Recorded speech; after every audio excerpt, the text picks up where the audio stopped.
Thanks for the luck, everybody.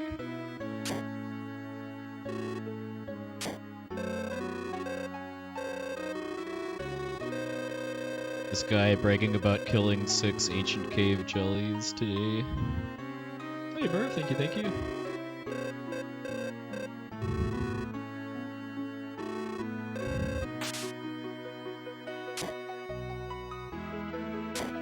Micro optimization here, leaving and re-entering to warp Tia behind the counter.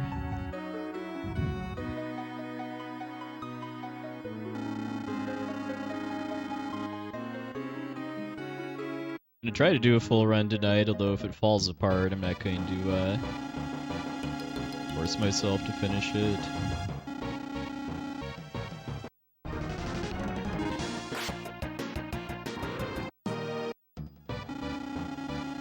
Still gonna be safety saving fairly aggressively, so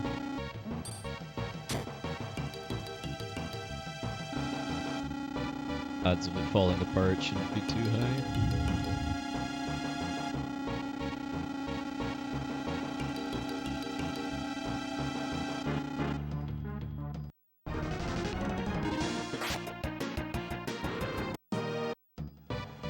Trying to fight that, but if it happens, it's faster to just win than to run away. Especially since there's decent odds that I'm gonna need to kill that jelly on the way out anyway in order to get Maxim to level 2.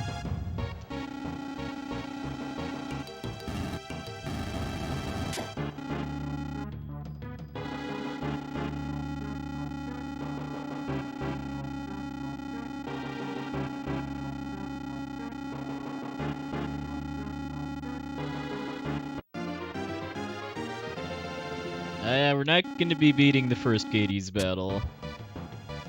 That requires some very, very, very specific preparations that I actually don't even know how to do, along with some pretty hefty RNG manips.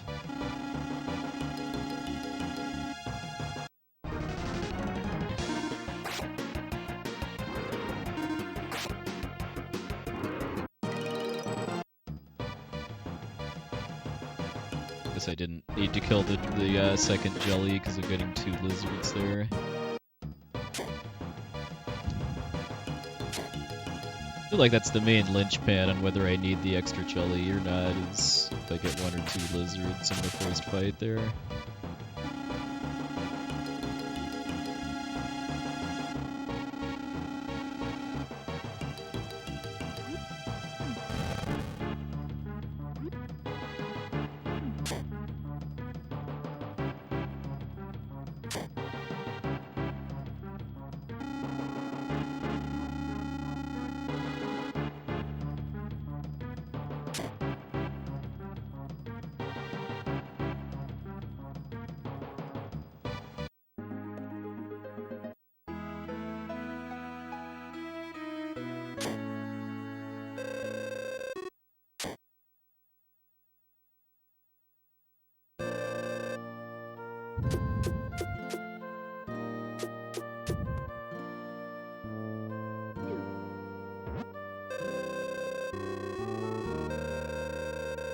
Well, I don't know about copying it, but I'd certainly love to see kind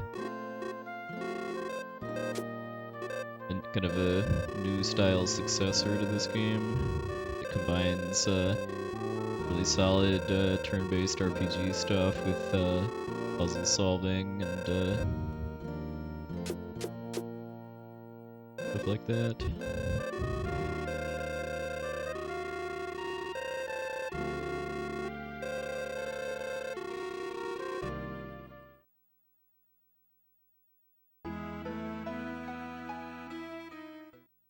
I guess to be fair, though, I mean, several of the things about this game that I think kind of made it very ahead of its time when it came out in '96 are a lot more common now, as far as like really solid sprite work, a built-in randomizer, exceptional soundtrack, stuff like that. Built-in randomizer being the ancient cave, of course. Opening and closing the menu every roughly 9 steps, which should avoid pretty much all overworld encounters. the only place where the encounters are actually random instead of being based on enemy sprites like this that I can avoid. Hey, Katsy, welcome in.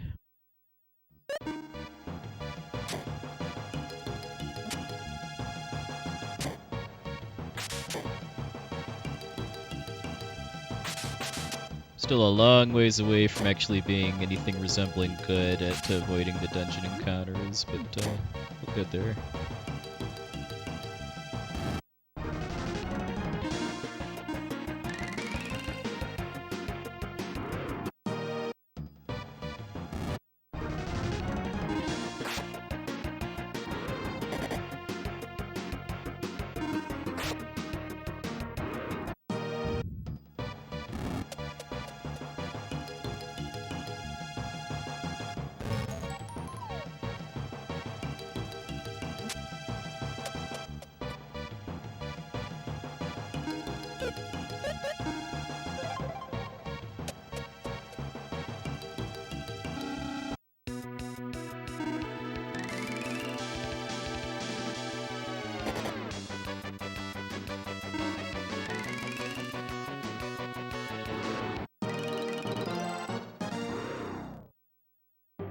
Oh yeah, I guess another thing this game had too was Pokemon in the form of the capsule monsters.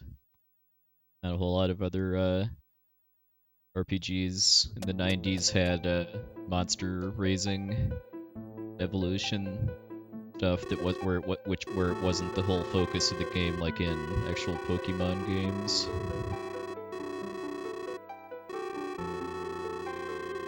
Hey, Cup Noodles, welcome in. Hey, Delicious, thanks for the luck.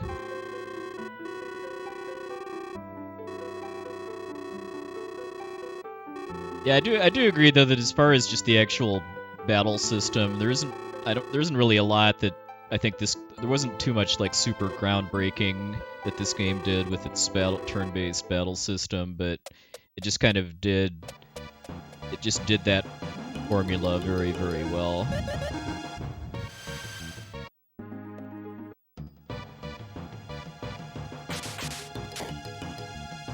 Like having a really kind of sharp UI with like selective multi-targeting and the like.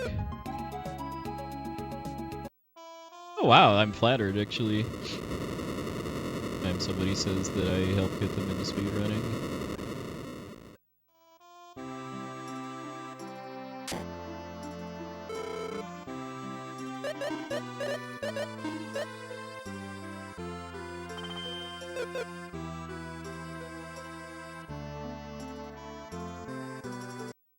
Zik 3 was one of the FF4 runners for the relay this year, I think.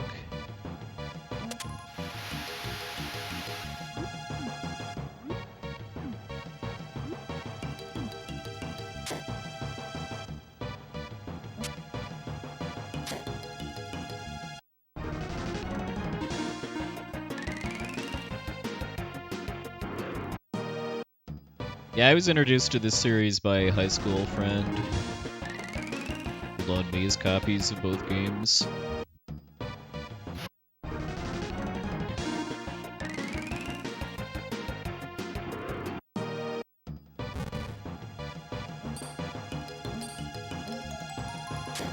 Get the monster sprites in the order I did the fights in. Yeah, there was a remake of this on the Nintendo DS that was an action RPG instead of a turn-based RPG. I haven't played it myself, but I know it's not super well liked among fans of this game because of how different it is. Well, kind of trying to call itself a remake.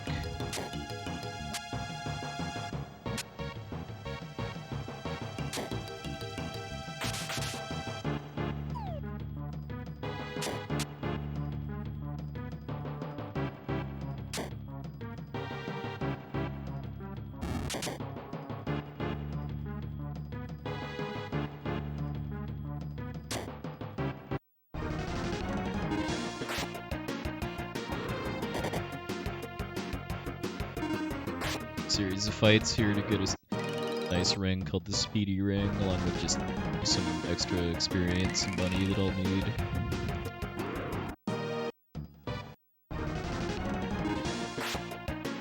one-shot all of the bug enemies here with the insect crush sword I picked up.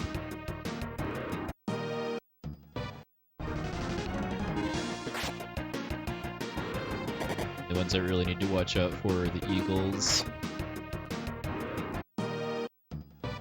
Hey, 840 Riggs, thank you very much for the raid. Hope your stream went well. Thanks for the luck as well.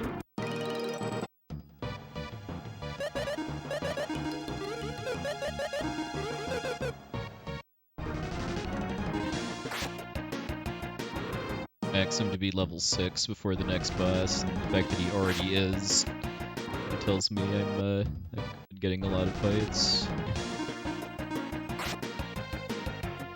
A lot of multi-enemy fights, I should say.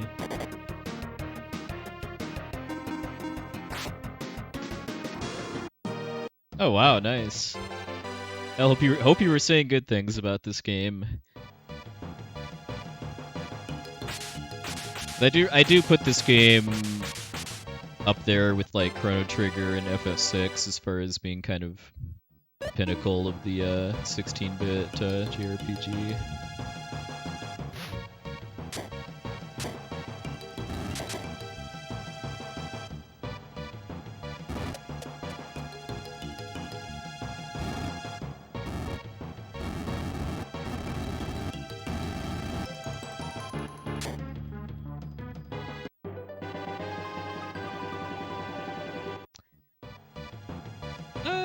Well, Live Alive has the issue of never having been released outside Japan on the SNES.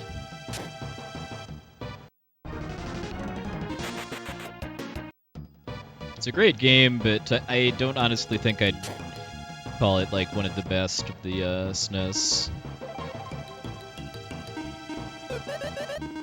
Between that and the fact that just there's a lot of obtuse things about its battle system that very rough to figure out casually. I don't have a Switch, so I haven't played the Live Alive remake, but I've watched some streams of it and it looks pretty solid. Hopefully it gets ported to PC or PlayStation eventually so I can play it.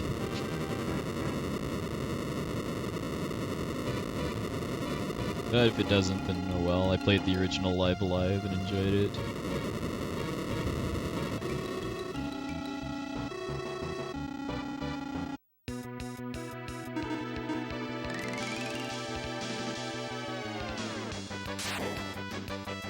Starting off with a bang, I see. Flash is what I really need to be concerned about.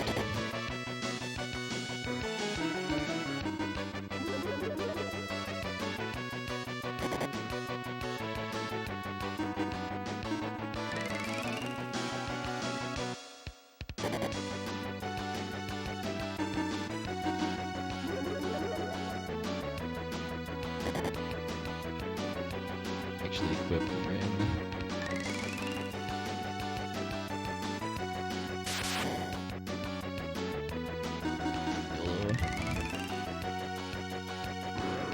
Nothing to worry about.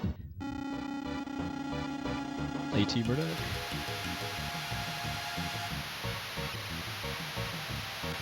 Well, it's because of the story, basically. The catfish is causing earthquakes and disrupting life in the nearby town of Sundleton, just because, I guess.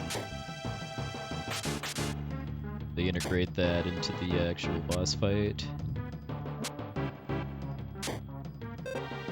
The catfish has a rare drop called the Catfish Jewel, which lets you use that Mega Quake attack, and in a manipulated speedrun, you'd be manipulating that drop.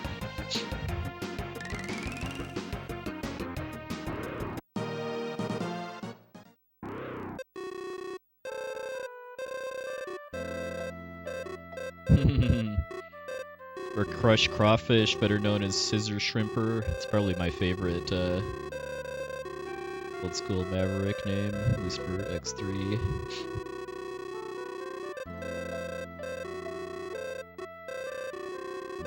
It makes me sad that the Maverick intro cutscenes are skippable in X3 because some of the names are so good. Yeah, I know the Japanese Maverick names are largely kind of puns in Japanese that got kind of lost in translation.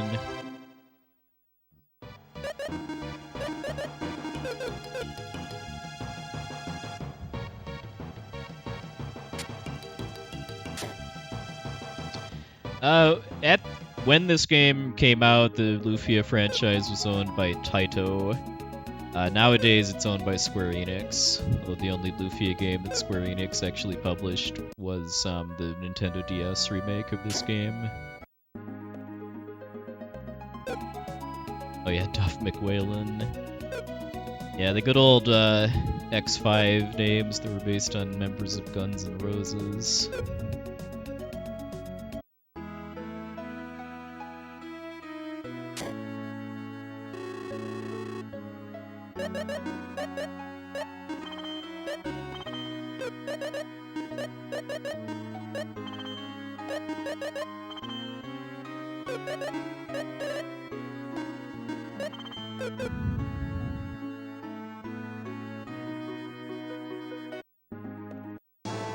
Shield gives me access to a nice IP ability called Battle Lust, which is an attack power buff.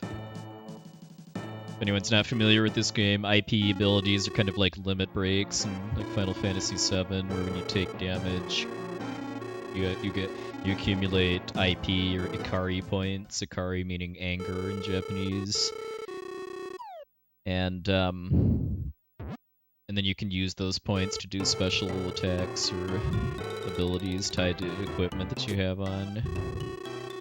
It's a really interesting system for the era. Hey, Rudderstorm, evening, sir.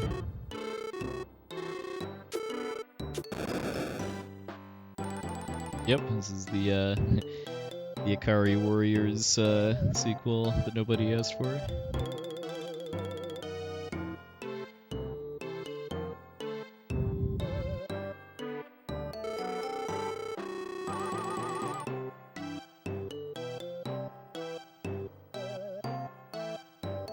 See our kind of Ultros/Gilgamesh minor antagonists in the form of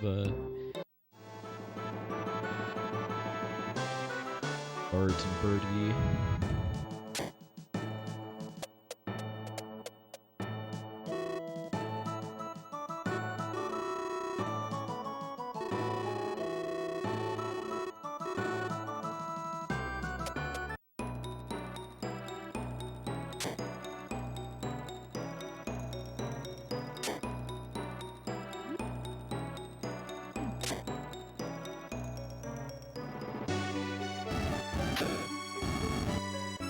Oh, nice, Rudderstorm. Which version of FF4 are you playing? Because there's a lot of them. It's certainly one of the Final Fantasies that's seen the most remakes, for better and worse.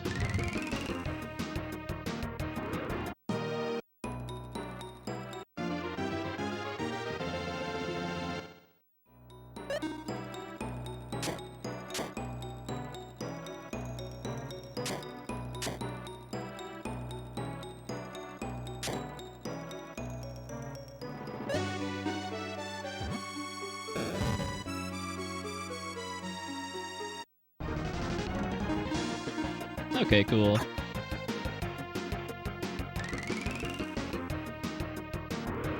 For playing the SNES version, I generally recommend playing with the Naming Way patch, which restores the content that got cut out in the US release. But I mean, if you've already started the game on the vanilla SNES version, then that's fine too.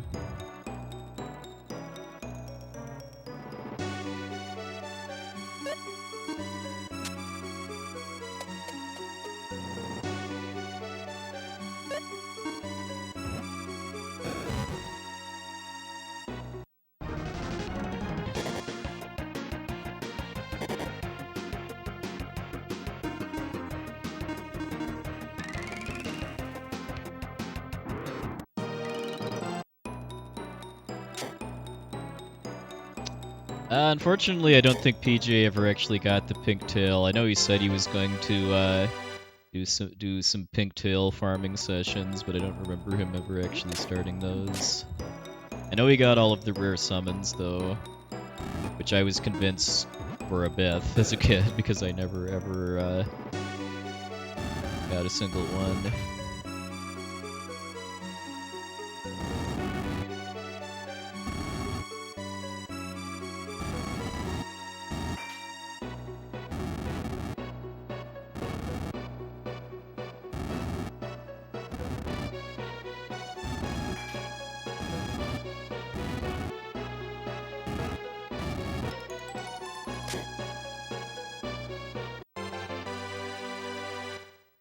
Thank you, thank you.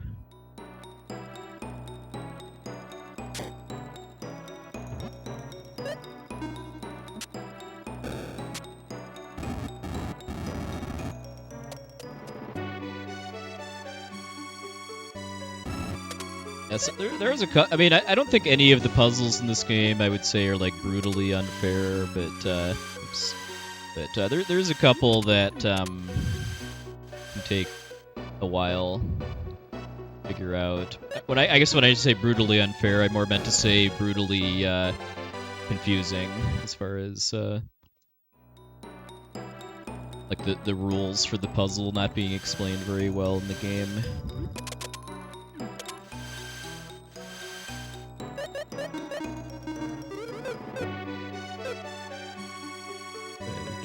Up here.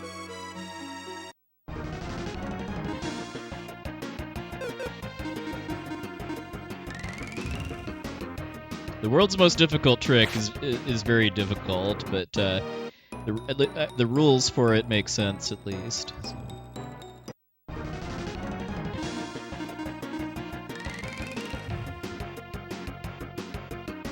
Yeah, the puzzles are a big part of just what made this game stand out when it came out, that's for sure. They're admittedly not for the most part, the most exciting part of the speedrun. It's just something we just have to get through in each dungeon.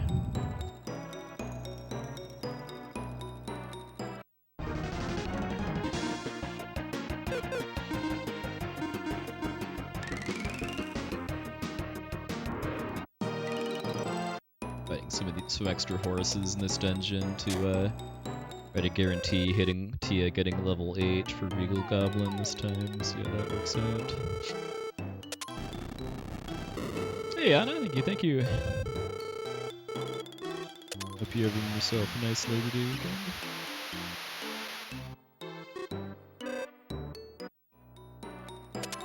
Yeah, I mean, the puzzle, especially the tools that you get for the puzzles, like the hook shot and the bow, are very reminiscent of Link to the Past.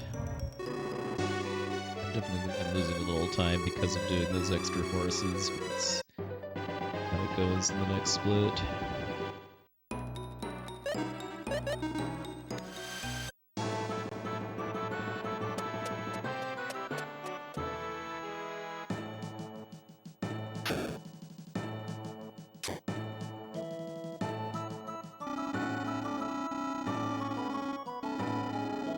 Nothing to get the highest possible reward here.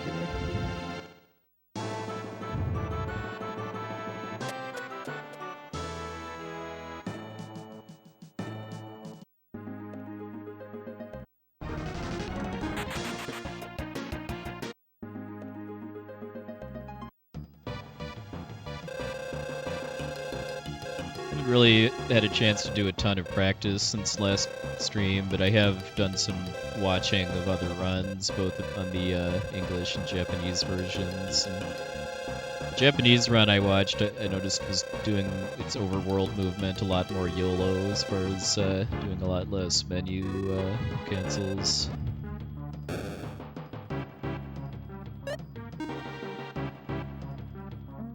It kind of makes sense, especially for earlier parts of the game, where if you get into a fight, you're faster than the monsters, and you can just run away. Hey, Wells, evening, sir.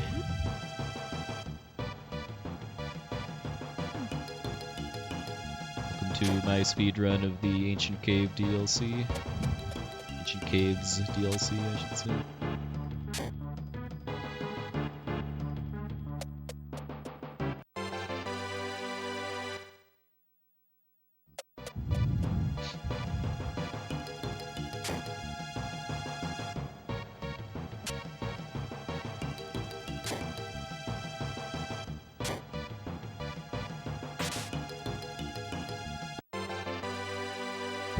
That sick Iris % record. Well, I mean, we do get to see Iris in cutscenes in this run.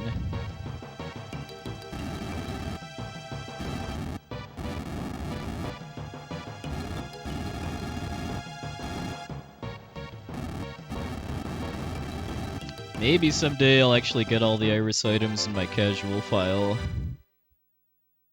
No, I'm not in any particular hurry. Tia's already level 8 thanks to the horse fight, so I can skip the goblin in the screen.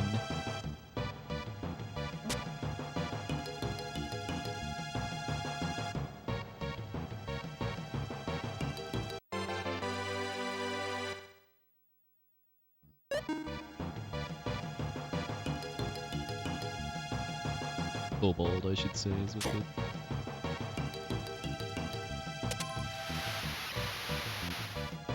Can't say I've ever been super down on what the actual difference between goblins and kobolds is.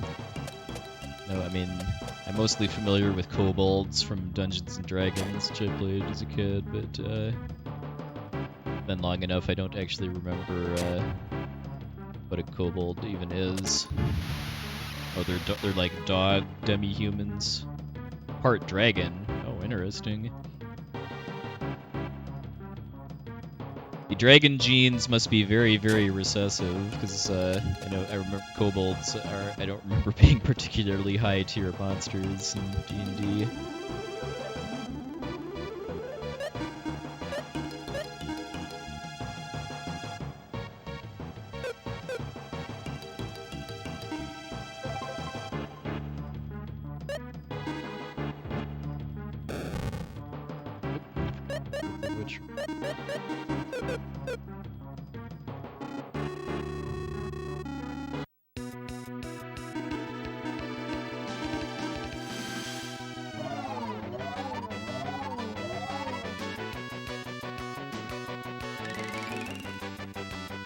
To watch the bus.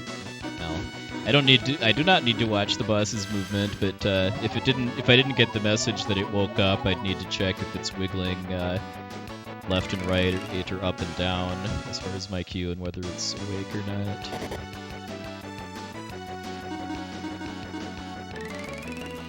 not. That's correct. This is the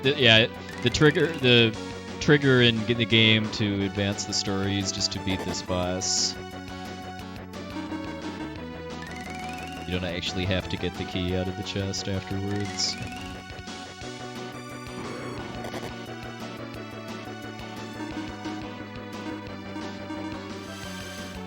Once I get better at this fight, I'll start actually counting the number of boomerangs I'm throwing to try to get a better sense of when I'm about to win, and can go a little more YOLO.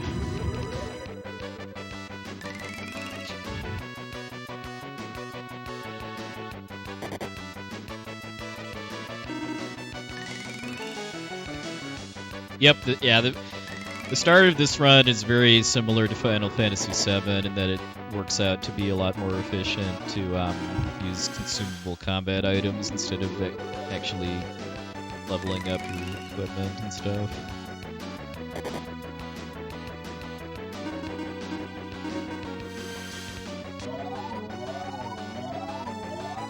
Yeah, the Lufia 1 speedrun, I know it's kind of similar.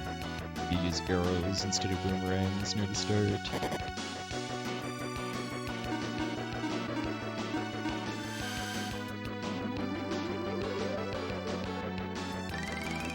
Not a particularly good real goblin.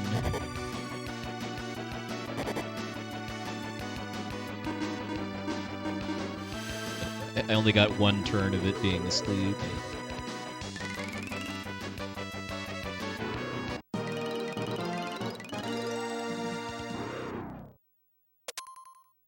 Thanks to Tia, being level 8, I was never in like super heavy danger. Yeah, so as alluded to, I don't actually have to open the blue chest to get the key to this door. They find out that they were turning the knob the wrong way or something here, that it wasn't actually locked or something like that.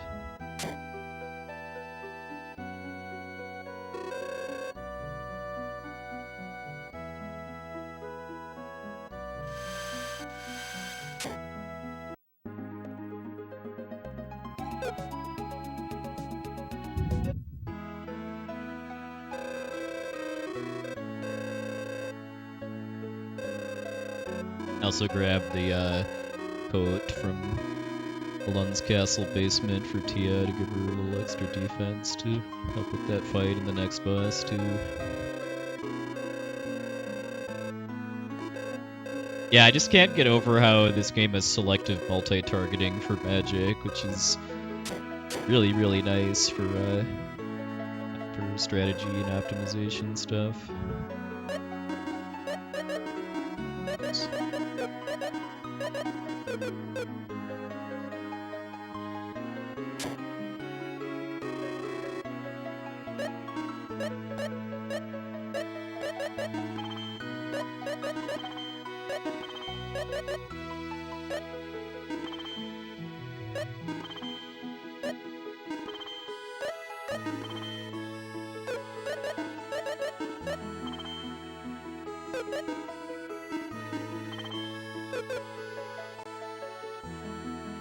Yeah, well, Lufia 1 is very, very heavily inspired by the early Dragon Quest games, and that definitely shows in the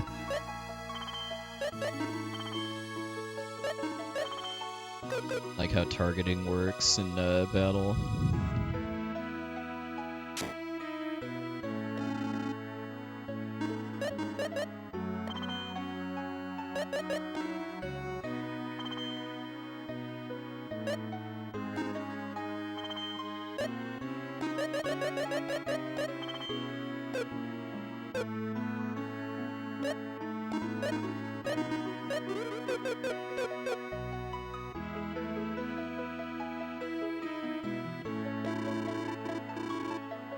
That's a little optimization I learned from watching a Japanese record too, was that you can walk up to the foot trigger for this fight just that way, and that you can leave through the north too. A little embarrassed I didn't notice on my own.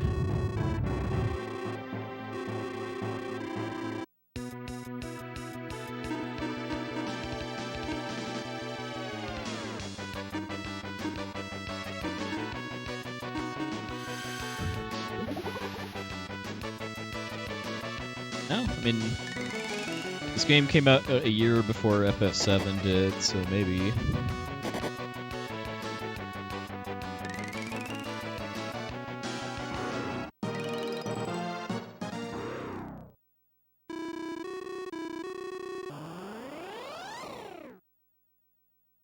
If I can afford 8 big boomers, it might be a better idea to just use 2 to win that fight faster.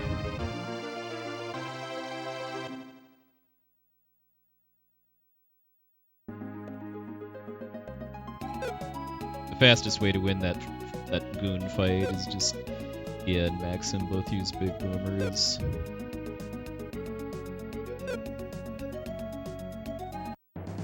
Like trying to hoard them for Camus. Not to be confused with Albert Camus. Got to read some literature from in high school.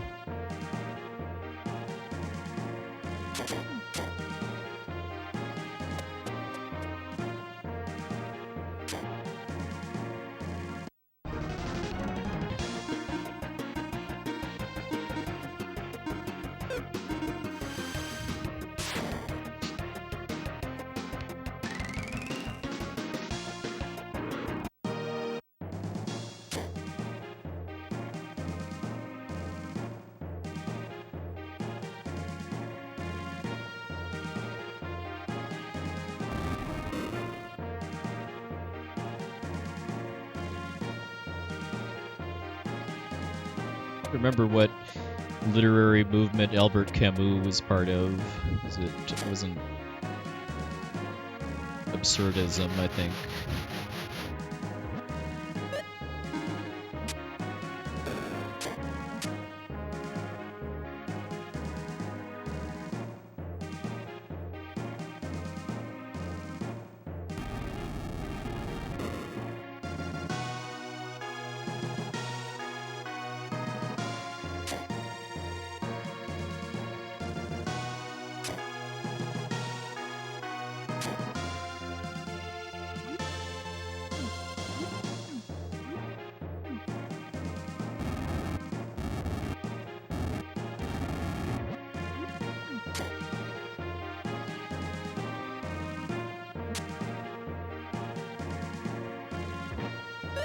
It was absurdism? Okay.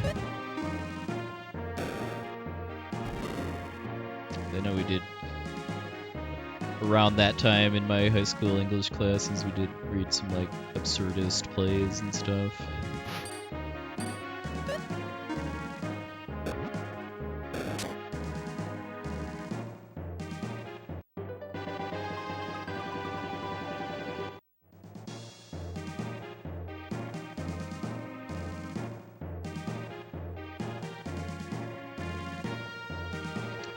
Yeah, I know, given that Camus wasn't even English, right? He was French, I think. You know, the main thing I remember reading from him was L'étranger, or The Stranger.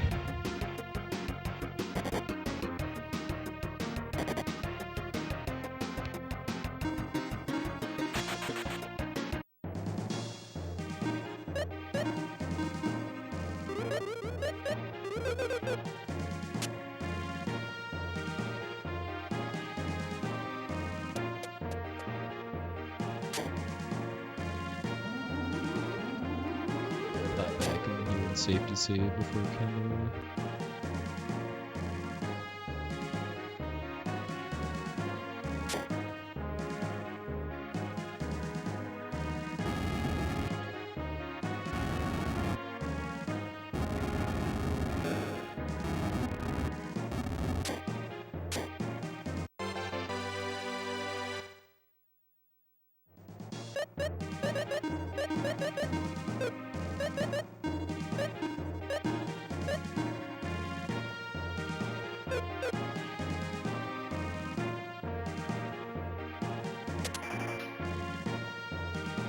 Yeah, I mean, just thinking back, I mean, yeah, my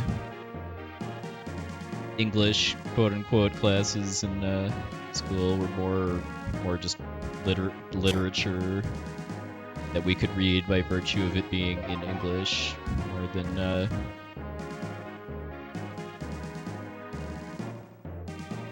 literature written by English people.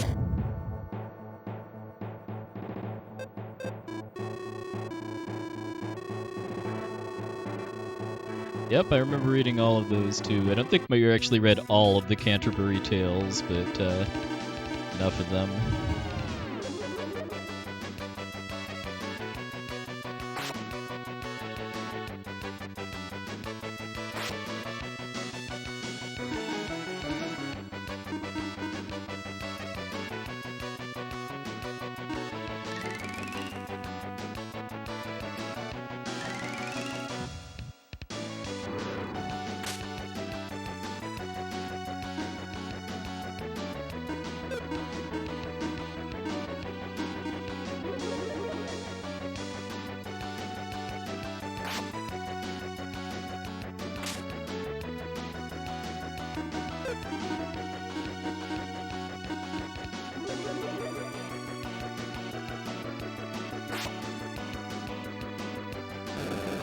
I kind of hope he didn't do that in this turn. I have enough health to survive it though.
guys that got pretty good IP for the tarantula now.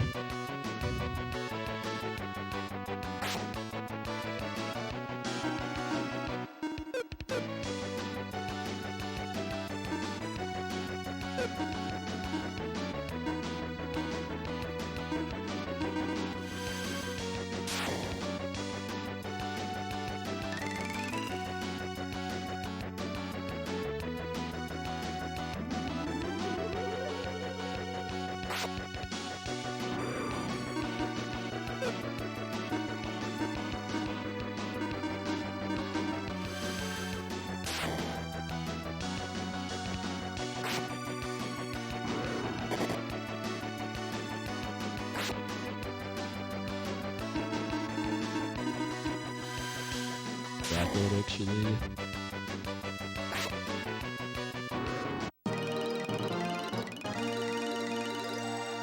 Alright, nice. Not the RNG wasn't the greatest as far as the number of flunkies that he summoned, but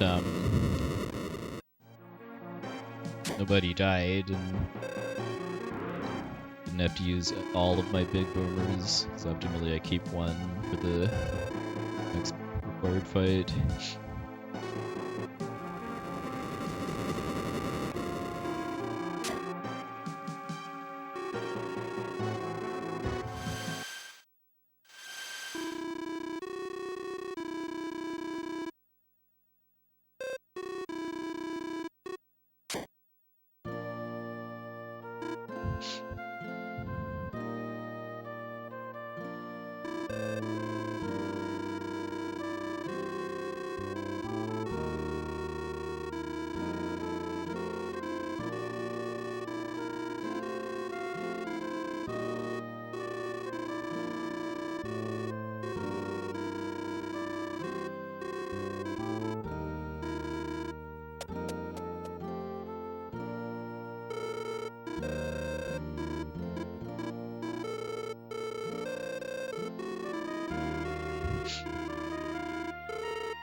Hey, MP King, let's look.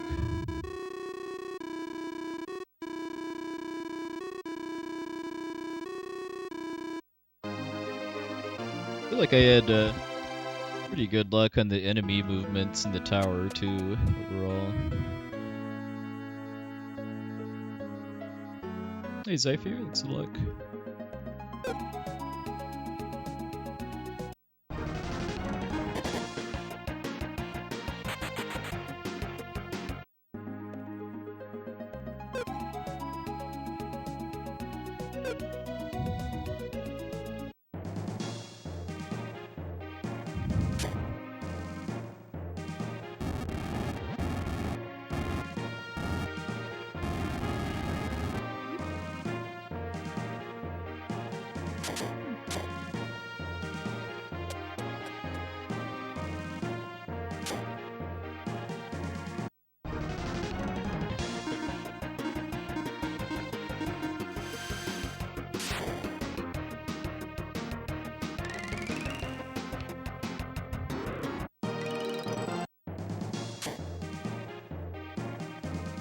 So I'm heading back into this tower to get the chests that my characters foolishly just abandoned at the top, because in particular there's a really nice weapon, at least nice against the next boss up there. I basically need in order to be able to defeat the tarantula with anything resembling speed or consistency.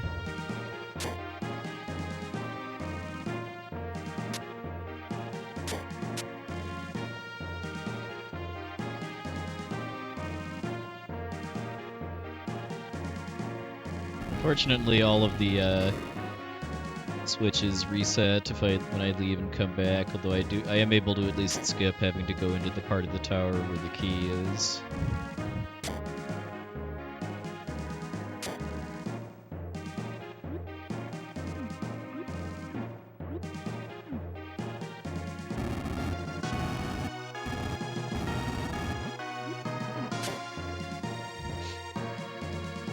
here. Yeah, I can just throw it up the stairs.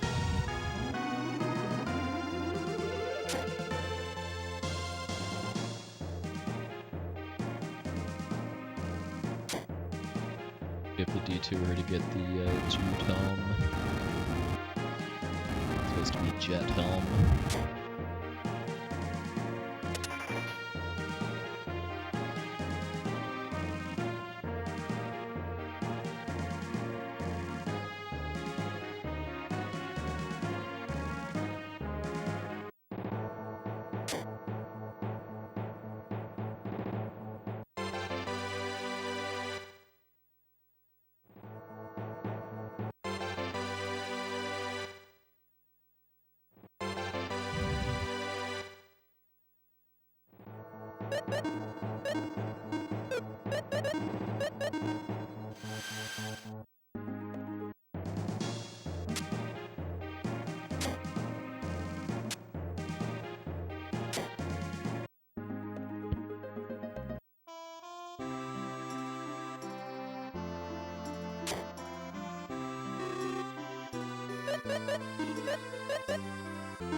Hey Hughes.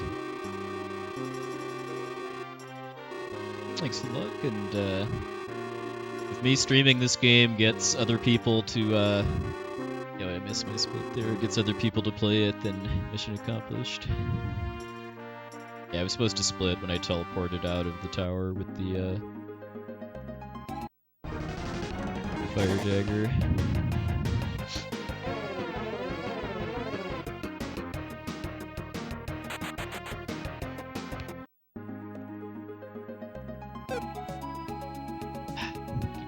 Let's go that way.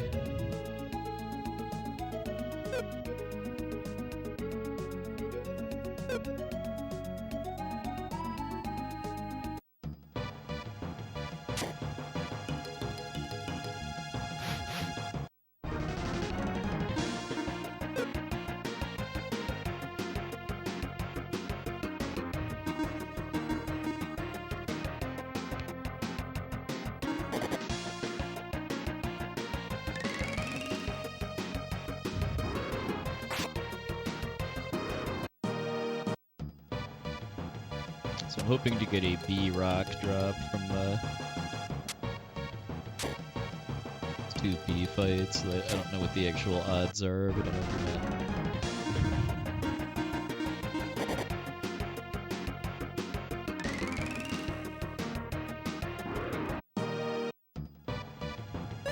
So I do need one eventually, but if I don't get it here, I just have to make a detour in a later dungeon to get one.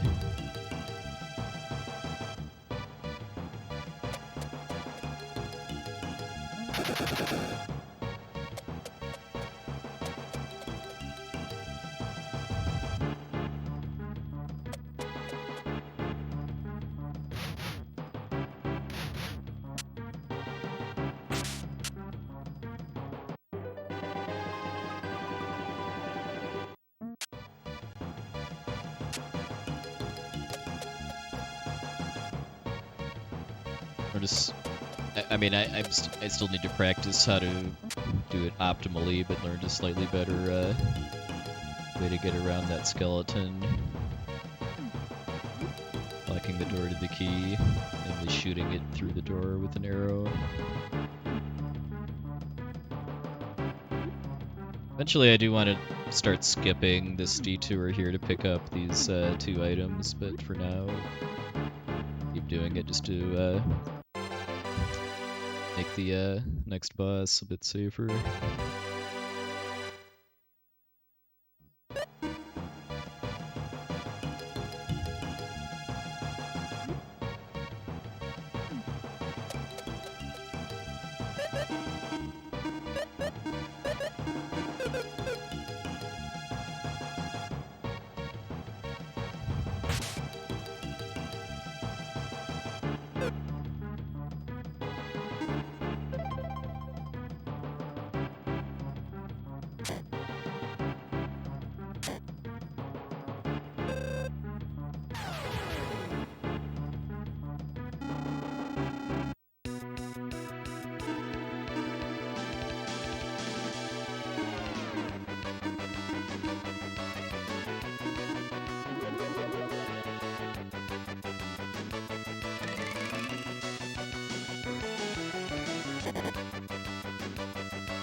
After this, I have to use fake so that Maxim keeps being faster than the trick.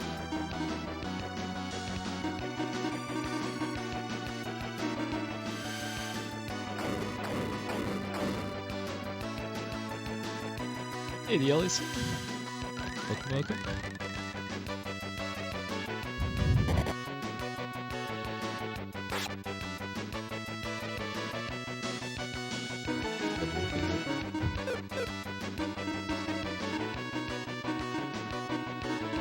Excellent, Tia.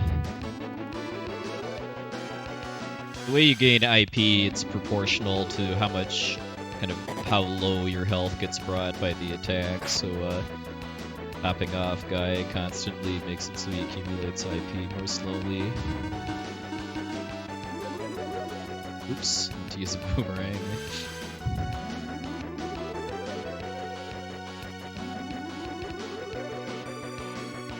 It's done now. Got 2 blaze attacks off.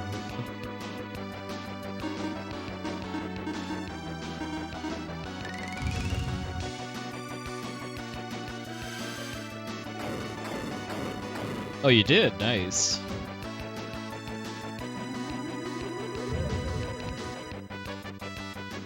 I know there was some discovery with how iris treasures are distributed too in the cave.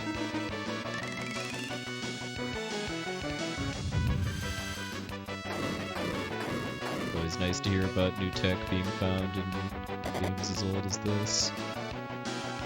Come on, it has to almost be dead here. Try to kill it with the boomerang.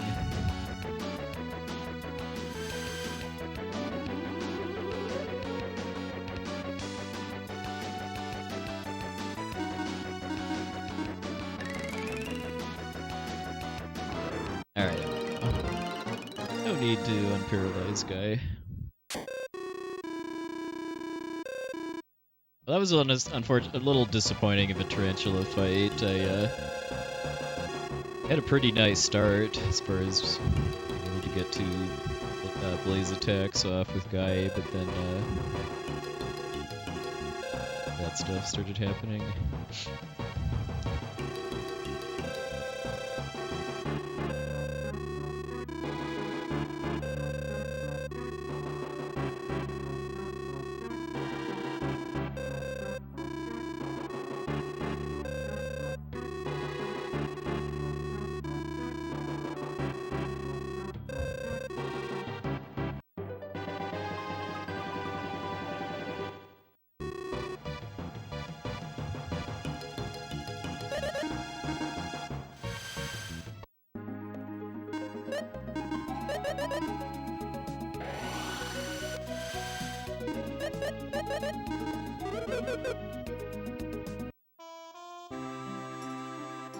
Antidote in the menu, previous menu.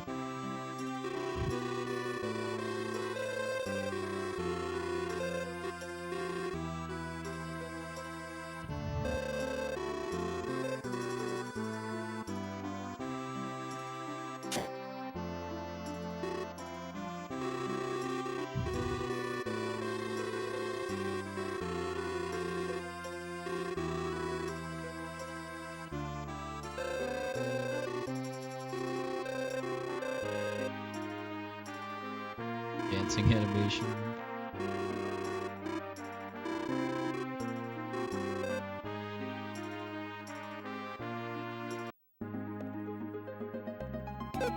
I really want to get a nice gold next time, in addition to or to having a better tarantula fight. I just need to remember to go right instead of left when I leave town.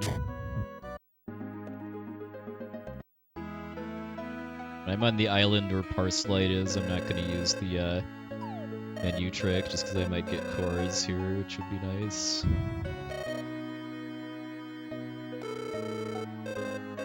Cores are this game's equivalent of metal slimes. They're a lot easier to kill, though, because they have very low magic defense. Ooh, nice no-core emote.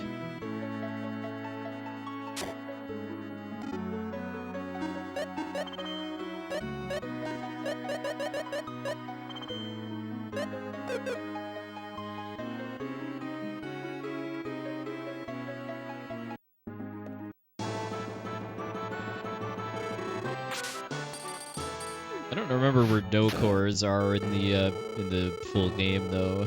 Like the cores that are around here are red cores, and I know I saw blue cores. I think around the town where you get the ship. In my last casual playthrough,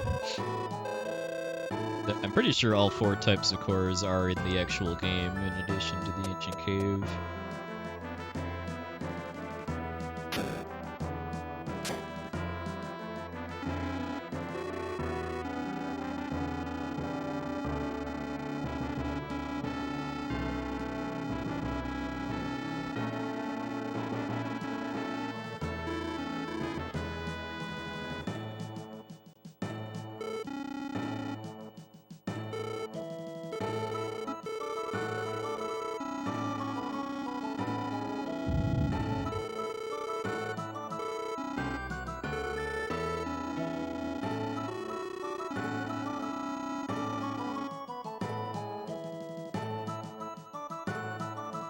Oh, okay, so they're after the point where you have the airship, then, I'm guessing, which is just kind of a why at that point. Like, are they on the island where you can get all the types of fruits? I kind of vaguely remember that. Hey, Daedalus, good evening.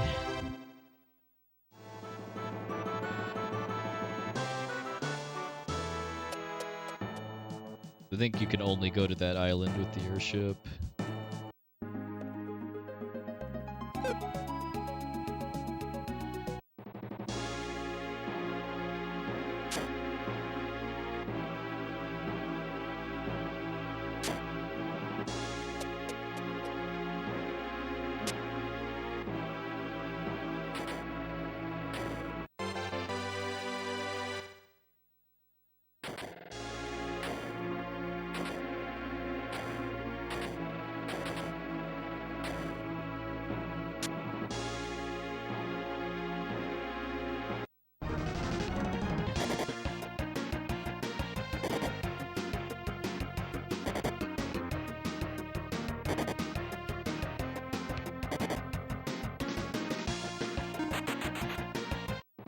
Already haven't used my first movie.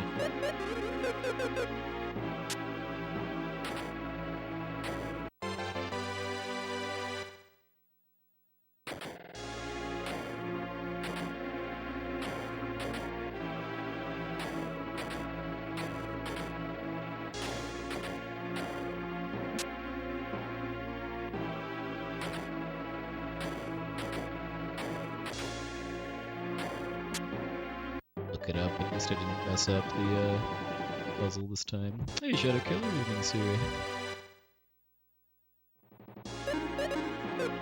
You having yourself a nice Labor Day weekend?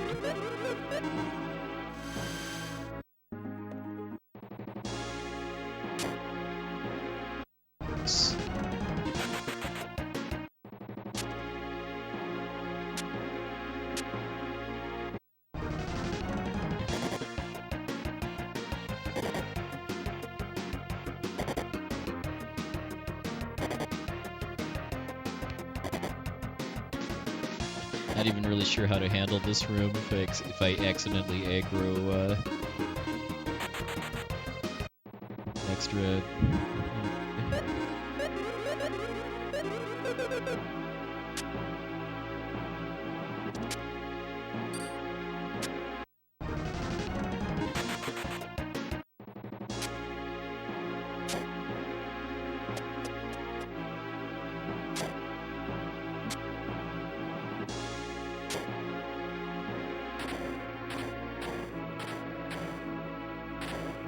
Pretty trolly room because the enemies all have different AI as far as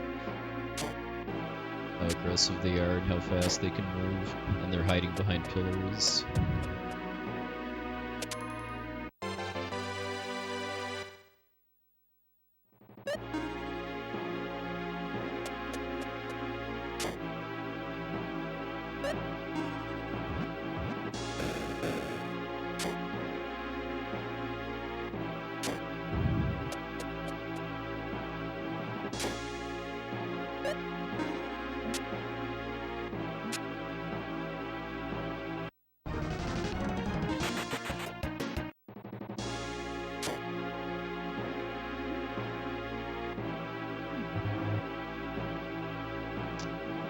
stepped.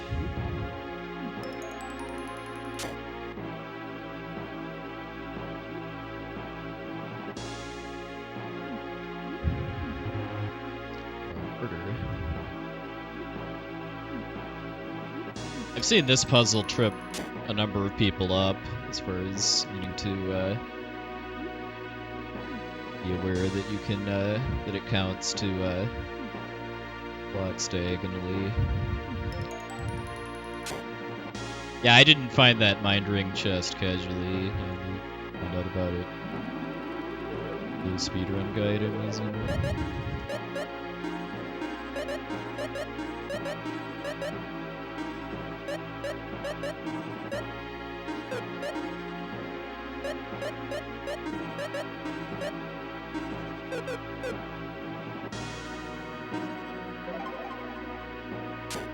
Huh, in fact, I've never noticed that before, actually, that some of the MP recovery tiles are different colors.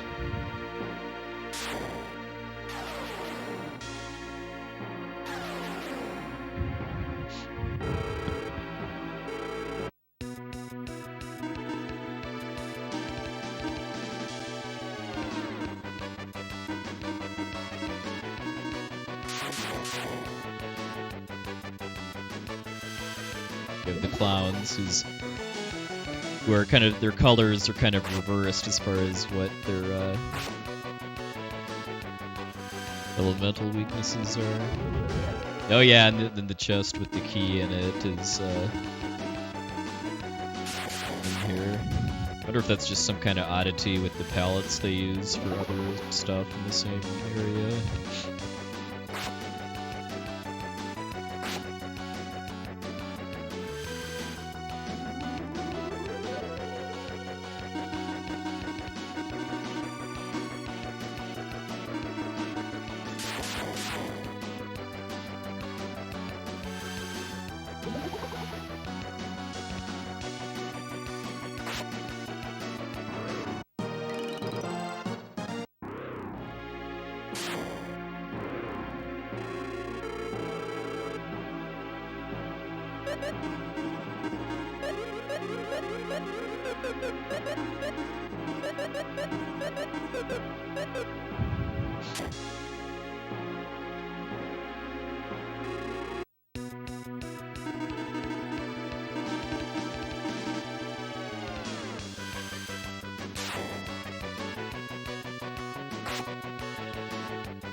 Yeah, same cup rules.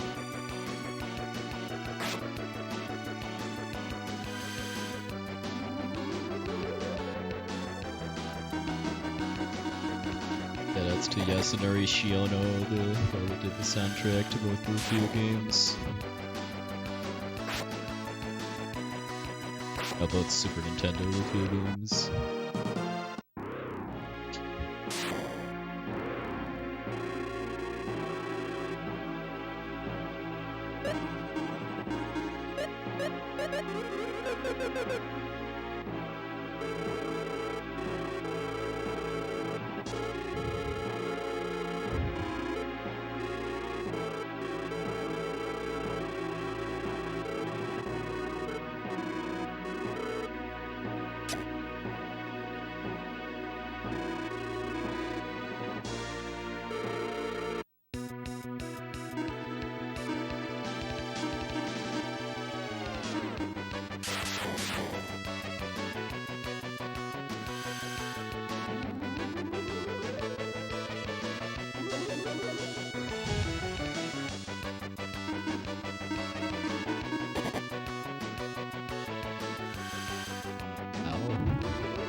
Yeah, exactly. Listen, but capsule monsters in both fights.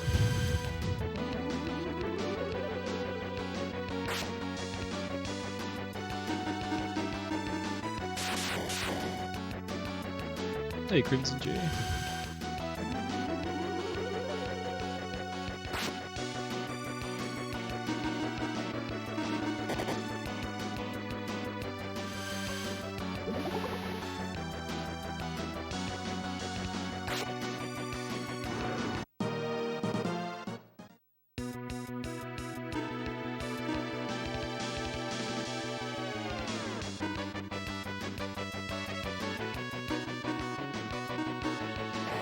Hey, Zeal, thank you very much for the raid, good sir.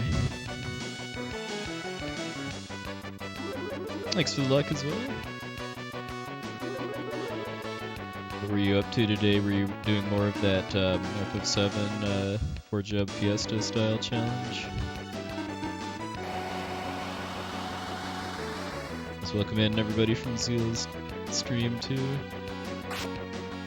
Doing our second run attempt at Lufia II.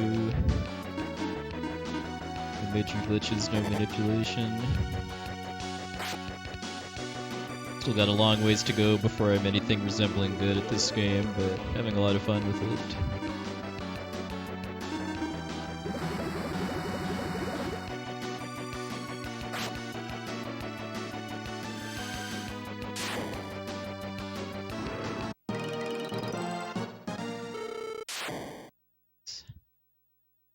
Hey Brood, welcome in.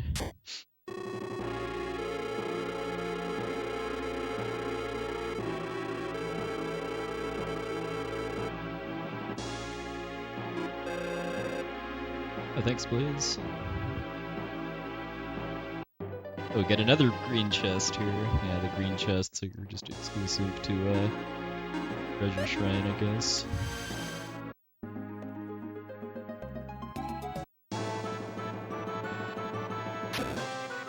Oh, the Specchio Lufia, I think the hard mode mod is called.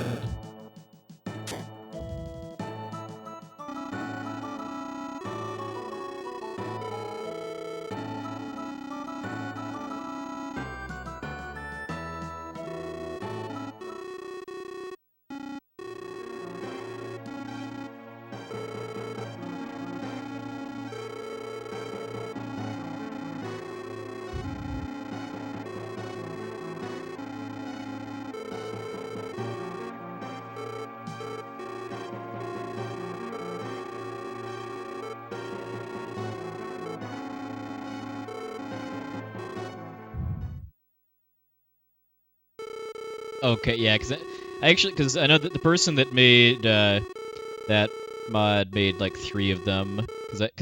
Before I started learning the speedrun of this game, I did a casual playthrough using a bug fix / retranslation patch called Fru Lufia, which is pretty much just bug fixes and retranslating the dialogue. I know the same person made some hard mode hacks too. Artemis, yeah, that sounds right.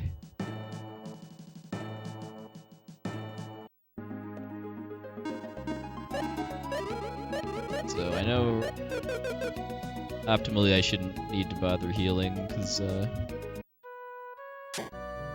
gonna be dying to the next boss. Spoilers, so I need to worry about conserving health and stuff, but I also don't want to die to counters that I fail to skip.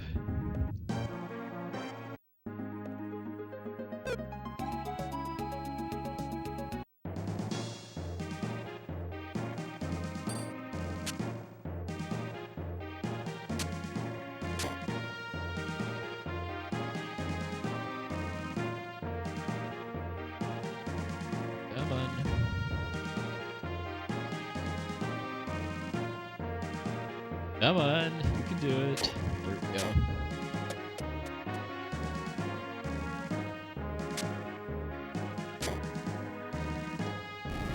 go. Good. Like the fastest time I know of for this category is a about a 4, I think 4:16.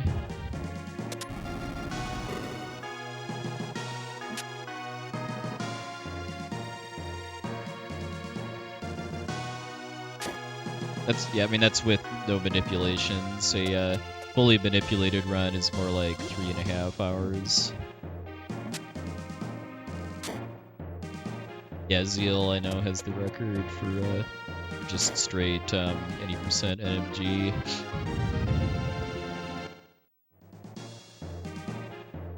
If I enjoy running this game enough, I might learn some manipulations eventually, but just for getting started, I'd rather do no manip.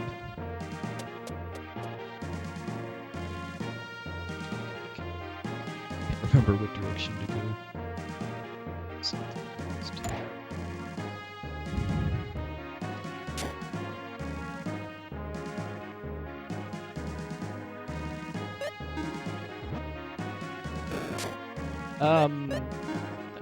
Maybe, well, my first goal is sub 5, and then after that, maybe start going for like sub 430.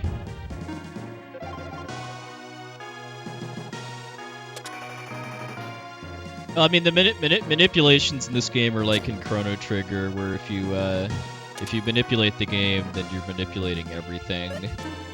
So every boss can be scripted out.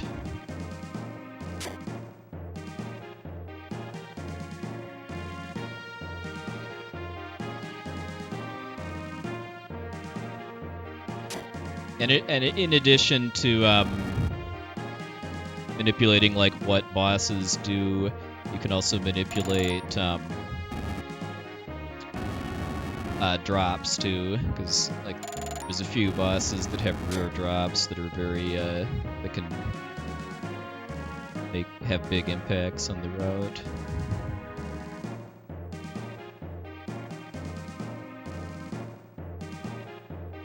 Yeah, the rules for the category I'm doing make it so that if I actually get a drop from a boss, I have to throw it away or just pretend that it doesn't exist. And that's basically just to prevent getting optimal times at no manip from requiring having to keep resetting and redoing the first 2 dungeons until you lock into getting the Catfish Jewel. Yeah, I know Roth has done a manipulated Iris percent run that's, I think, faster than the previous any percent manipulated run was.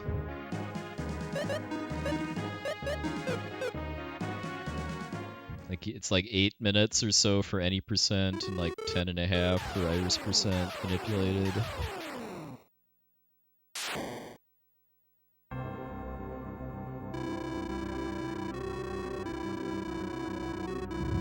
So it is possible to win this fight, and if you do, you actually get a nice sword. We are not in any position to do so.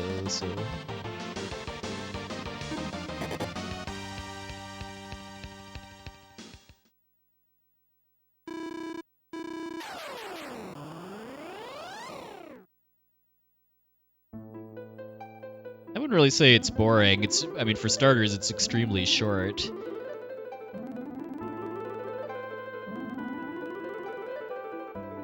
But I mean, yeah, I would kind of call it kind of the parlor trick style of speedrunning, where I mean, it's not easy to do, and it's impressive that such a thing is possible. But it's once you've seen it once, I mean, that's it.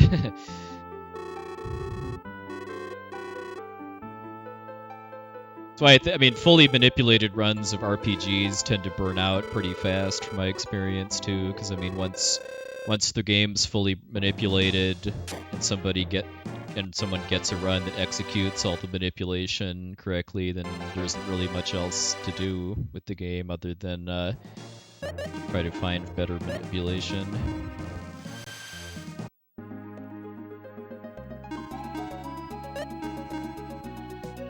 Alright, so now that we have the hook shot, we're gonna make a quick pit stop in Alun's castle to get a nice accessory for Salon.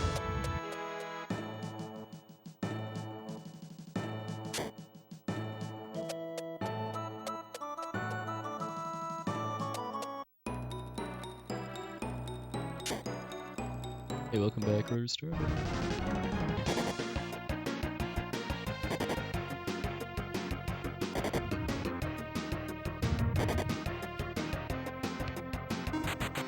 I have seen that team rack. It's very on brand for him, that's for sure.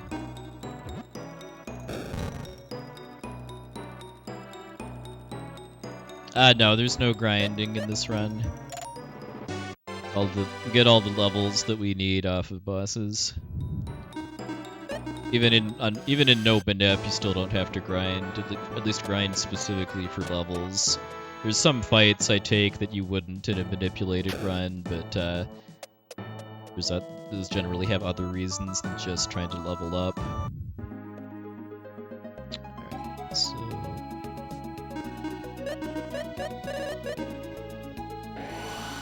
if you mean carry over to other characters, no.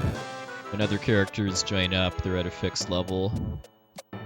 It's like in Chrono Trigger, where characters join at a fixed level that's based on the level that you're expected to be at in a casual playthrough, and as a result, when you get a new teammate, they're a lot stronger than the rest of your team is. Carrying the run. I wouldn't really say there's like a single thing. I mean, for the final bosses, the character RD is really important just because he's your final character and he's like 10 levels higher than everybody else when he joins you. And that translates into him being faster than most of the final bosses and able to get heals off before they attack. But other than that, I wouldn't really say there's a single thing that carries the run. Just a lot of really clever routing with the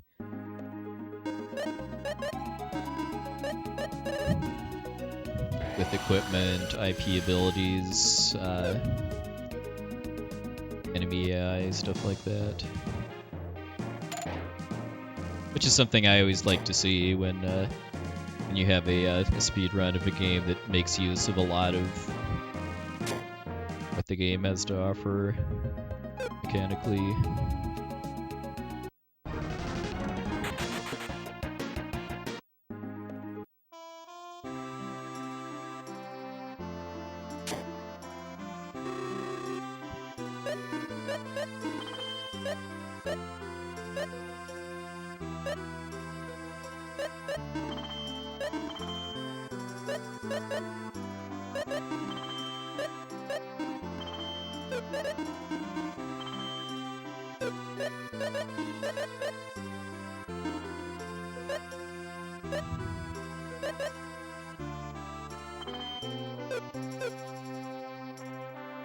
Yeah, ear jewel is how this translates.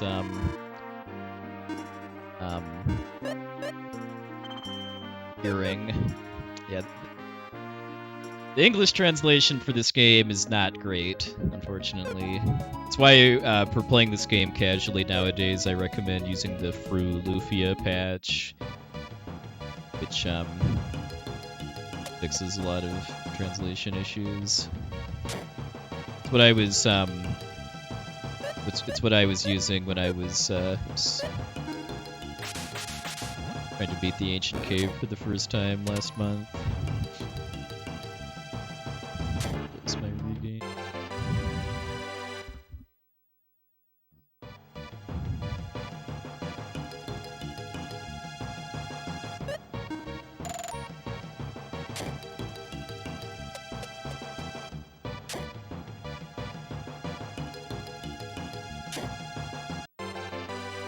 Hey, Cheshire Cat, welcome in.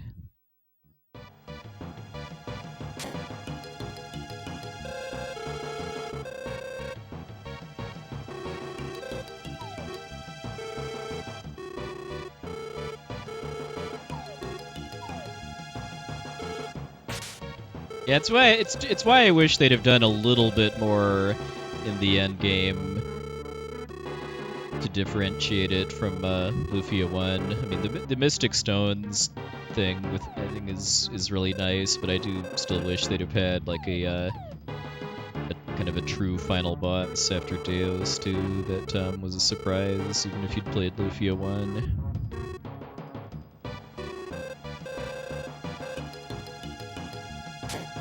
No, I've heard of Energy Breaker, but never played it. Let's risk getting this surprise attack here.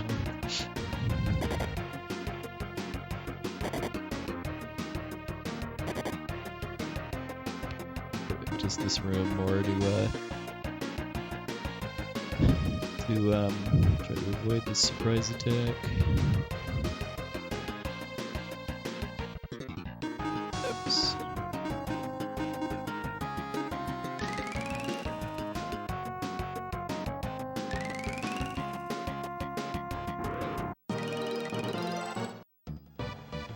Really, really awkward to try to avoid the surprise attack, though, is the problem.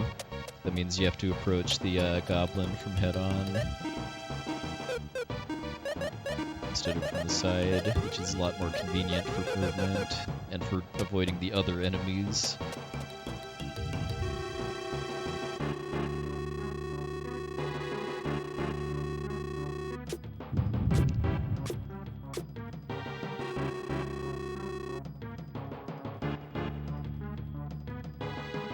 Or the giant frogs only in the ancient cave? Because I know there's a handful of monsters that are only in the ancient cave, like archfiends.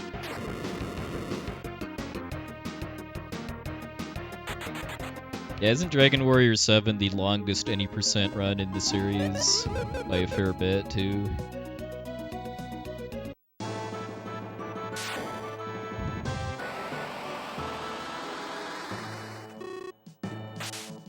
Oh, I gotcha, yeah, the frogs in Lufia 1, Doom Island.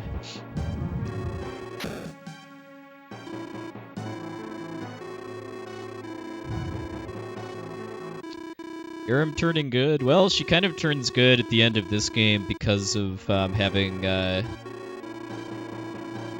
of guided you to finding the dual blade for so long that she kind of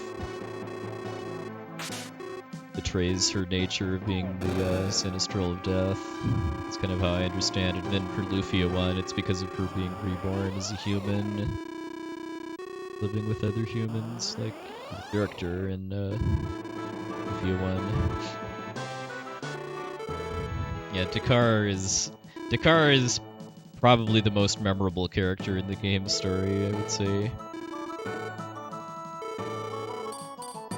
Split for K-Bridge. Supposed to split after leaving the dungeon.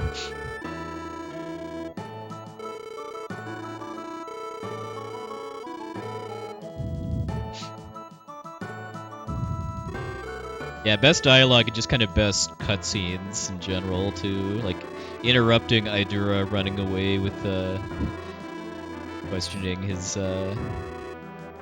epic, runaway line is pretty good.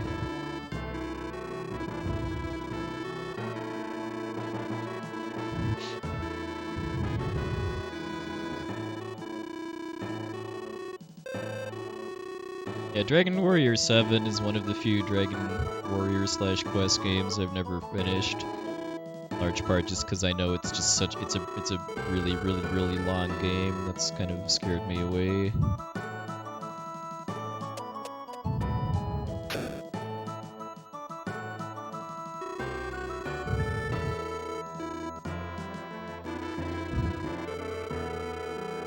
I know I've got a lot of time to save on this split, because I think I died twice to the boss.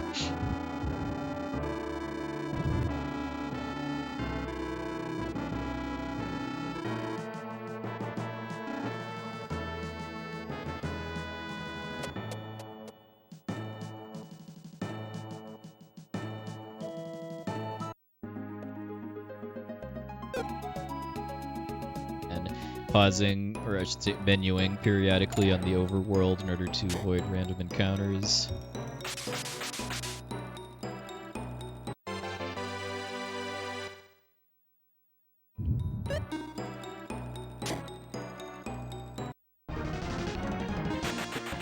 I want to say Dragon Quest VIII is about like an 11-ish hour run, at least on the PS2. It's a lot. It's like 7, I think, on the 3DS remake.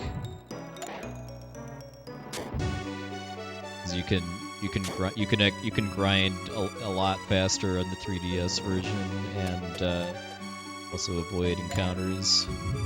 But I mean, yeah, those are still pretty long times for a speedrun, though, for sure.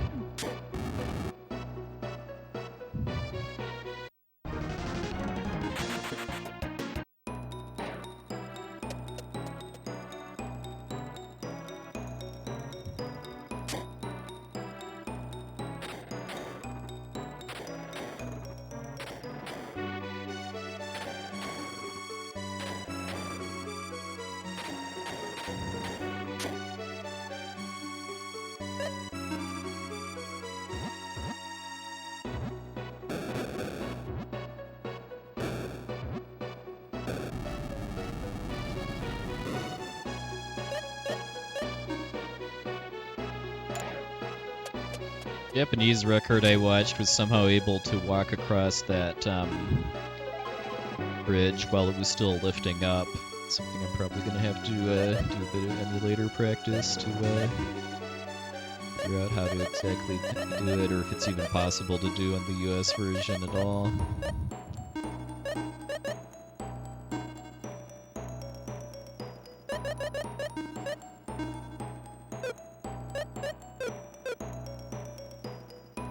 Yeah, the Japanese version's a lot faster because of text speed, as you'd probably expect. This is one of a rare game too where the Japanese version is significantly less glitchy than the English version.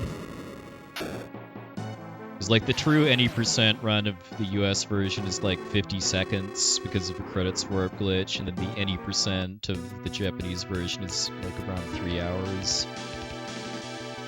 Because I actually have to play the whole game.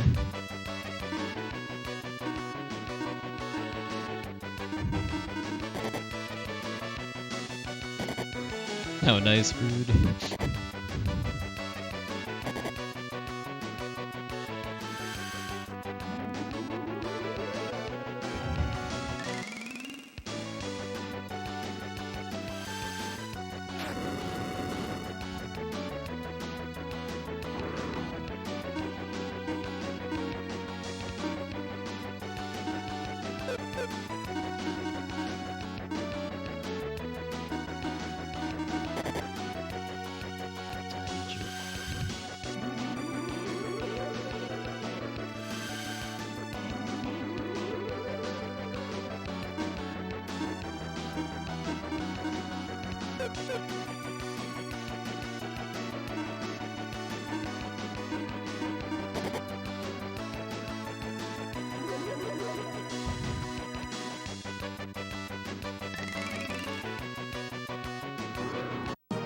That fight kind of stunk. As long as I don't die to the trolls, I'll definitely save some time, though.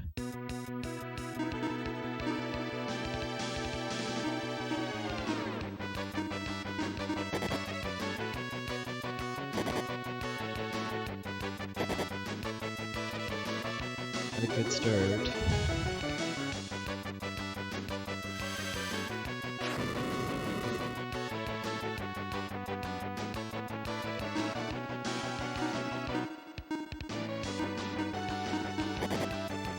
As they don't kill Salon, I should win.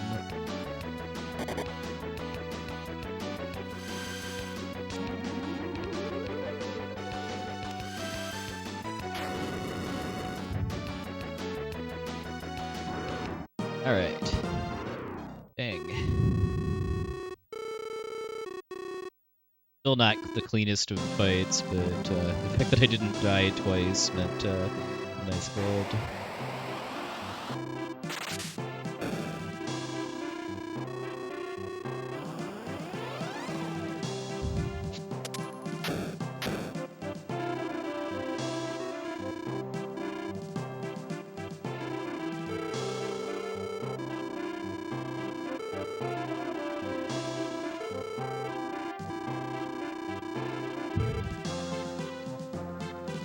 I should probably back up a bit too when I say that the English version is glitchier. It's specifically the North American version. The European PAL version got a lot of the major bugs fixed when that came out.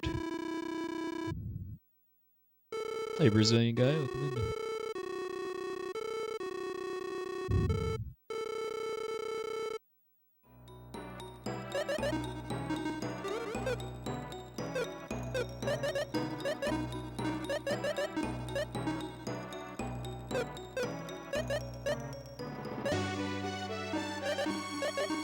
If I needed to actually revive Maxim, or if the story would take care of that because of your party changing here.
Again, he's...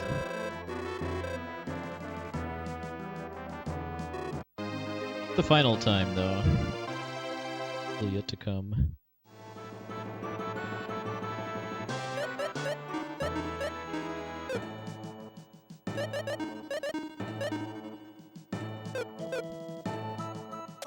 How long does it take me to learn a new speedrun? It depends, it kind of varies a lot depending on like how much practice and stuff it takes to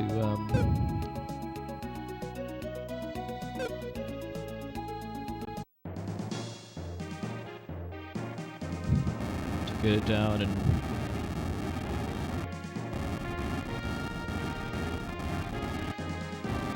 also, I guess, as far as kind of what I consider learn too, as far as just being able to finish the run, or if we're talking like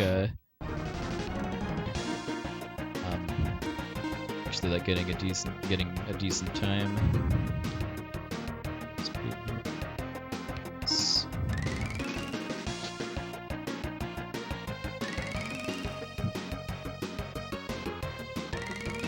I finished one run of this game, but I'm still a fair ways away from actually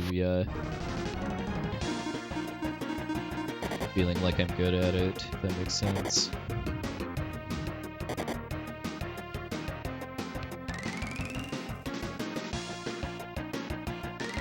Alright. Got Maxim's IP back after that death to the trolls, so he doesn't die again.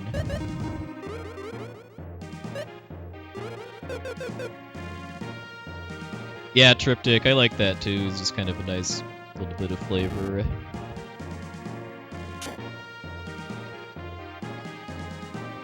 I believe that's in the first game too.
I took noping out of that pincer attack I got into there. I know there's a better way to get in and out of there, but I don't know how to do it yet.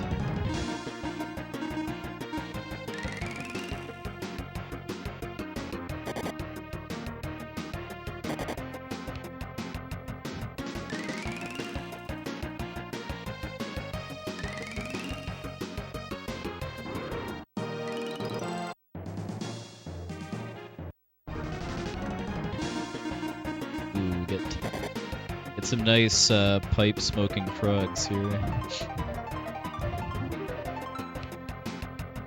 Let's do the sprite work in this game, unironically.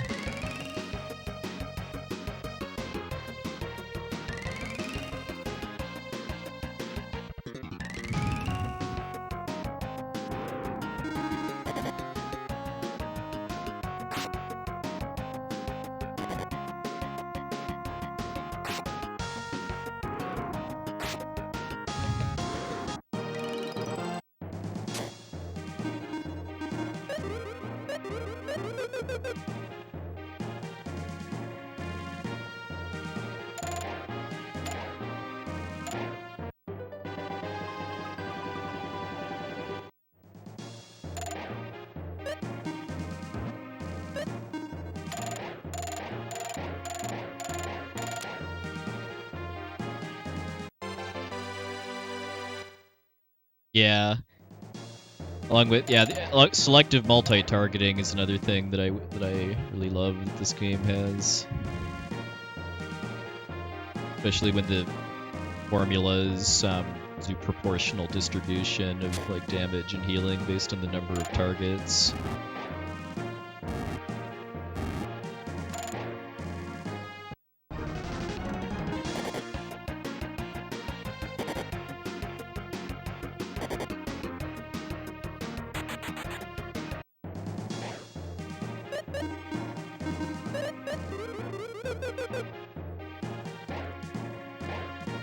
Well, it's not. I mean, it's not really an auto battle so much as it's a way to kind of turbo inputs certain types of battle inputs. It's like if you just hold the L button, that queues up the fight command with all characters, and if you combine it with D-pad inputs, it lets you like rapid fire use whatever item the memory cursor is set to.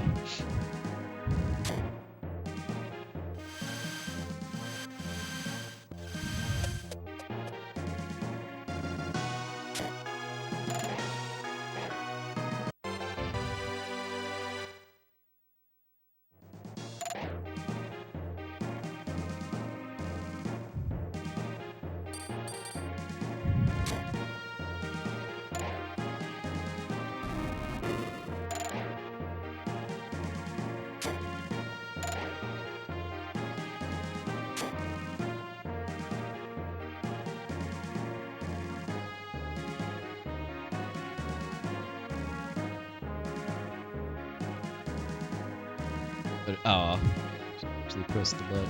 It's off there. It's way more acquainted with this puzzle than I really need to.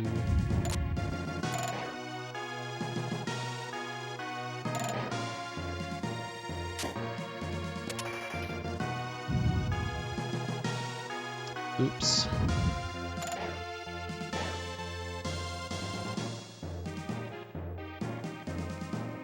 There we go.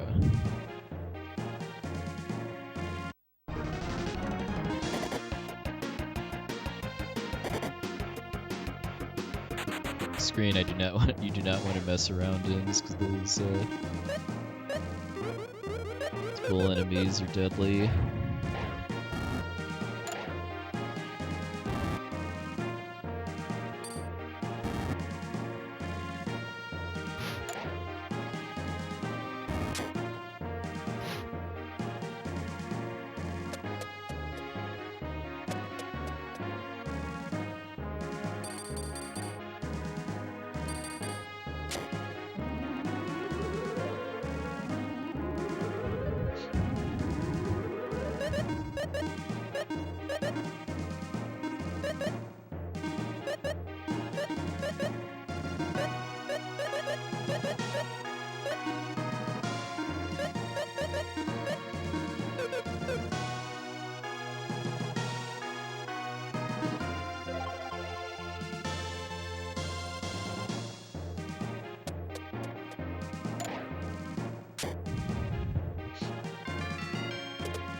goofy monster race puzzle there that's just more or less pure RNG.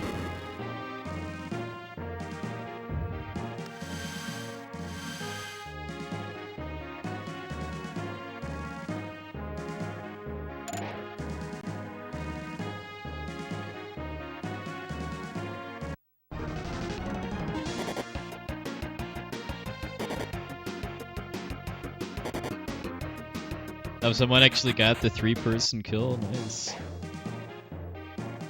I caught the first like half hour or so of the Fatal Blowout stream, but I actually see the end of any of the races. Hey, Strong Battle, come in.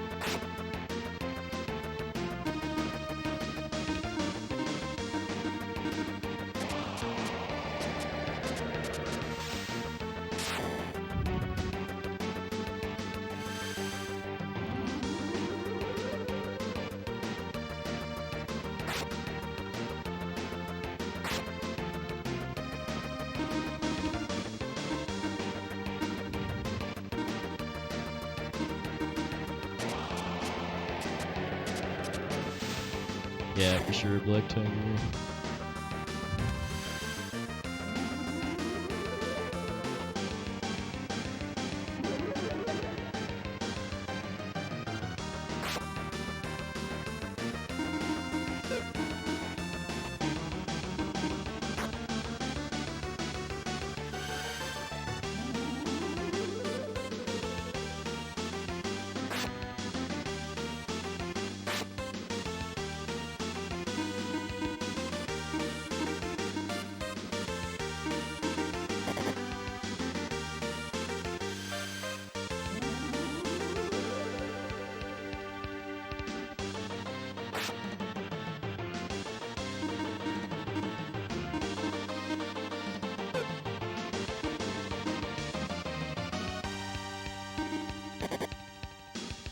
Die this turn.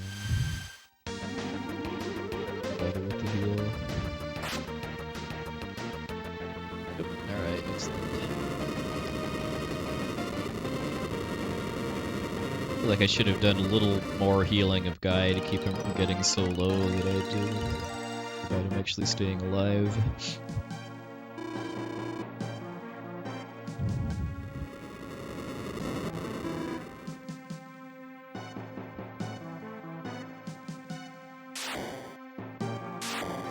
Just for some perspective too, the fastest no manip run that I know of that kills Gades to around an hour 35. So for this only being my second full run, I think only being 10 minutes off is pretty solid.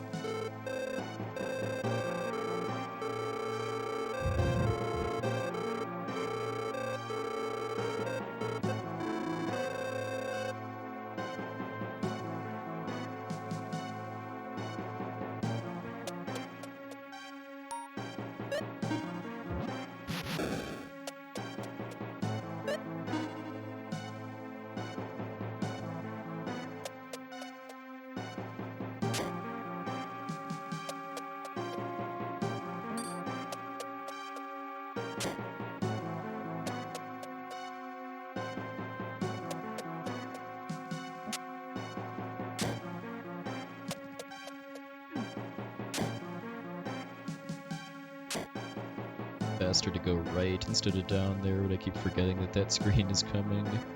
You have to press the switches in the same pattern on the first screen and the second to open the door.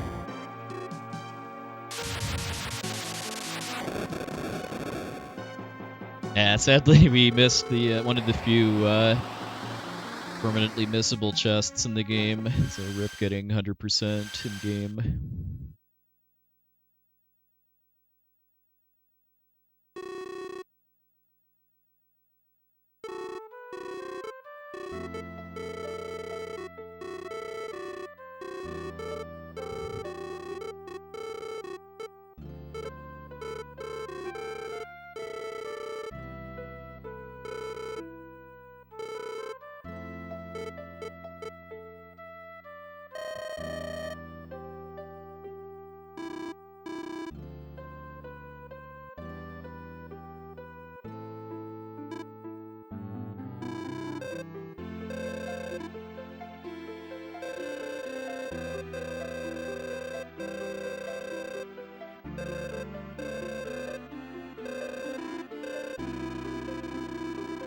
Say goodbye to Tia until the very, very end of the game.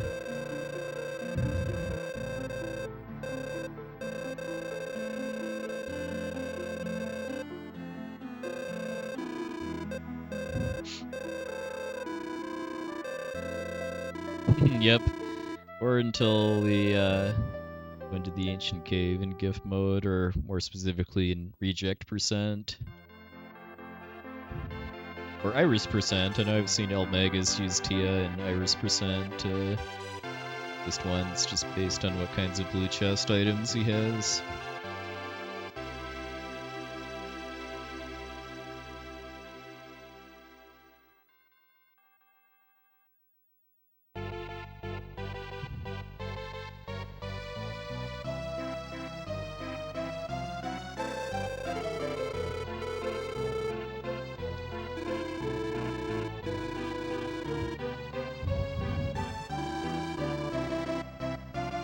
Well, I never really thought of Maxim and Tia as being together, like, at all. Childhood friends, and Tia tags along with him because of having feelings for him, but very much unrequited.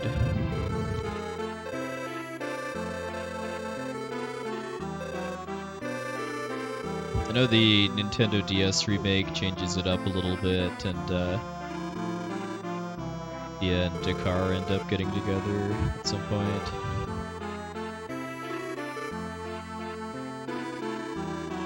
I think he kind of did, Anna, actually, because there's a cutscene where before you leave a town after finishing a quest, Maxim gives Tia like if it was like an earring or something, and she kind of dances away, and he says something there that kind of implies that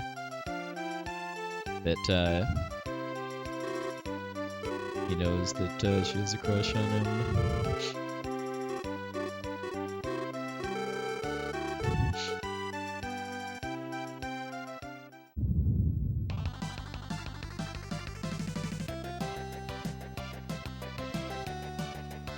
I know. I mean, like I said at the start of the run, I mean, one of the first line of dialogue is Maxim saying that he killed 6 jellies today, which I always interpret meaning that he killed 6 ancient cave jellies today, and is bragging about that to Tia. So why not deep fry those dead jellies in olive oil? Yes, and then this music, which you get very, very well acquainted with if you try to solve the world's most difficult trick.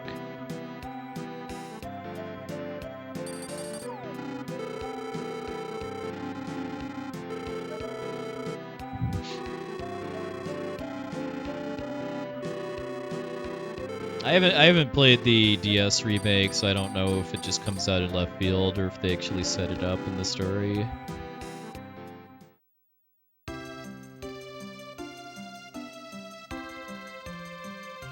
Alright, thanks for the luck on it. Thanks for stopping by too, and I hope you have yourself some good sleep and a good day tomorrow.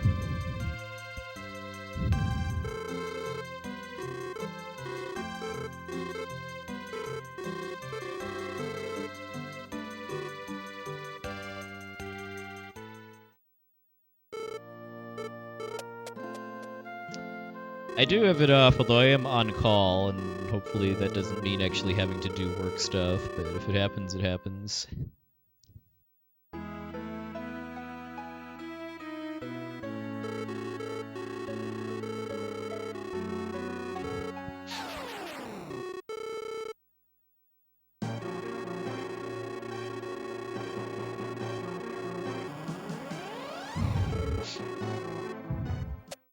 I mean, not having played the DS remake, I mean, just the impression I have is that, I mean, it's not a bad game, but it's not really considered a good remake of this game because it changes a lot of stuff, in particular that it's an action RPG instead of turn-based.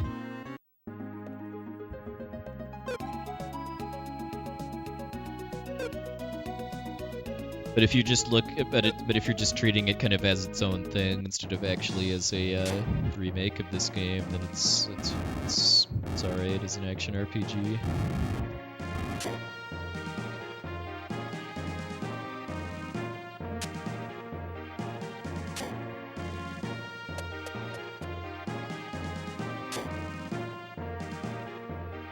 To play Mario 3 tile matching now. No clue how to do this fast yet.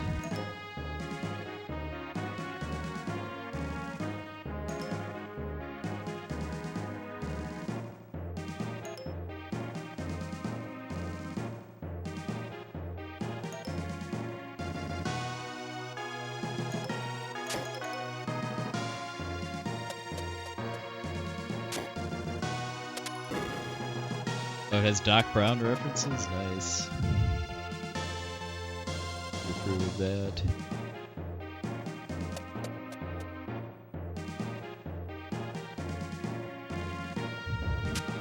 Careful here, because I really, really do not want to get into unwanted fights in this tower, because in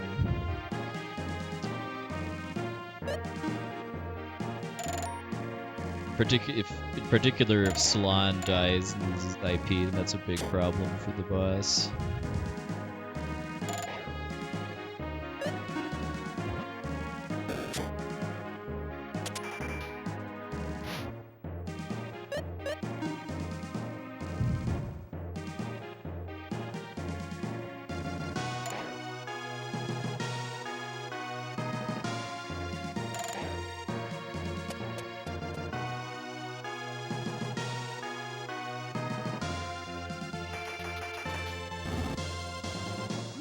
This puzzle would be awful if it was random, but the solution's the same every time.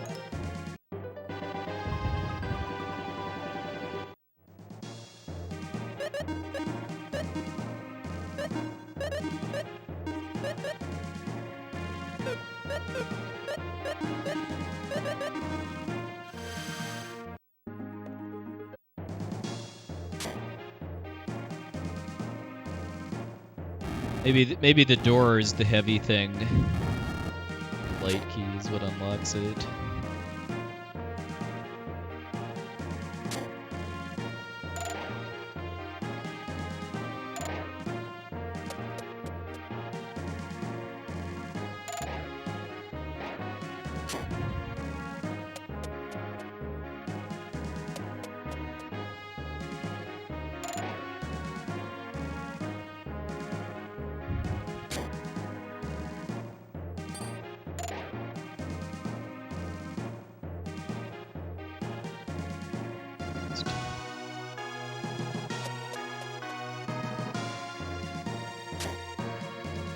Okay, we're good. This is good.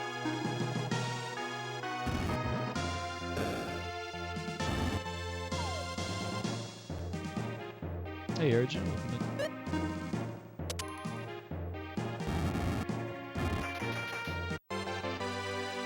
The B-Rock that I could have skipped if I'd have gotten a B-Rock drop in the Ruby Cave much earlier on. There aren't really any broken puzzles in this game that I can think of, at least.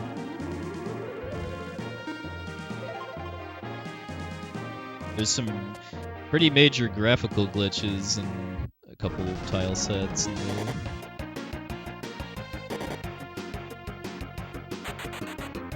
Just like last run, I didn't actually intend to get into that fight, but the fact that I did gave me some good IP for Idura.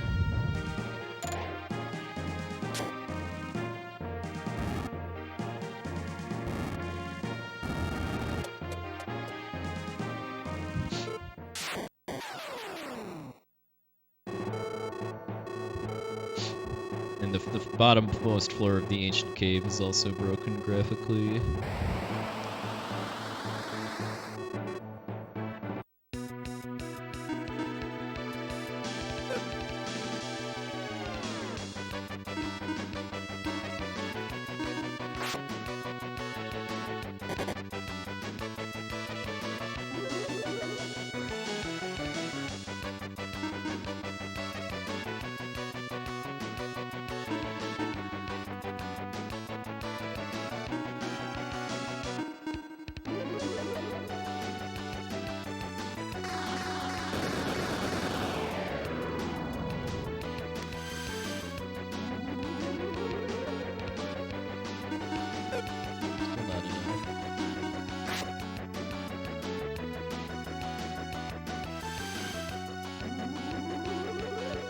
On Maxim's. Well, actually, maybe it wasn't really that. It was more that I used a lot of IP on K2s.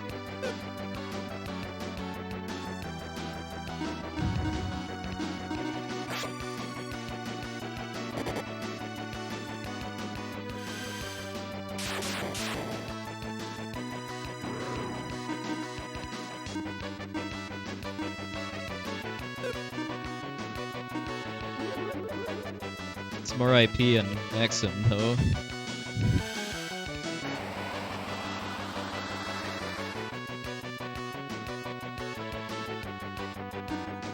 That is not good.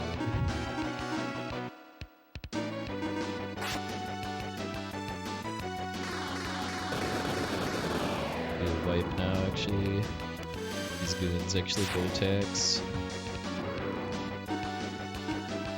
The bullet ring saved me.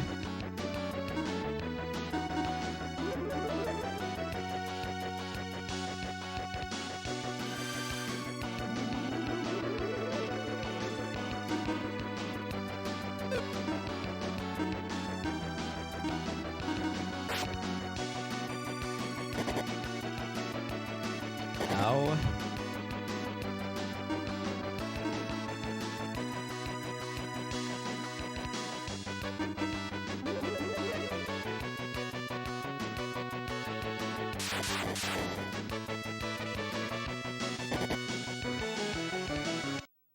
Reset this.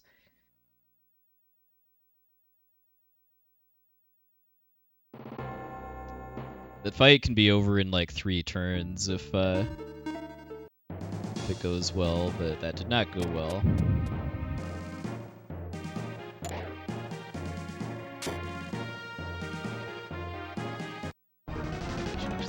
Some IP.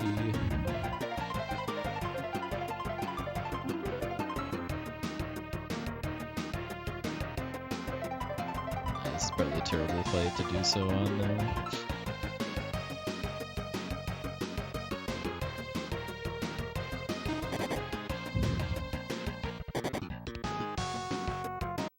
If that happens.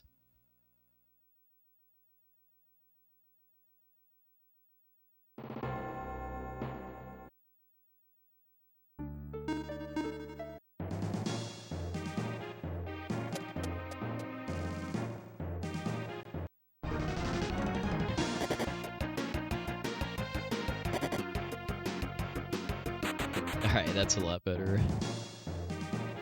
You know what, I'm just gonna save.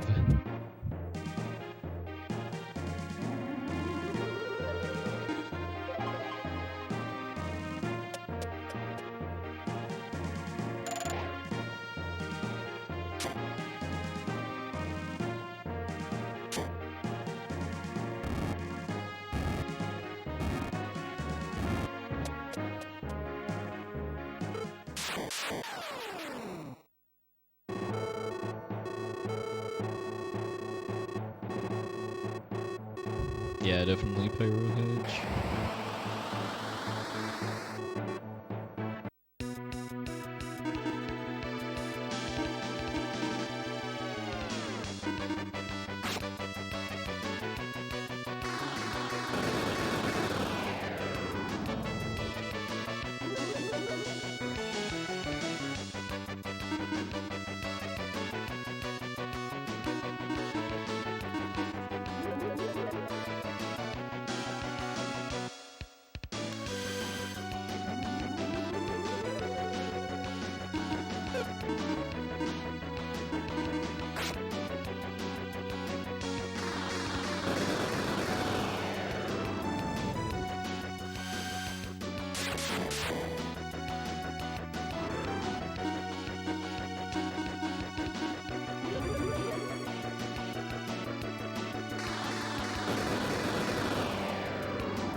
stream.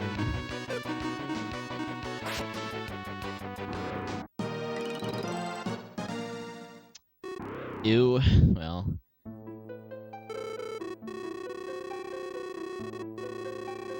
Way to go a bit forward, and hopefully have Idura 1 go better next time.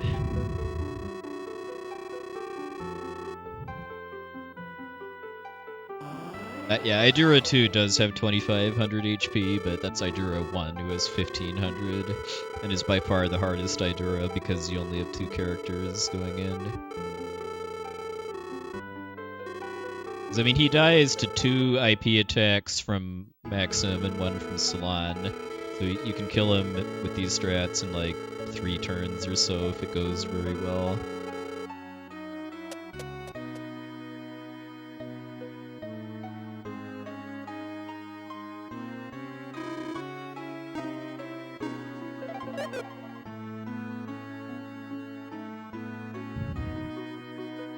And you fight Idura a total of 3 times.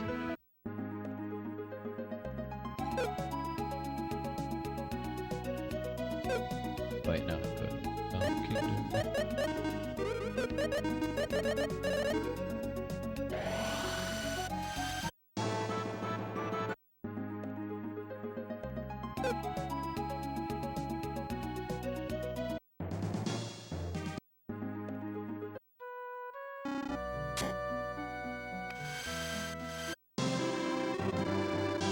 I do like how even though we're getting reunited with both Guy and Dakar, it plays Dakar's theme music for this cutscene. He's got the best line about how his only love is his sword. Unfortunately, Abominable Kenny.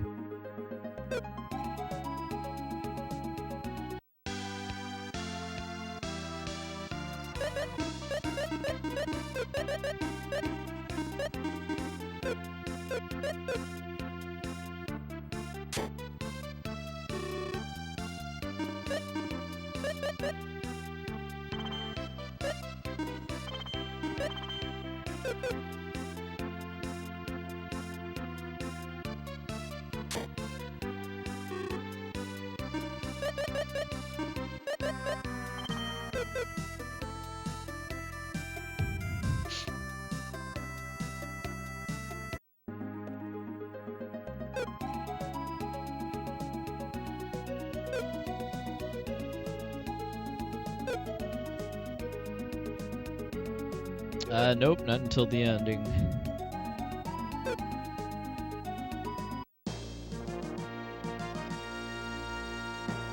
First mountain-themed dungeon.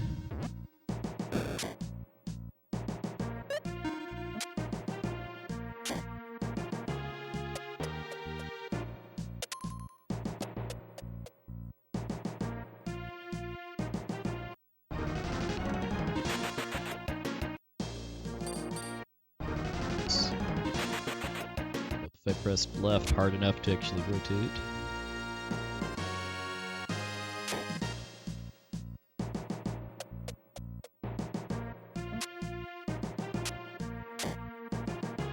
I mean, who even is that lady that they leave their son with for the rest of the game?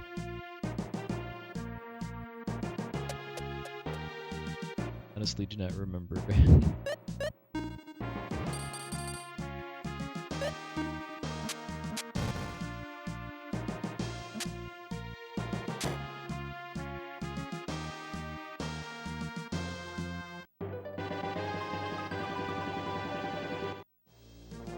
Alonzant, okay.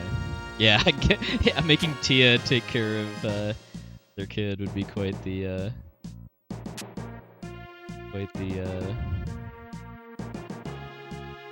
result.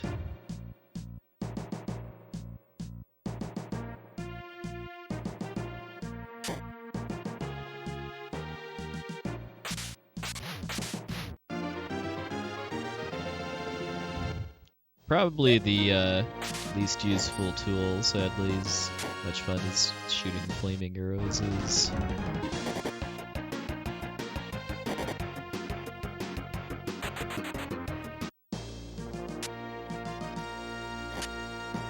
Yeah, I know I've seen at least one other solution to that bush puzzle.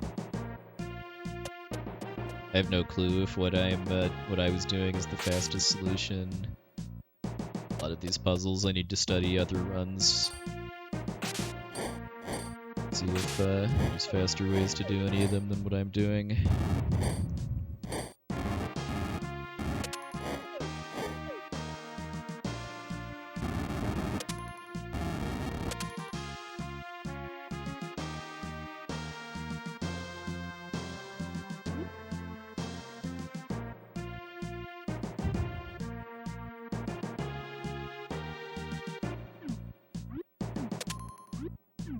Okay, I know I messed this puzzle up last time. Putting the pot down in the wrong spot and having to restart it.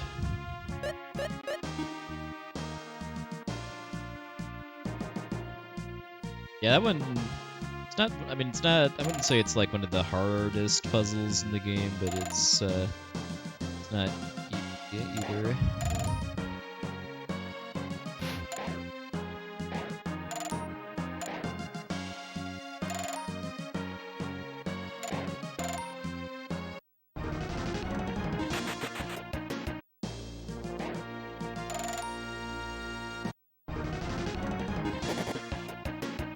Oh, if you mean the two arrows, yeah, that one is rough, casually.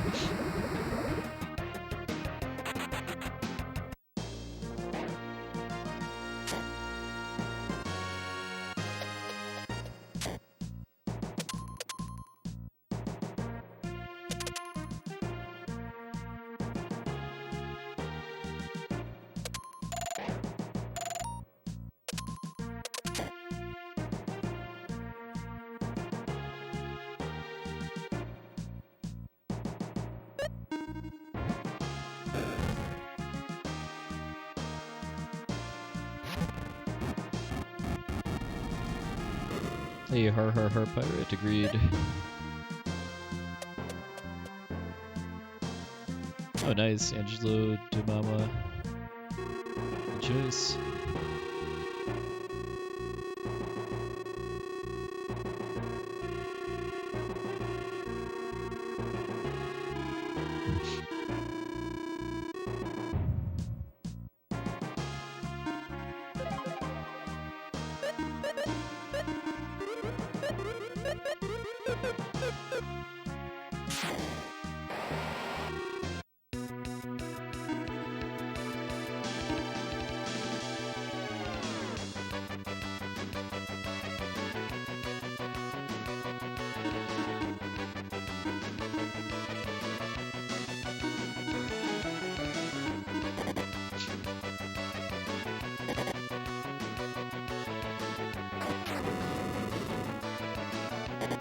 Capsule monsters is what the Pokemon are called in this game.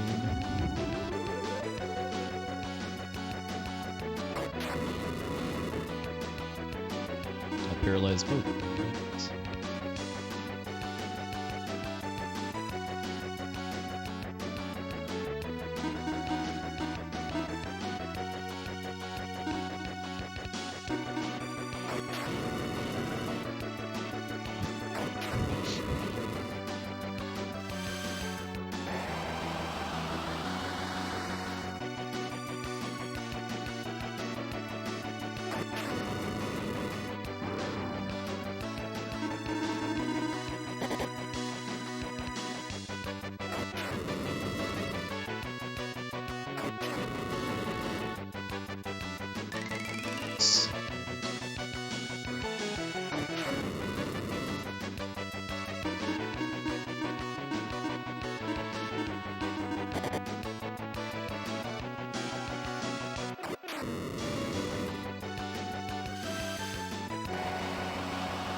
Get the tree.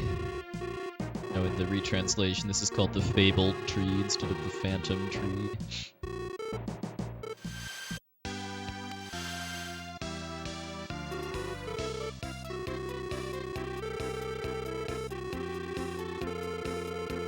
Yep.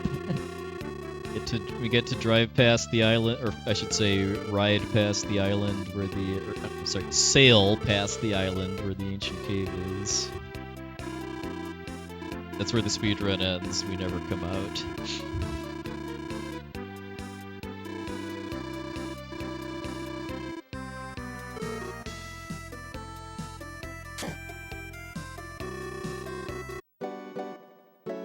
To stay at the end twice in order to advance the story.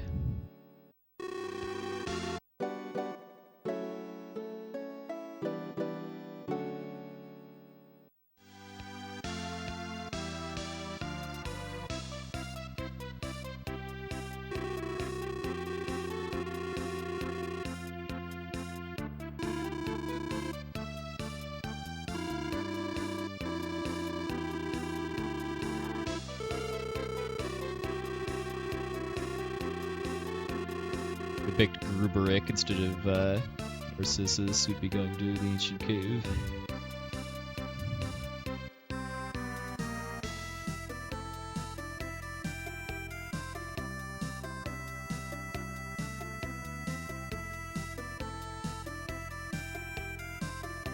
Because yeah, in a casual playthrough right now is when you want to try to finish the cave if you're going to, just because the Master Jelly at the bottom is way easier to kill if you have Dakar.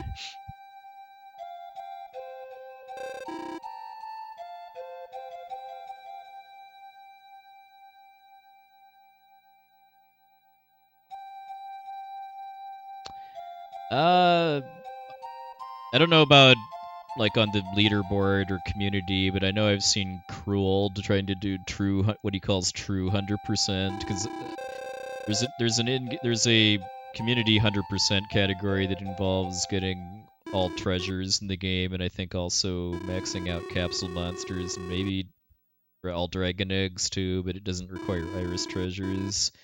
And then true 100% also requires iris treasures.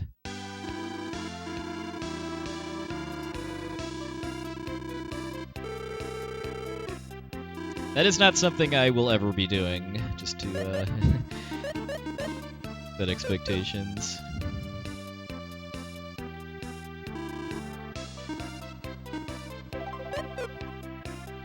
The normal run of this game is plenty long for me.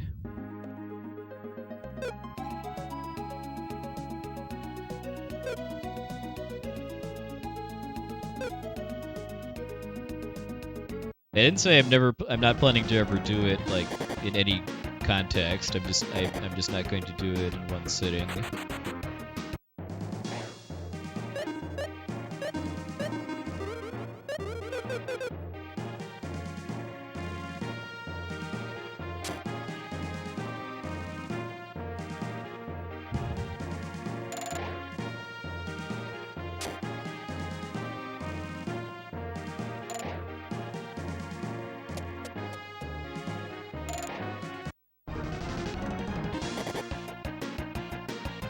Just for perspective, I think a typical Iris % run of the Ancient Cave is like pushing 20 hours.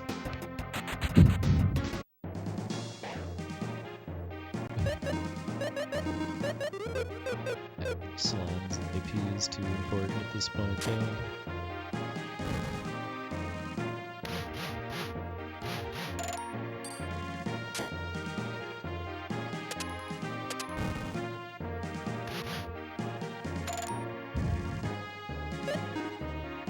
And that's just for getting all the iris treasures. I mean, you have to if you're doing true 100%, you also have to get all the treasures in the main game too. I'm sure this is probably like a 30+ hour run total.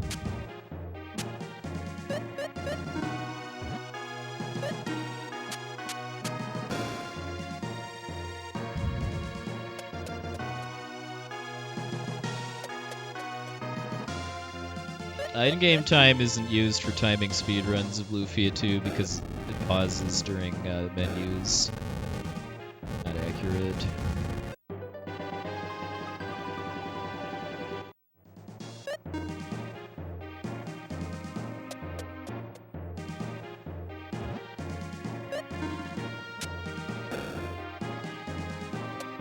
I think Happy Squid 89, I think, is the other runner that's done that.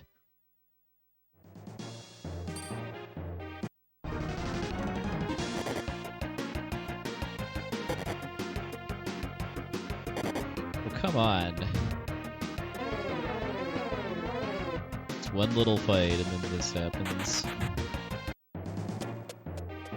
It's done that. I keep forgetting how dangerous those octopi actually are.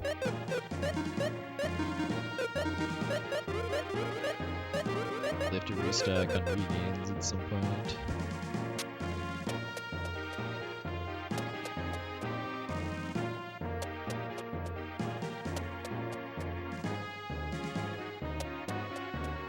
No. There's a meme speedrun category that's based around defeating the first Gades fight, but a normal run just loses that fight as quickly as possible.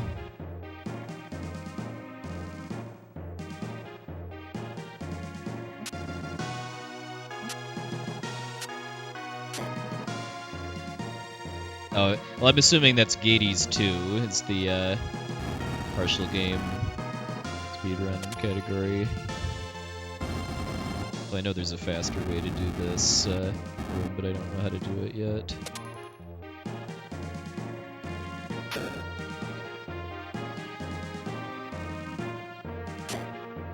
Well, that's Gordovan Gades, right?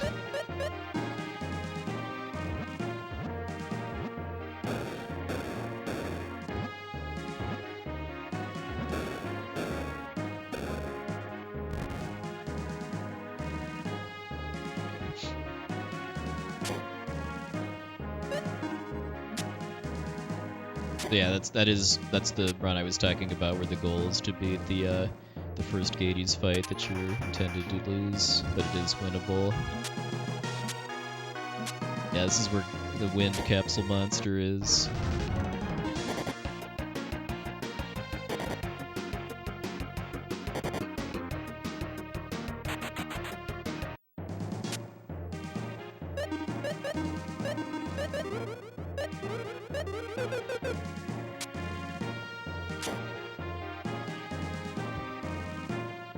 Augusto is even worse than Blaze.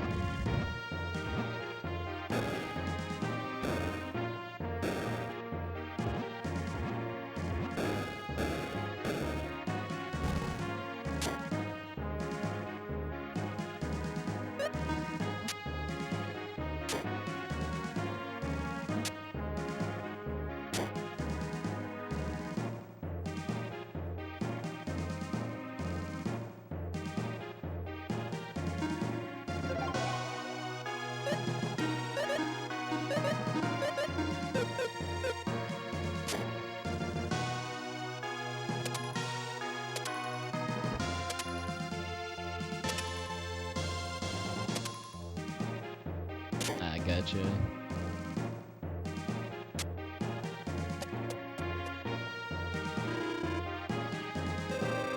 Yeah, that is true. Like, I think almost all undead type enemies are weak against fire.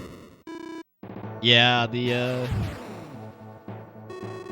English translation isn't the greatest. That's why for playing this game casually nowadays I recommend using a retranslation patch. And also, that also does bug fixing. Oh yeah, we're about to find out that the game is over here. There's a pretty notorious soft lock that a former runner of this game named Volta's got on this cutscene, where his game froze when Idura actually no, it's one of your characters says the game's over, here we go, and it froze while it drew out the game is over here. So he claimed world record because the game told him that it was over.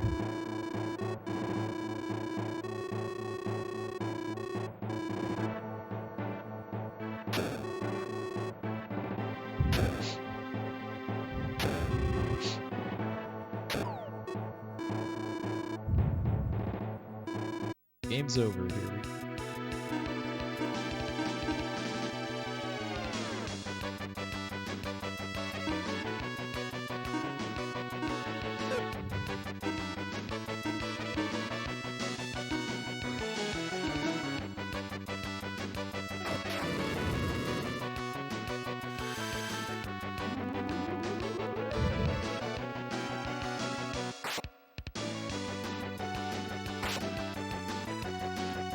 a lot of damage on that because of the goon.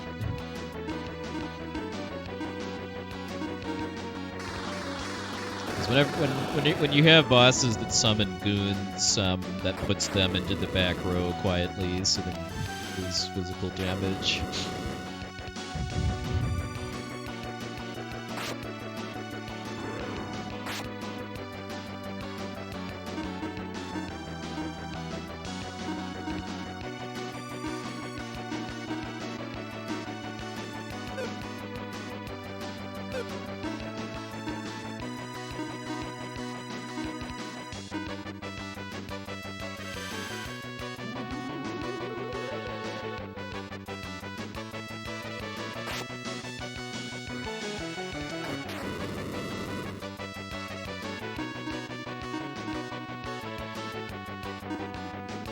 Oh, 100% main game? Nice.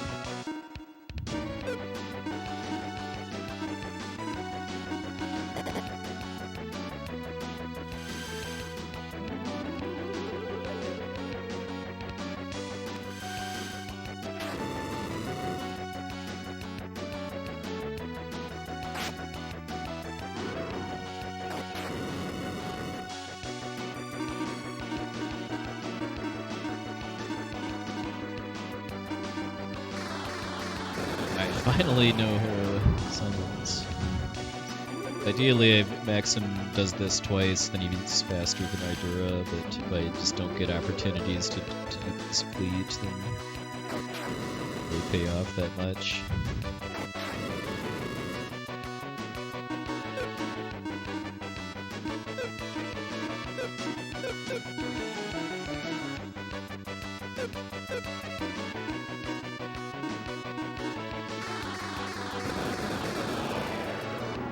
Oh yeah, I bet finding the, like, how to route giving yourself the best odds of finding dragon eggs sounds kind of interesting, actually.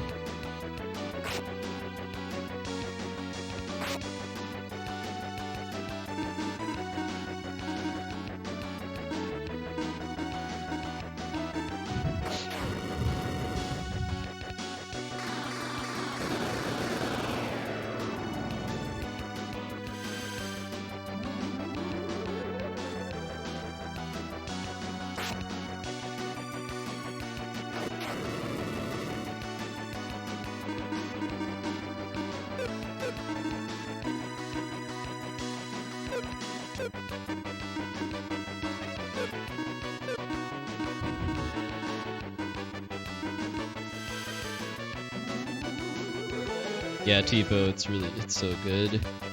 As a kid, I was only really a fan of the Sinistral boss theme, but as an adult, I've come to view the normal boss theme as a peer to the Sinistral theme. Well, that was not fast at all. So much, falling companions. And I was kind of low on IP because of, that bad fight on the first floor of the tower.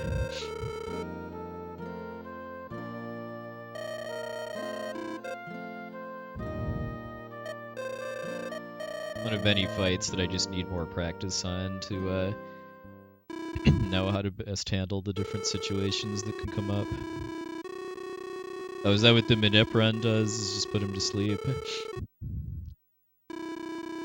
I know in the Manip run you put the Regal Goblin to sleep and then he never wakes up.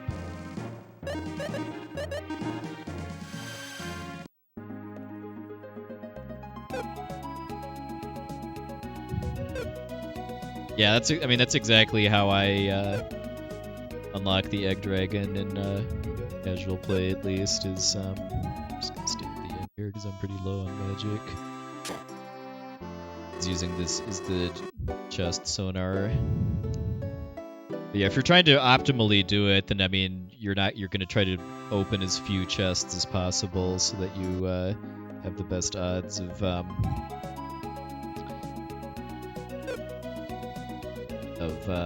finding eggs.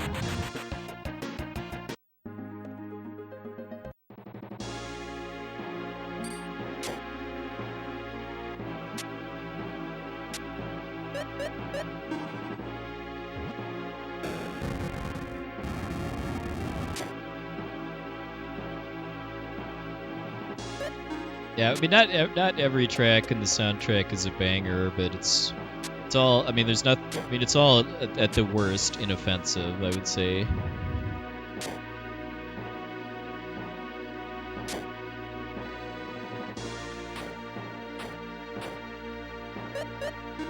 All right, it's go mode time. To Carblade.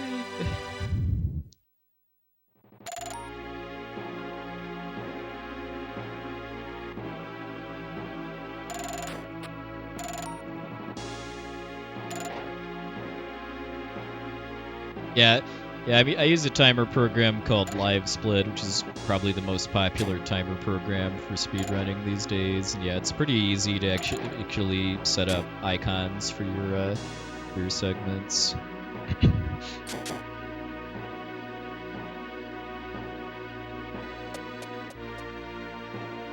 Most of them I just downloaded from a website that had stats on monsters from the game and sprites to go with them. But a few of them I had to make myself from a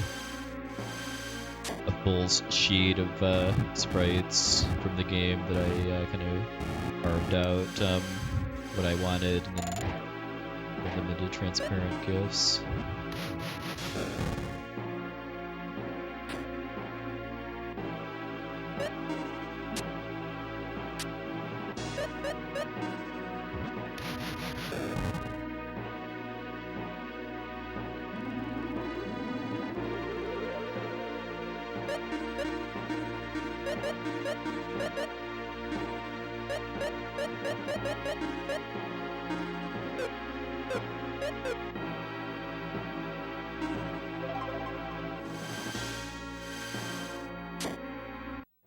They have enough IP to do Fatal Blow.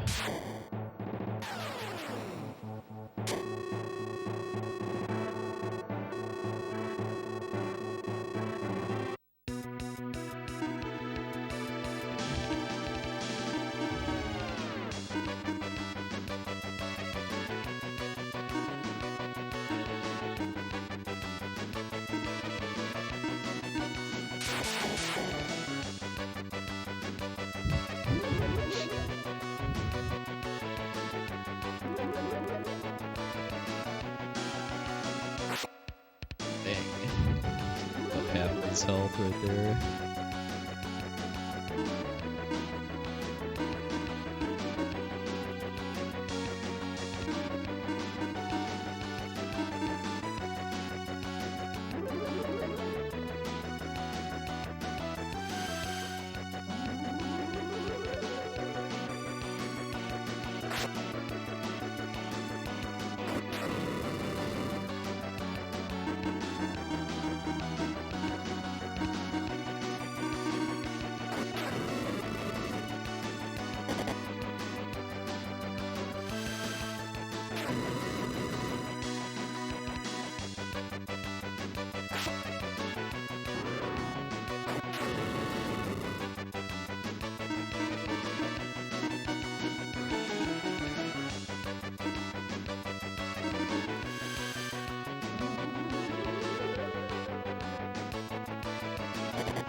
This turn.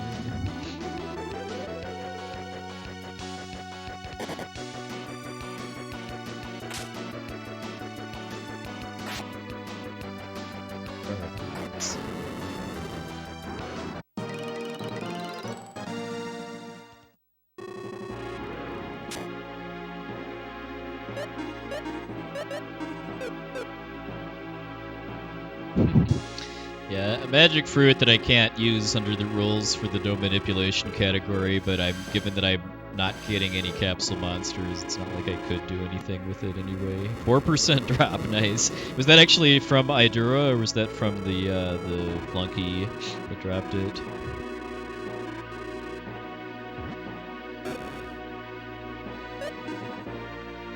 It was the flunky, okay.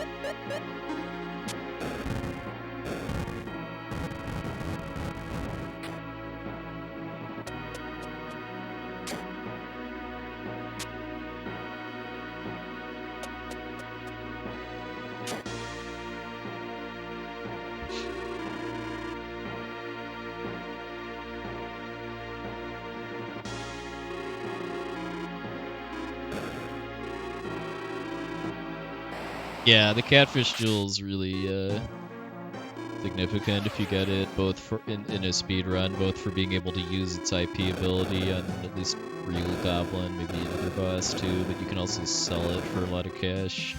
Hey, D7, I do beat Espola Stinky 2 faster than I've ever done it before. Yeah, I remember Dragon Dark telling me once that that cutscene there was kind of the main obstacle to doing full game RNG manip, at least at the time, as I think that was before it was known that stepping on a save point but not saving the game resets the RNG.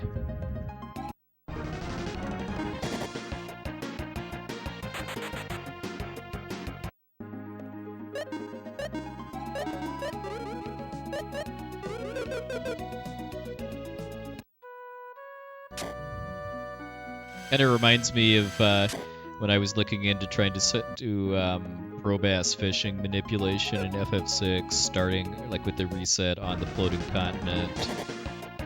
But it turns out the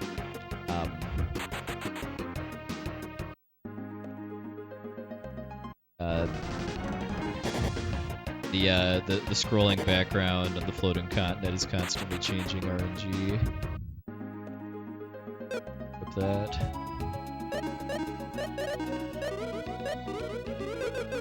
Just gonna res Salon at the church in the next town to save and regain.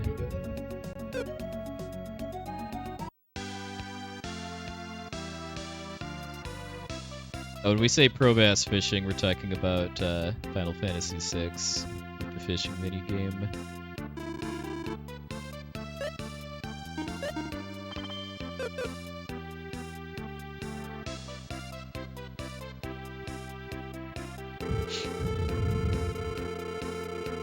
I'm sure there's people that speedrun the actual pro bass fishing games, though.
Does Lexus actually have high intelligence in game?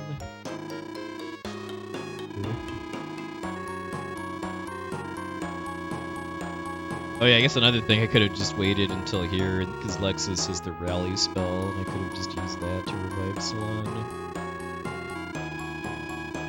Forgot that it's this right here where we get Lexus.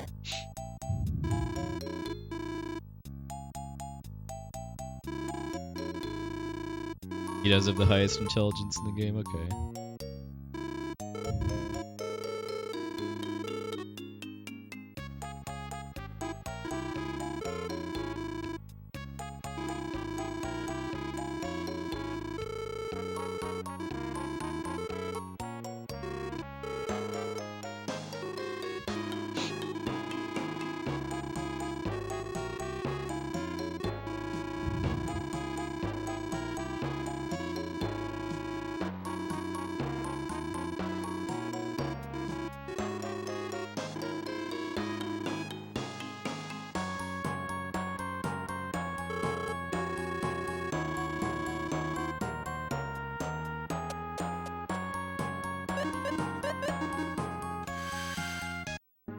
Oh, actually, no, you don't. Lexus doesn't actually join you right now. It's after the dungeon.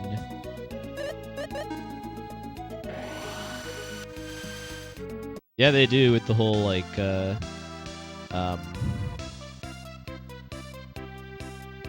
the whole lab polluting the world and making it a worse place for elves thing.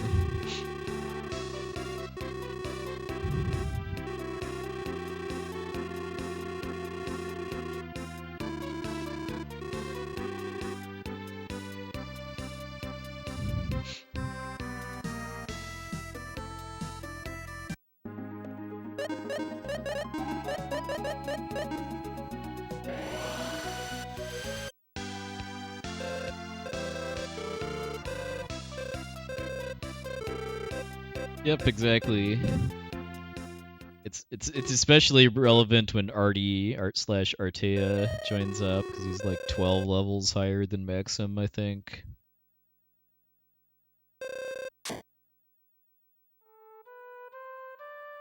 Yeah. If this game had party level averaging like FF6 or FF4, even though FF4 is a pretty different system for it, it would change the dynamics of the speedrun pretty substantially.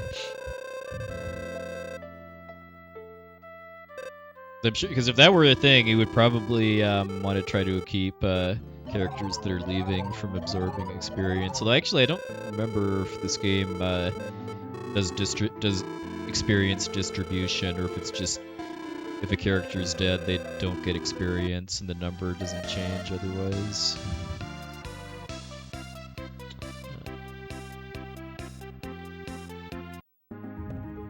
Oh, it doesn't do distribution? Okay.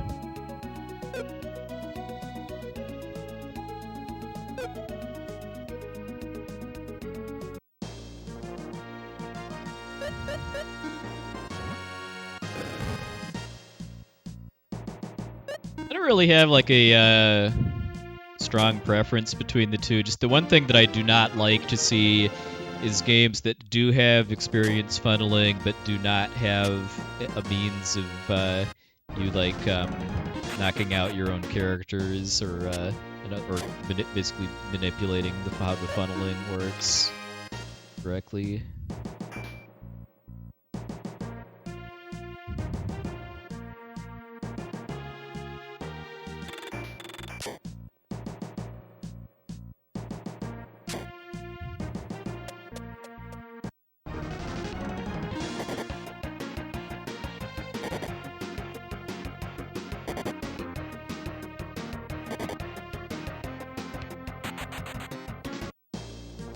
Yeah, Phantasy Star 4 in particular, I think is guilty of that.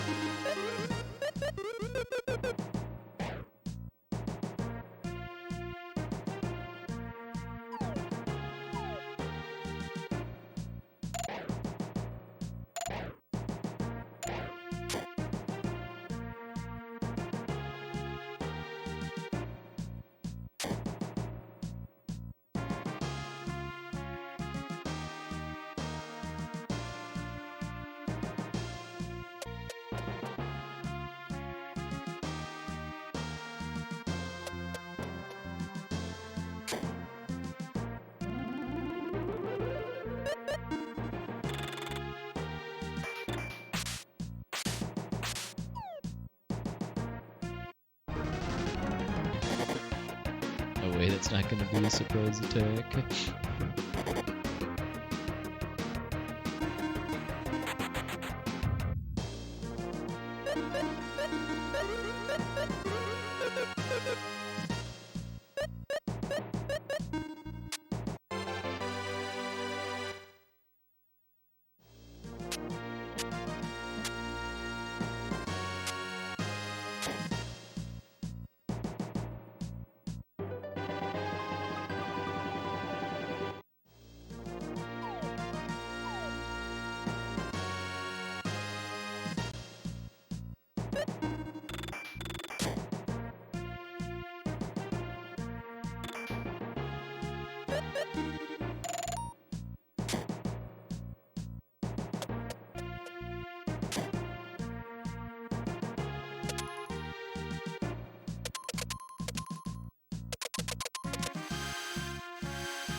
chance to get a nice weapon for Guy called the Flying Axe.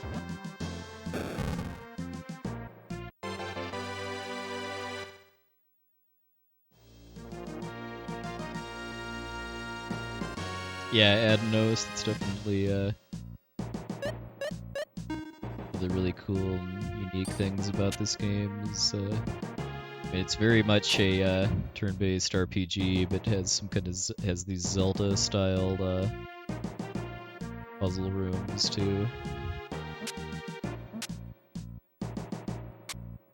And it also has its own randomizer built into it in the form of the Ancient Cave, and it has a super boss too. Wasn't super common in games like this at the time.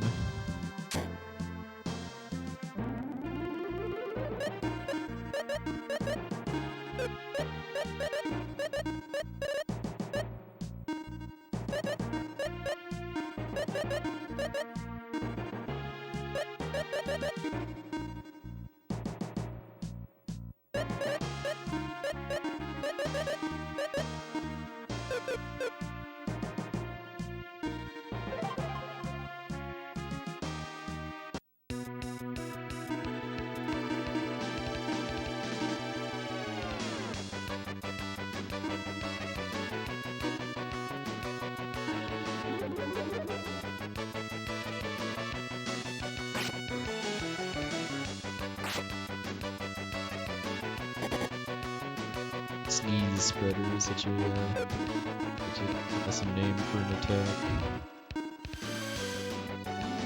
Yeah, the super boss is called the Egg Dragon. It's a side quest where you find dragon eggs hidden in dungeons, and if you do it enough times, you can eventually fight the Egg Dragon as the game's super boss.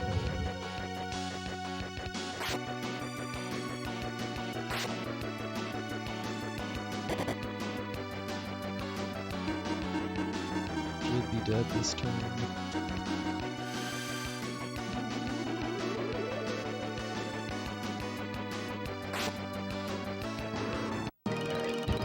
This fight is over very fast one way or the other. Just how much damage you can do with fire elemental weapons.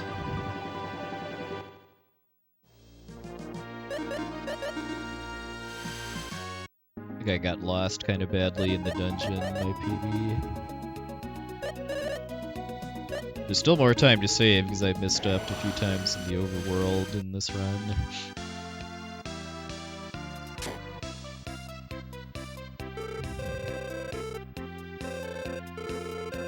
Yeah. In general, I recommend playing this game first, and if you really like the story and the world of the game, play Lufia 1 afterwards, but doing it that way does make you miss out on a couple throwbacks to Lufia 1, like this thing here with the Profea flowers, which are Lufia's favorite flower in Lufia 1.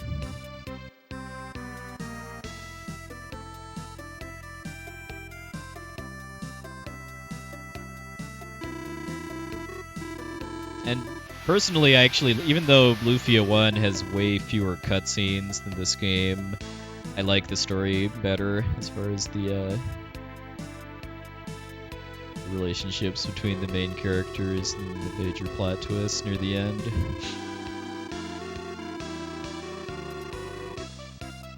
Pretty sure. I mean, there have to be some kinds of quality of life patches for it nowadays to make it more fun to people that that aren't used to really kind of slow-paced, grindy, or old-school RPGs like that.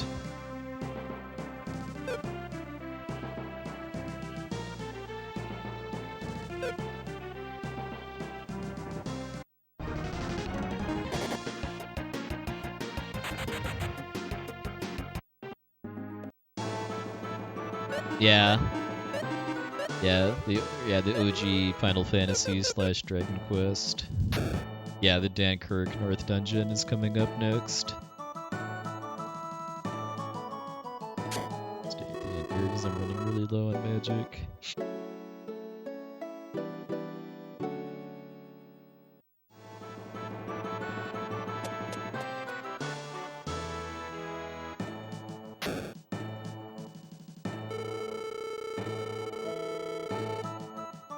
ruby icon, or as it's called in the retranslation, the ruby angel. Can't have religious references in a video game, no siree.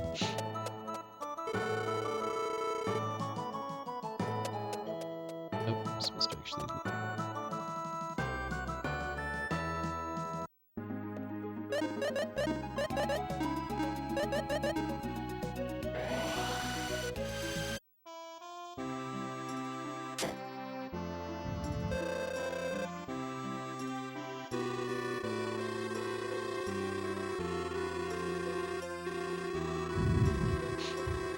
Although I think there's 2 dungeons in this game that are called North Dungeon. There's the Bound Kingdom North Dungeon, which I've already been to, and then the Dankirk North Dungeon, which is up. Even though you hear the in jingle here, I don't think this actually heals you.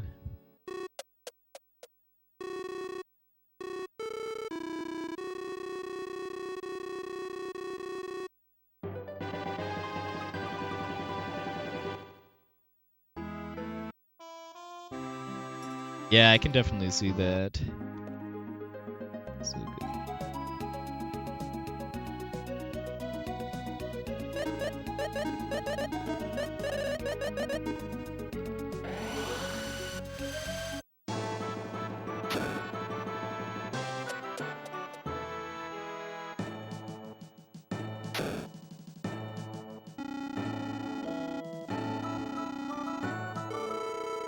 I need to talk to the guy first.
Definitely the roughest thing about this upcoming dungeon in the speedrun is just some of the regular encounters.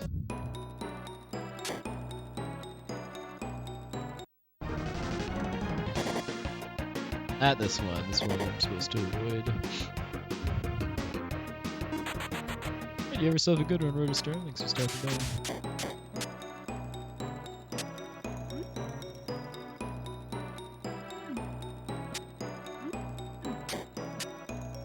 Yeah, people really only speedrun Ancient Cave, but I'm becoming the change I want to see in the world by learning to run the full game.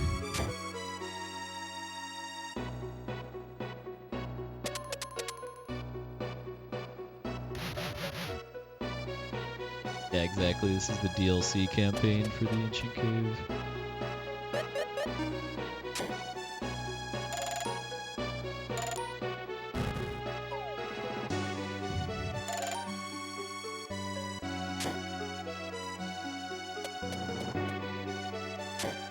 Another name I've heard too is Story Mode.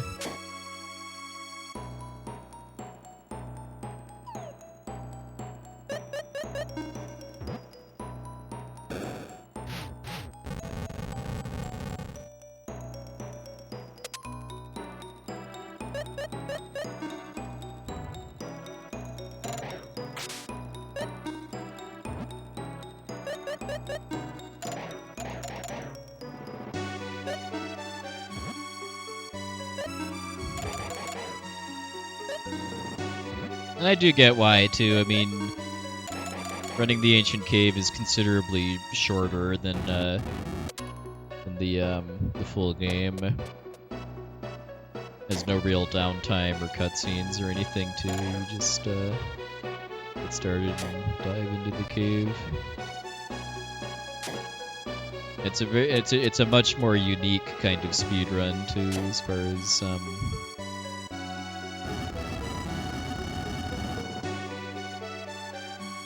kind of what skills being good at helps with. Did I miss a switch somewhere?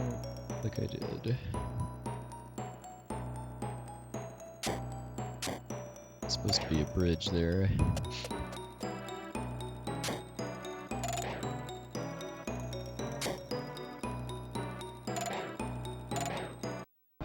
Yeah, especially if you're doing like a longer Ancient Cave run than 80% too. Not having any built-in brakes is probably not great.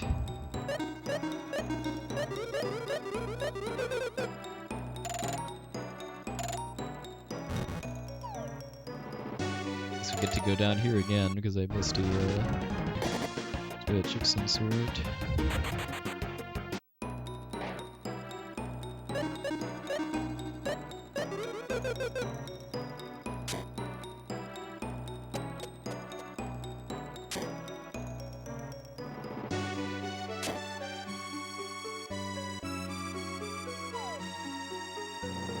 That.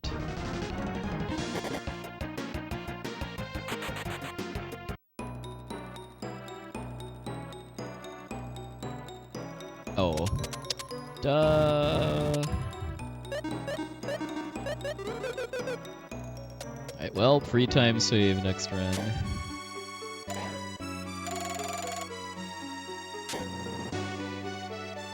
I could have just exited out too, but I was afraid doing that would reset other switches.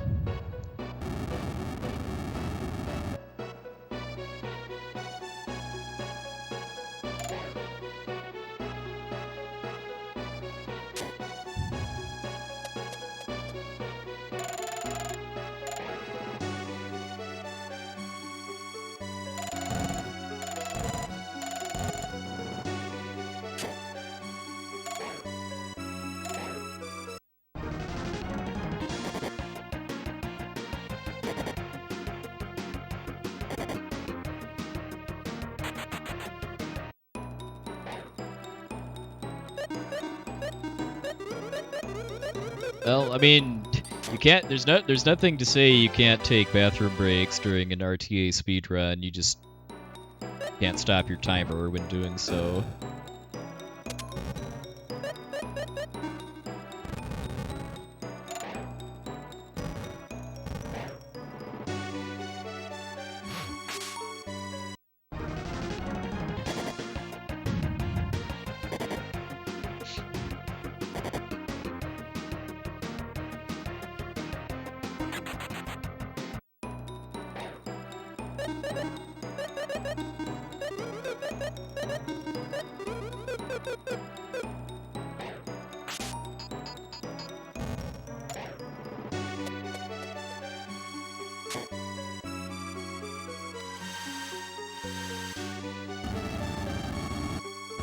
I'm also of the opinion that I don't think there's really a lot of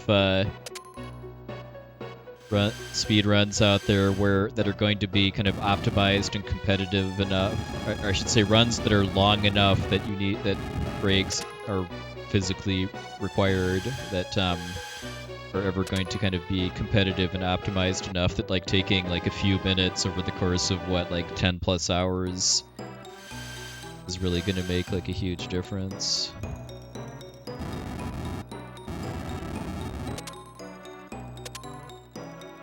That's just me though. That's just kind of theory crafting too, just because I don't really ever personally plan to do any runs that long that don't have any kind of built-in breaks. Like the longest run that I could ever realistically see myself doing is Final Fantasy IX any percent, which has some built-in breaks during FMVs.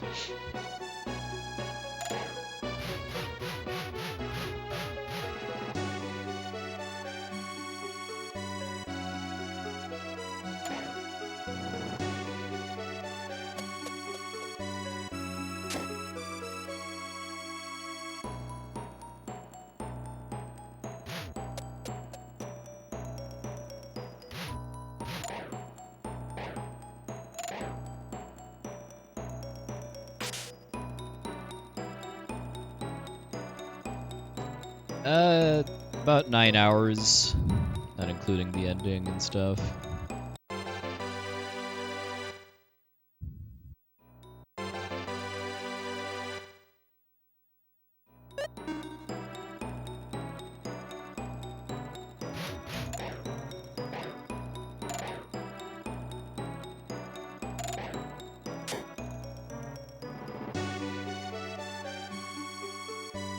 Now we get to make Lexus into a powerhouse.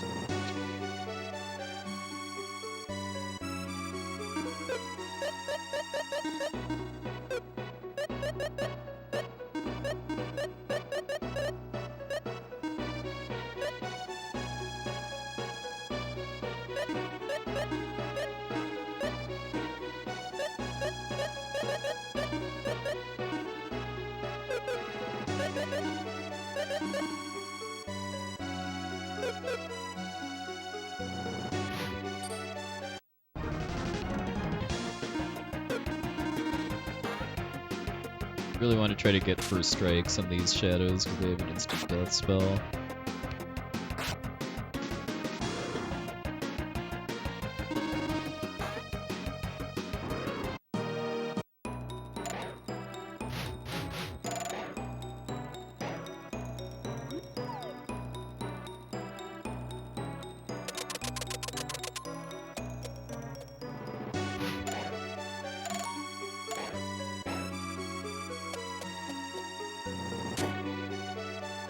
Yeah, I've always found that funny too, Jimbo.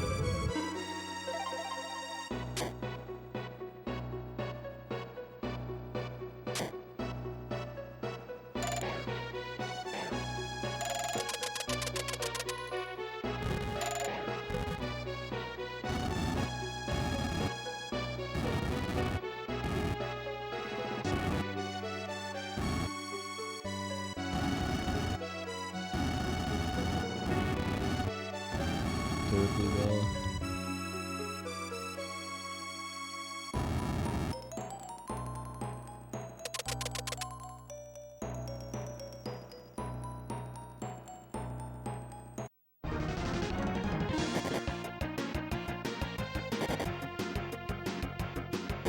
I don't really have like a single sweet spot, I'd say, for length of runs, but I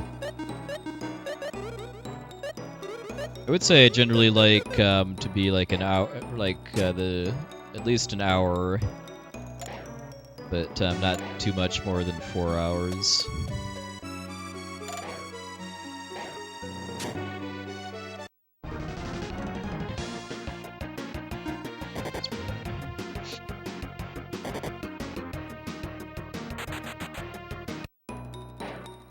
I do like my speed games to be kind of long enough that they stay interesting, and that there's always new stuff to discover and optimize, but I'd also like them to not be kind of so long that I have to commit an entire day to doing a run.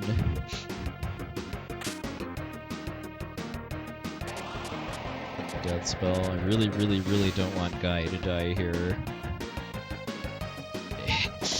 Really, really don't want to have Guy die here, because if he loses his IP, that sucks a lot for the next boss.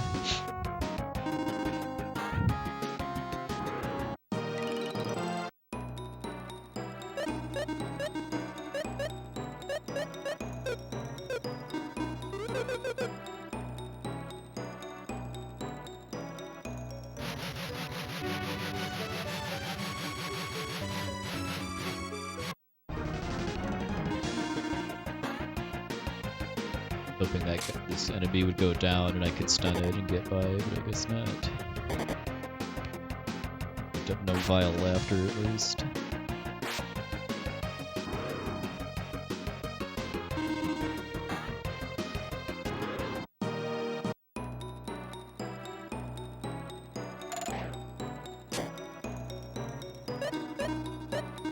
Getting through that screen with only 2 fights is decent.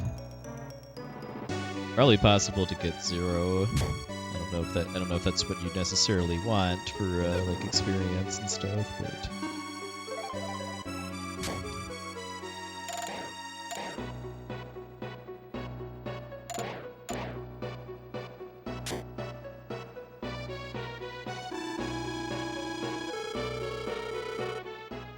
so as long as Guy has IP, this 4 times soldiers fight is 1 turn.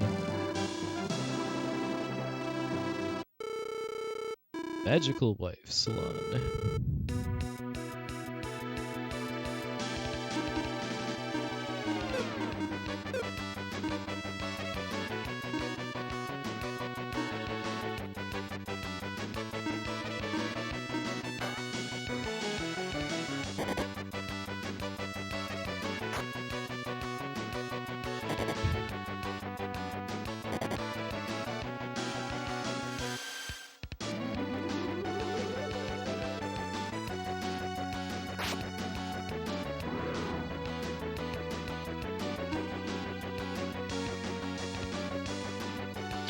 Let's try to res Salon.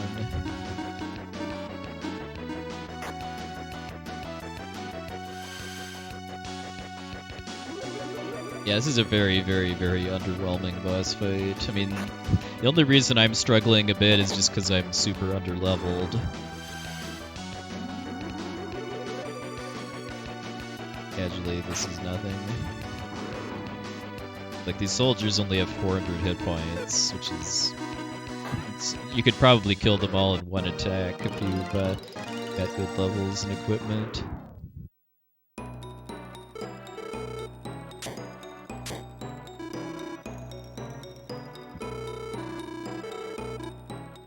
Alright, at least I got through with everybody getting the XP.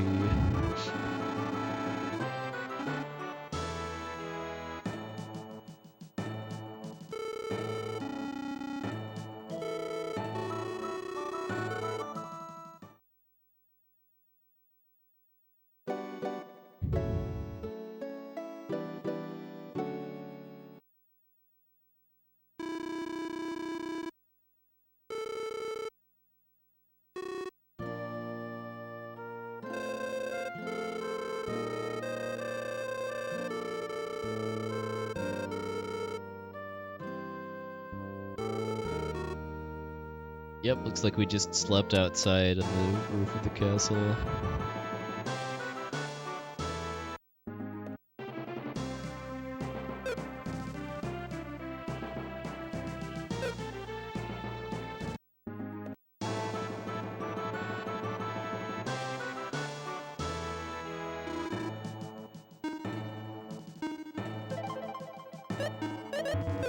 Oh, okay, got peeled there. I was trying to cure Maxim being poisoned there.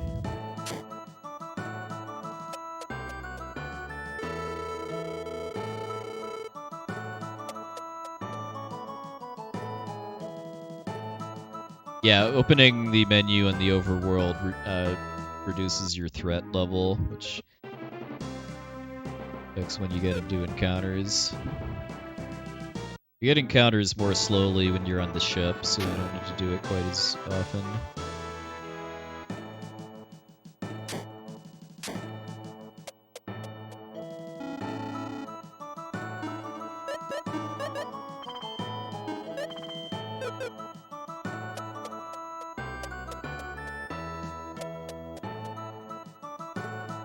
Oh, interesting. Okay, because yeah, the guide I'm following recommends doing it every 9 steps, roughly.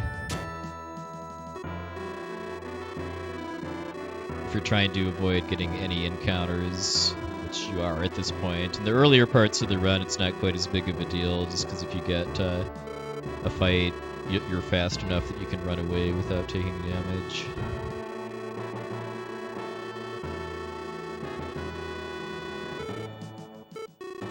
Yeah, this game's soundtrack was done by a completely different composer than Mario RPG. This was Yasunori Shiono, and Mario RPG's Yoko Shimomura.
These are ninjas now, which are even scarier than assassins. It's the mistranslation of assassin.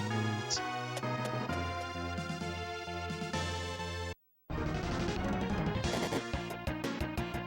Ow. Alright, this one let me off really easy.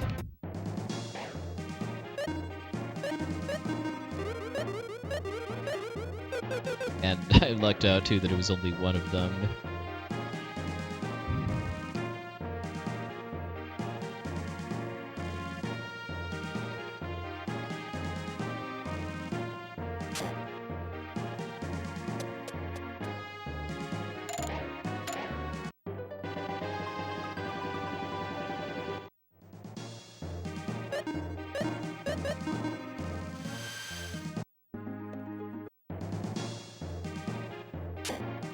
Yeah, got plenty of IP now at least. Yeah. I would maybe argue that maze puzzle, if you want to call it that, is the easiest puzzle in the whole game. You know, when I did a casual playthrough of this last month or whenever, I just zoomed right through that through that screen with without much trouble.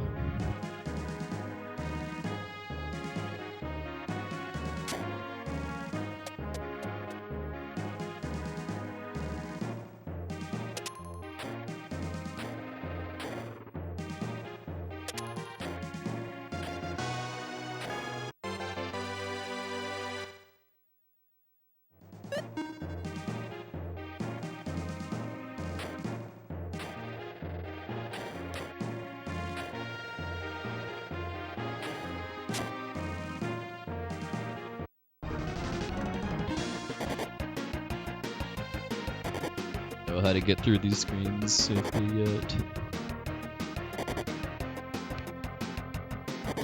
No knife thrower at least.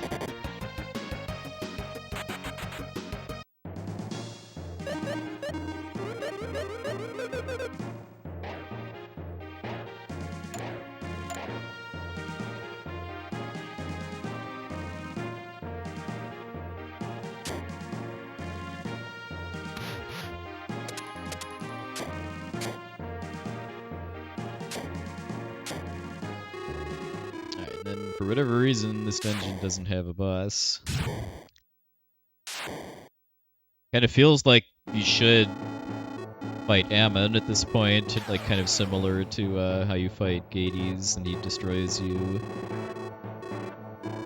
You'd have that here, and then you'd fight him for real in the Divine Shrine, but nope. You don't actually fight Ammon until Endgame.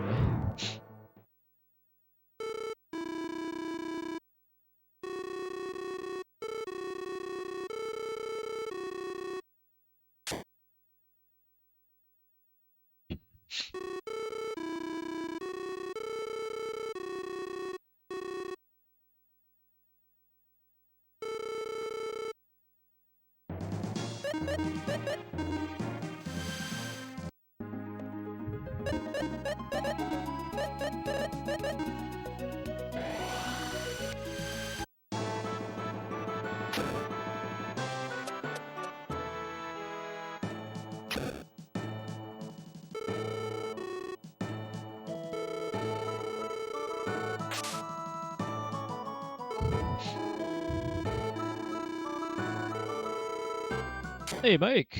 Welcome, welcome. Yeah, going pretty alright.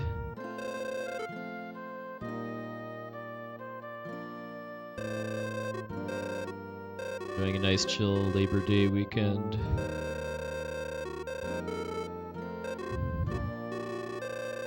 Hope things are going alright with you as well.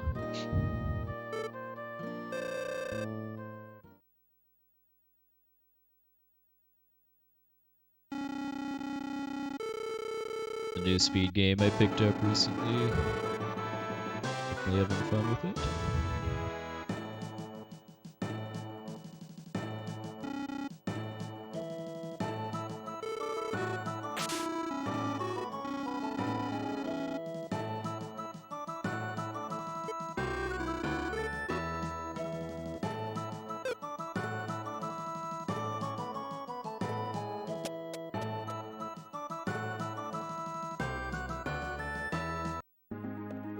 Yeah, it's trick in the official translation and tweak in the retranslation.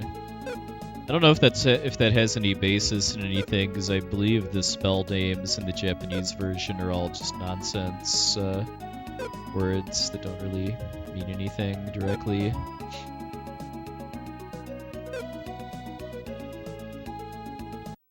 Oh, nice. Yeah, I mean, I put this game up there with like Final Fantasy VI and Chrono Trigger as far as being kind of the pinnacle of the Super Nintendo JRPG. If you do give this game a try, I would recommend using a bug fix / retranslation patch from romhacking.net called Fru Lufia, just because the NTSCU version of the game has a lot of major glitches in it, some of which are kind of bad in casual play.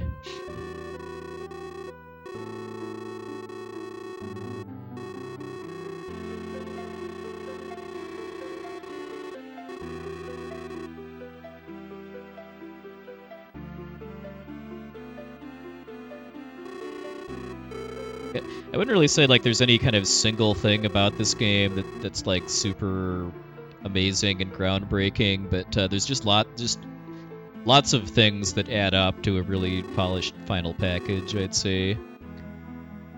Between the battle system, the fact that the Zelda style puzzles that are built into all the dungeons, the fact that the game has a built-in randomizer called the Ancient Cave. It's supposed to warp back. And a super boss called the Egg Dragon. Really a lot of super bosses in RPGs yet. Oops.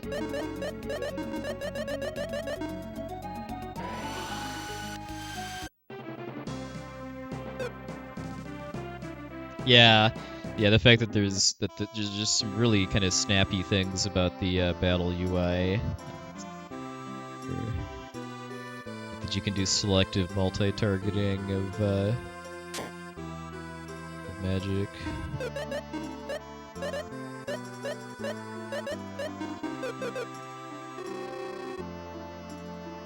Oh, wrong shop.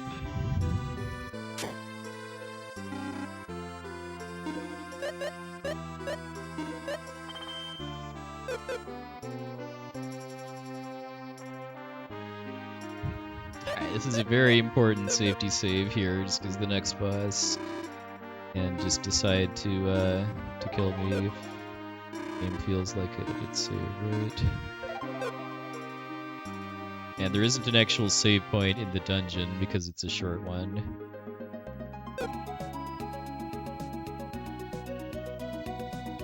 Oh wait, actually no. Sorry. To go through this town, and then we have the important safety save before the next dungeon. Hey, Grubaro, come in.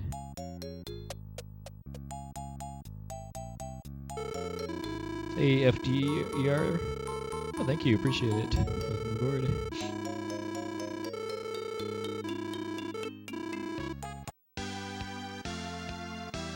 In addition to the selective multi-targeting, there's also some nice there's also kind of a pseudo auto battle too, where if you just hold the L button, that'll just queue up all of your characters to do physical attacks with no mashing.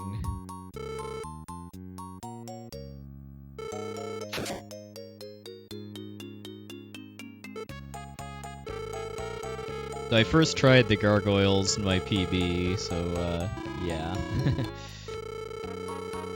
The record for this category, I think, had 2 deaths on the Gargoyles and lasted about 6 minutes total, sadly. Now is where we safety save for the Gargoyles.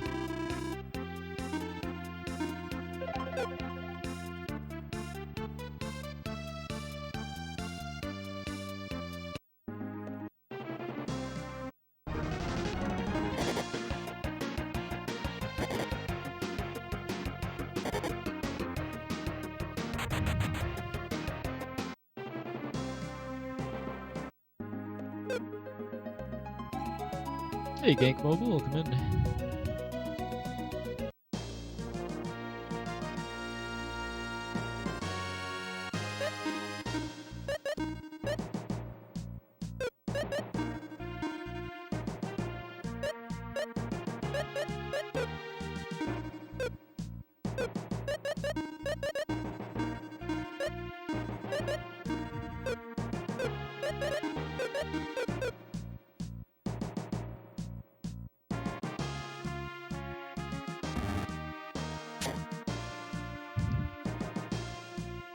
Hey, thanks, the Ellison. You have yourself a good one. Thanks for stopping by.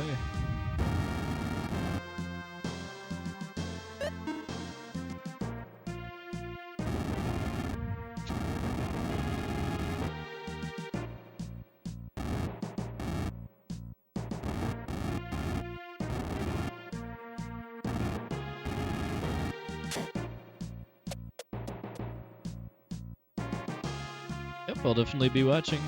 People unaware, there's a tournament for the Ancient Cave mode of Lufia II going on right now on Saturdays on the RPG Limit Break channel, organized by the Lufia community.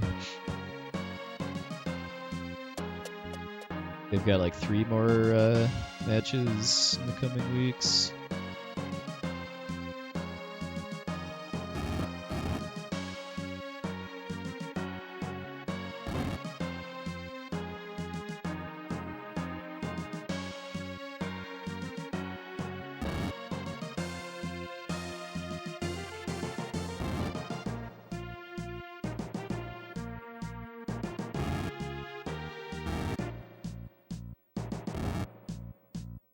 Squealer, I know, is involved with it. It's Shadow Killer is the main admin for it.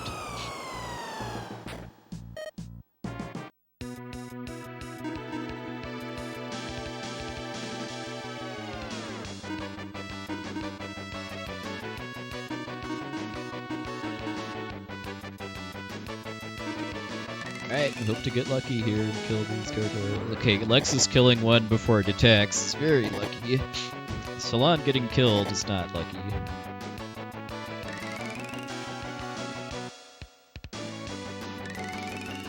Hey, Nitrodon, evening Siri.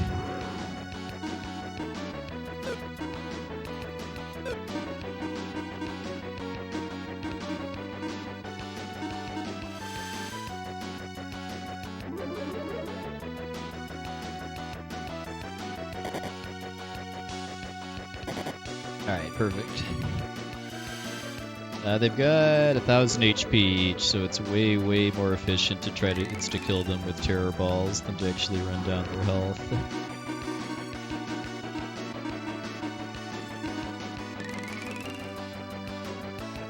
Wow, that was really good. Again, I'm wasting all of my good Gargoyles luck on runs where I'm not really that good at the game yet.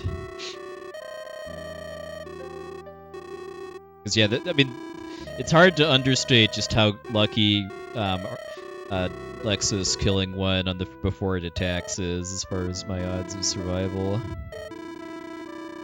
Hey, Anatolu, thank you very much for the raid, good sir. Hope your Dragon Warrior run went alright.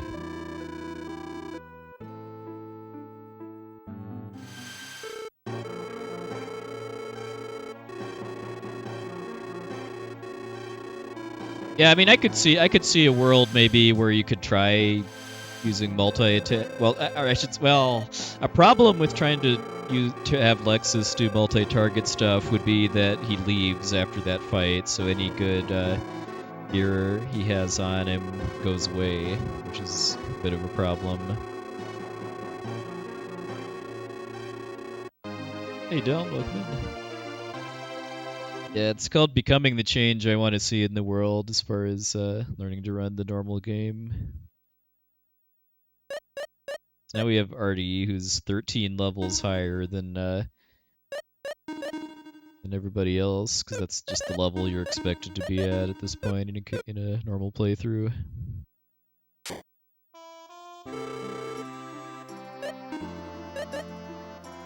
Alright, a lot of stuff to sell here.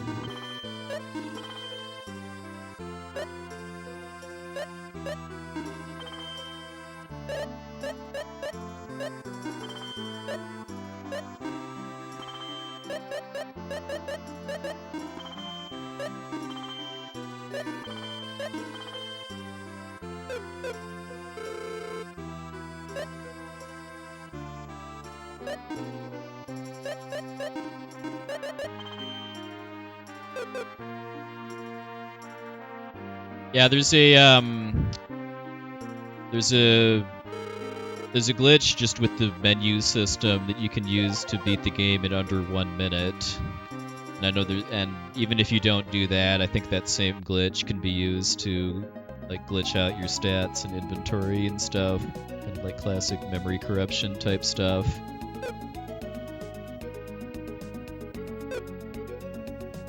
Not actually. I'm still new enough to running this game that I'm not actually sure if there's anything besides that that's formally banned in for major glitches.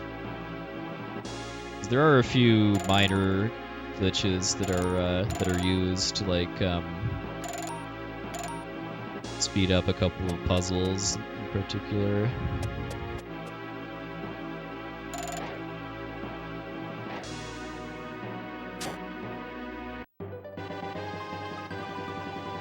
Didn't really try too hard as far as hiding the key in this dungeon.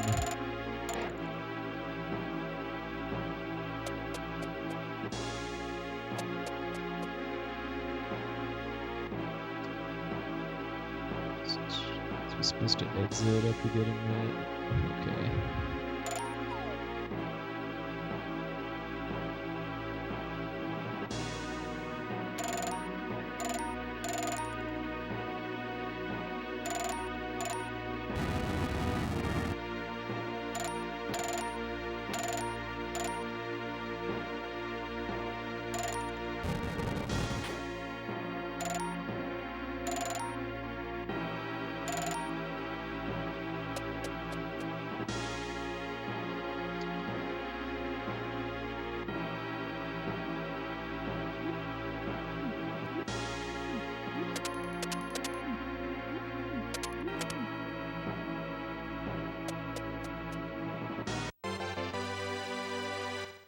Fortunately, we get to do that whole little shindig again. Get back to where we need to go to actually finish the dungeon after getting that chest.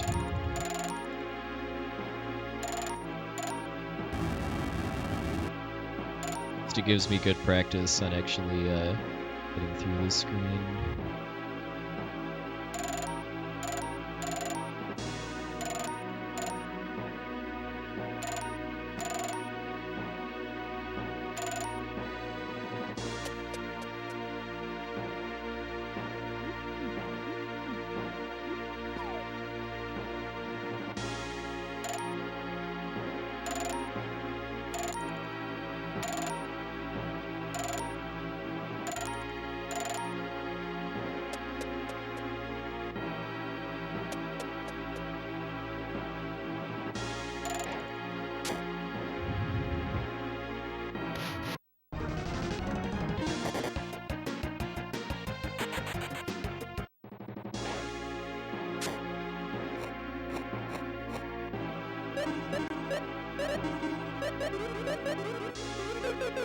These candles lighting up as you go reminds me a lot of the ending to Castlevania 4.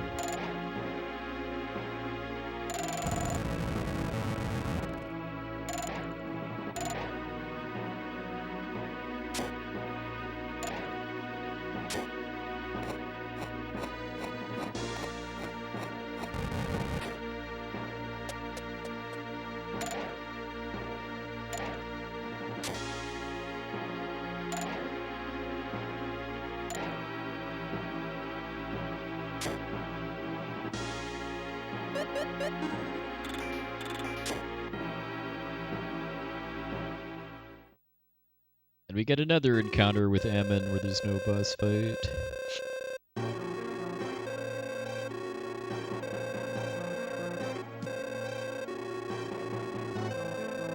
We'll be fighting him eventually, just not for another, like, hour and a half or so.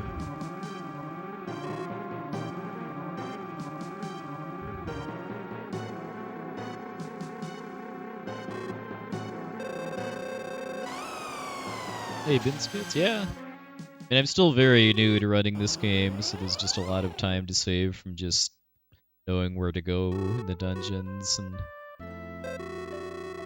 towns and stuff, but we're making progress.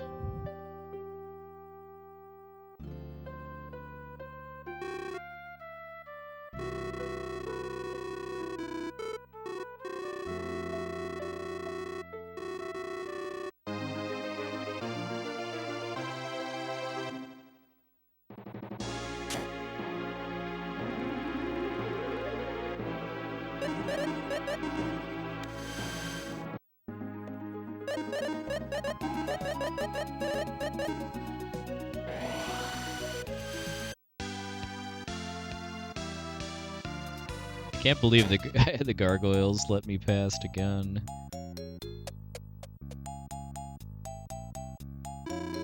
Because if you get bad luck with your first couple terror balls, that fight falls apart really fast.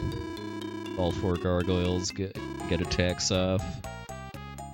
Usually they're pretty likely to kill somebody.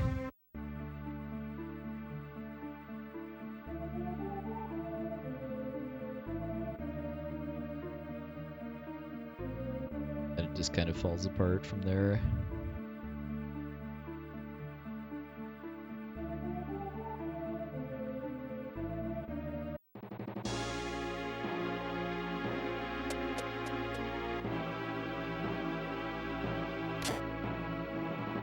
Actually a pretty expansive basement to this shrine that we're just completely skipping because there's lots of chests and stuff down there, but nothing required for getting to the boss.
fight this thing at all, so careful here.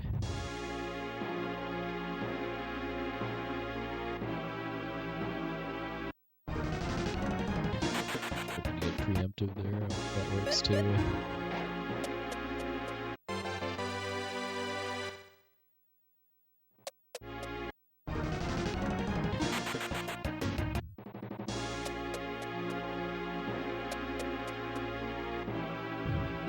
I've had some weird issues with the hammer just kind of flipping through enemies that I'm standing directly next to and it not stunning them. If I'm in a situation like that, I'll usually switch to the hook or arrows until I actually understand better what's going on with the hammer, if that's like a glitch with certain types of monsters or what.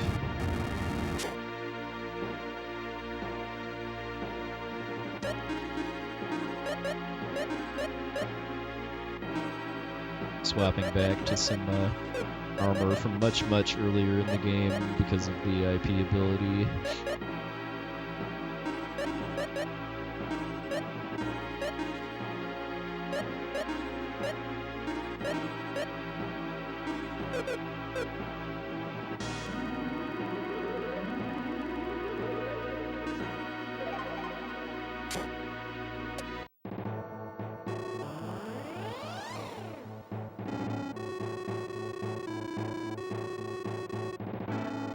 Oh yeah, the other green recovery tile.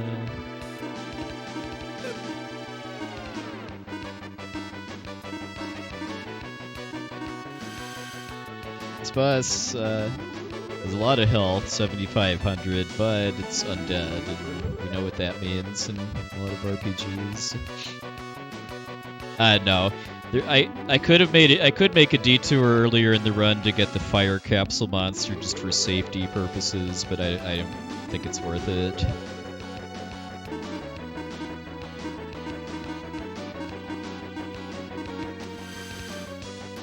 Having the capsule monster just wastes a lot of time over the course of the game too, from extra animations and text boxes and stuff in battle.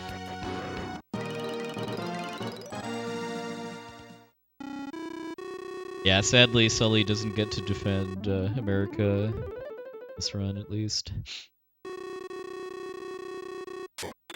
Well, that was basically perfect, because it only got one turn and it didn't do anything on its turn.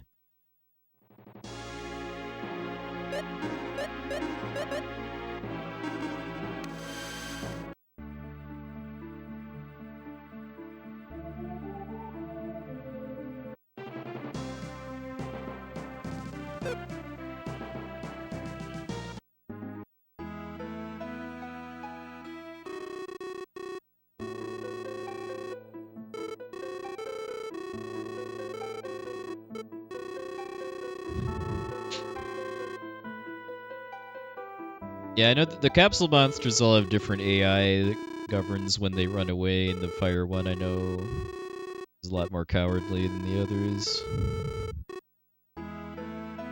Maybe not quite as much as the dark element one.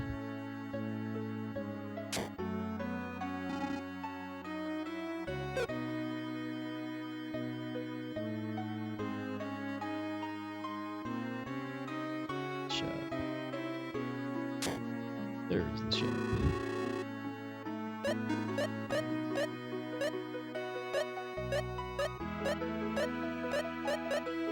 Did I not get the bow?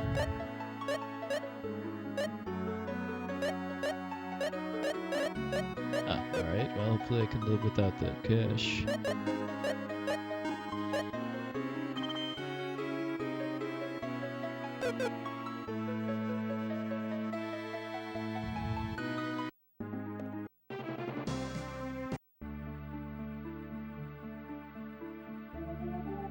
I did? Okay. Guess I would just blind or something as far as not being able to see it in the list. Well, guess we'll sell it later then. If you uncurse that bow, it becomes Artea's bow. Best bow in the game. Alright, let's try again to find and sell the bow, though. Make sure it doesn't get, okay, there we go. Doesn't get, optimized accidentally. It is cursed. Hey, Monocle, thank you very much for the raid. Hope you're doing well. We're doing, Legend of Mana or something else?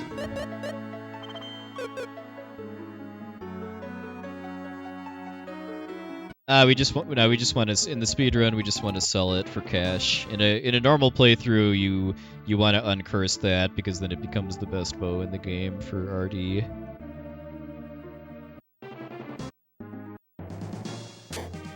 Flat percent, ooh, nice. That's quicker than I would expect for a flat percent run. Congrats. How much of a PB is that?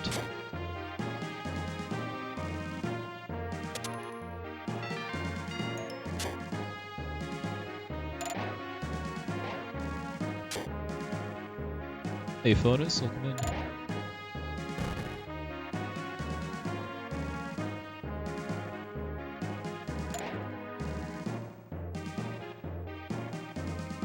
Ah, nice. Well, congrats again.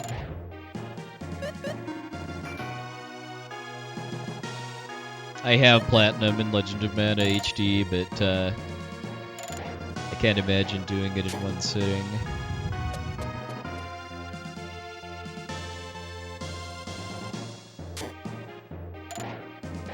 Siren is very fast and aggressive, so you have to watch out.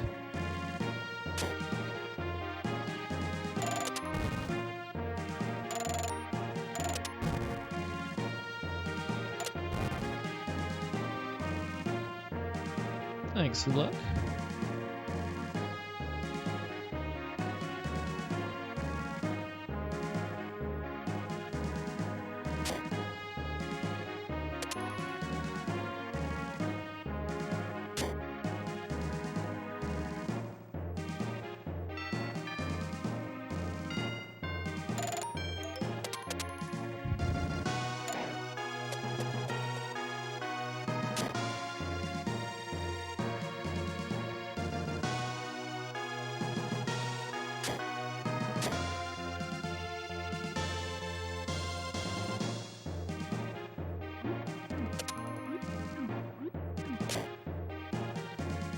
To basically put the crate on the switch that you want to open the door for.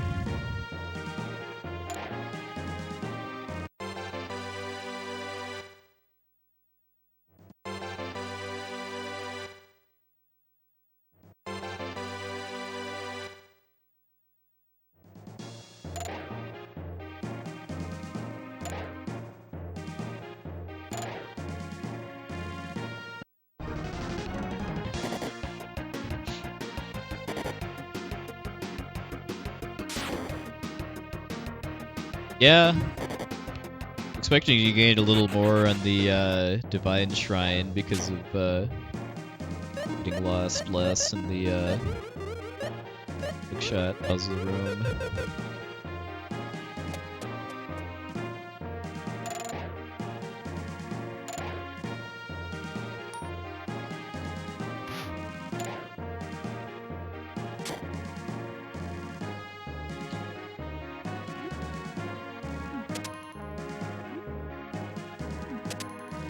I'll have a lot of time to save in this tower once I can just do all the puzzles and stuff without nodes.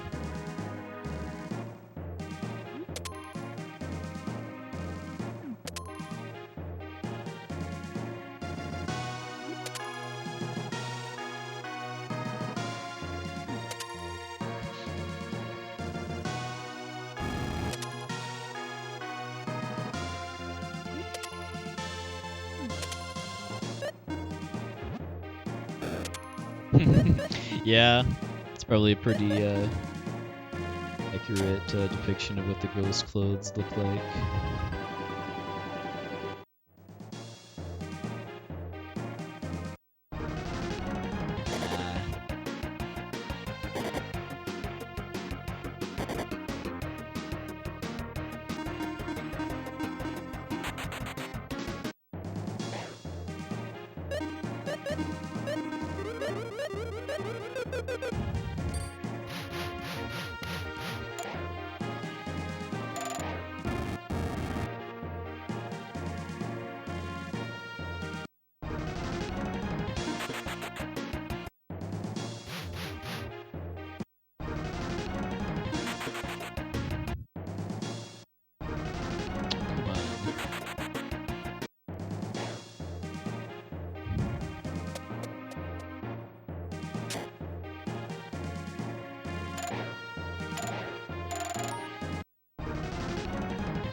Surprise attack that time.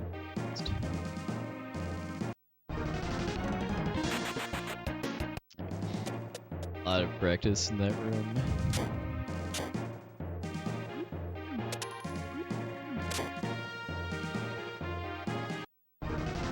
And apparently with this room, because I have yet to get through it without bonking into the mimic. Silly person.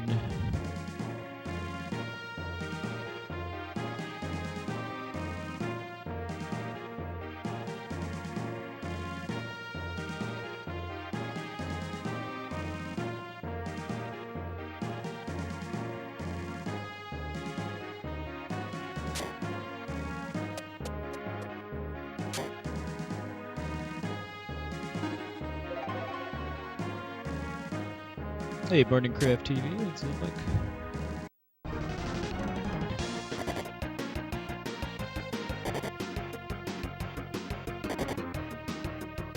No, since we literally just saved, we're gonna take that.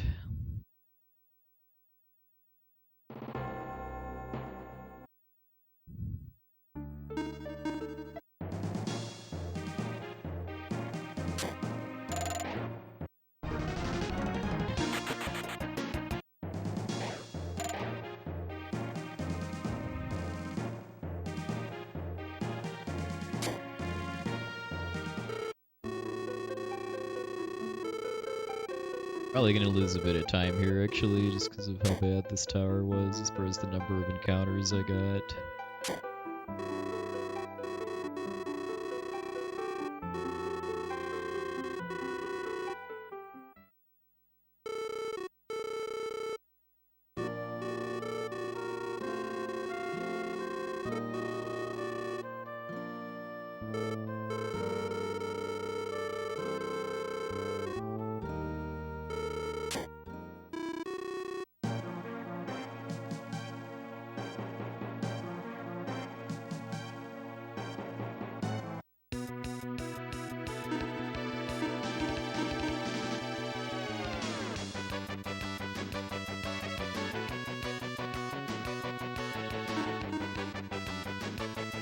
Sword before this.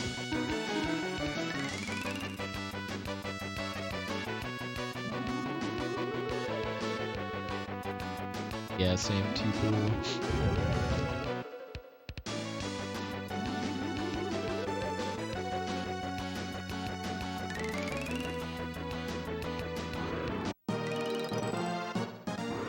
I didn't lose. Okay, well, I've got a lot of time I can stave in this tower then.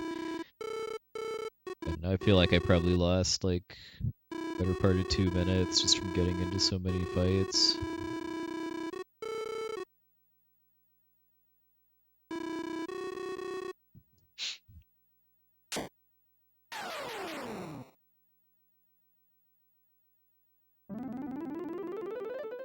I do like this cutscene too, because it kind of tests your memory if you remember who this is that we're seeing in the mirror now from way, way, way, way back in the prologue of the game.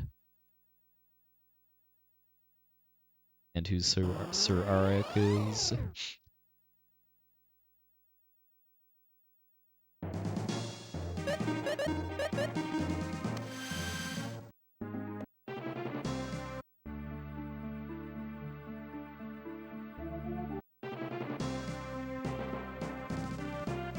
Oh, I had some just navigation issues in this part of the run too.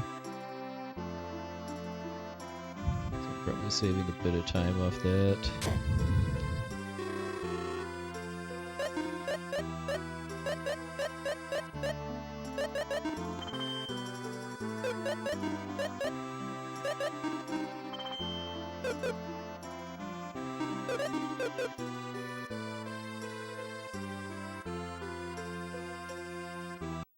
Yeah, the blue hair. I could definitely see that.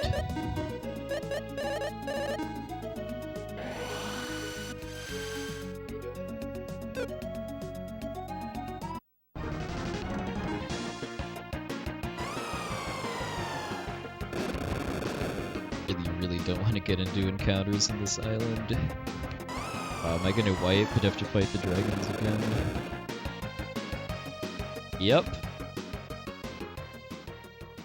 Shucks.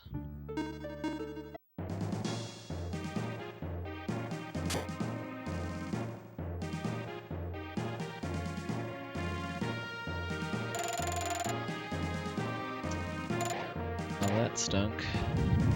Hey Andy, evening Siri. Sort our inventory this time.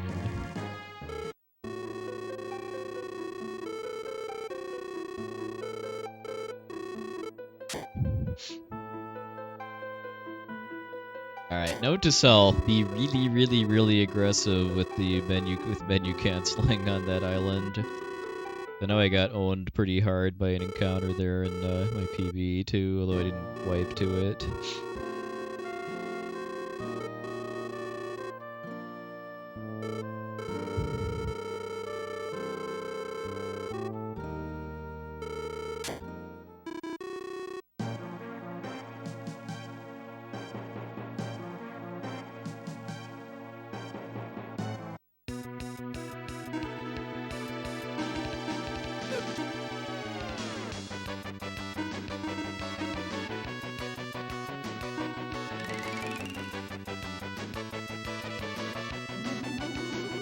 I believe these dragons' AI has them always cast stronger when they're at low health, so it's fast enough to always go first. They're never gonna do anything.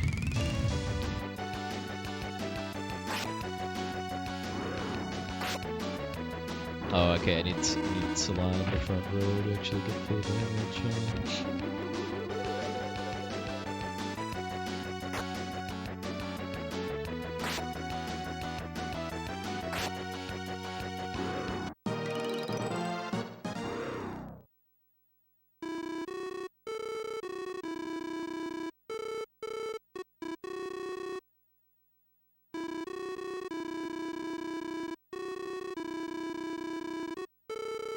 Ah, okay.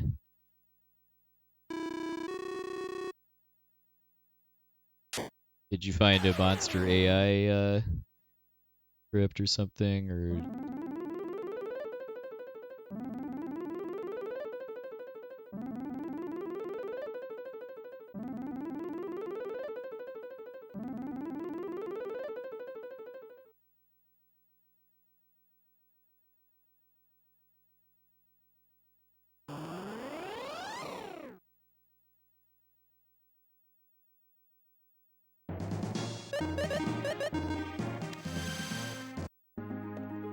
Alright, well, now that we've lost 5 minutes on having to redo that stuff,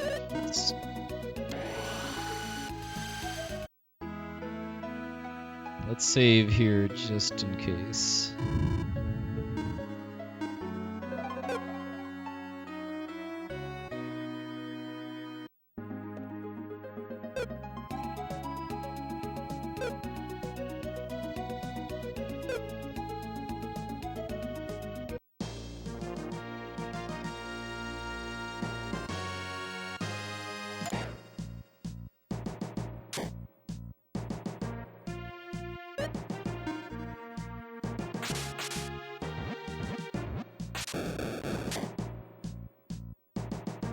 No, I've played the 7th Saga, but I haven't played Mystic Arc.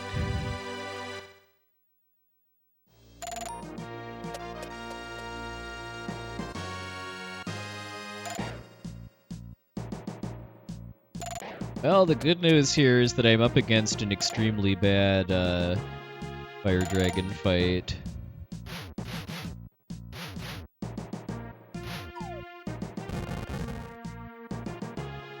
So if I mean, I don't really see any way that I'm going to save 5 minutes off of that, but if I have a good fire dragon fight, that'll stem the bleeding a bit.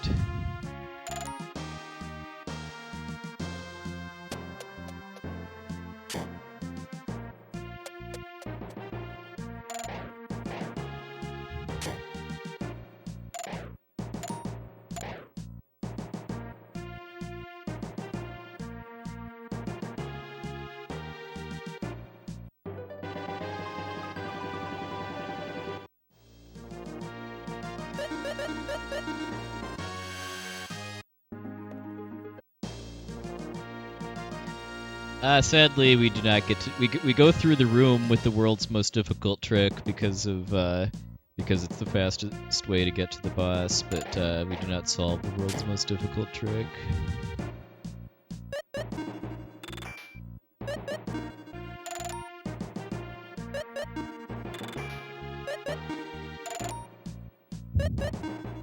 I think when this was in the first RPG limit break, I think Feral Pigman did a donation incentive to solve the world's most difficult trick. And this one I definitely need notes for. There's very little room for error.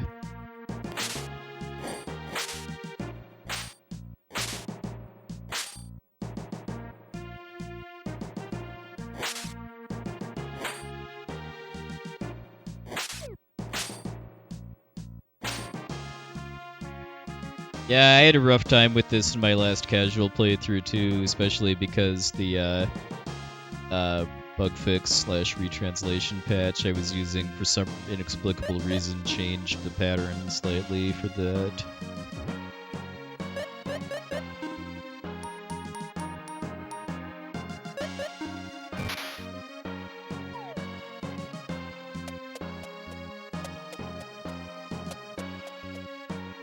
This would be the aforementioned world's most difficult trick.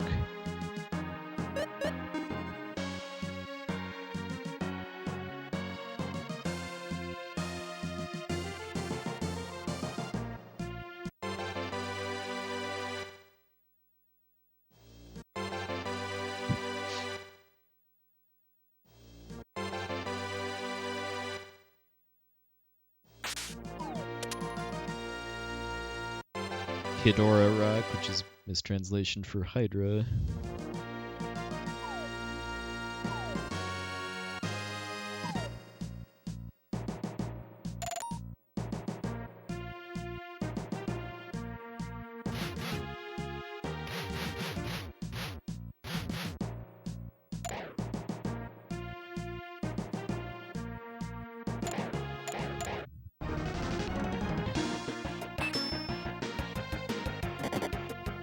Getting boxed in the screen is pretty sucky. You can't just because you could in theory cast the reset spell, but that would set you back a fair bit. Depending where the dragon goes down, hookshot it.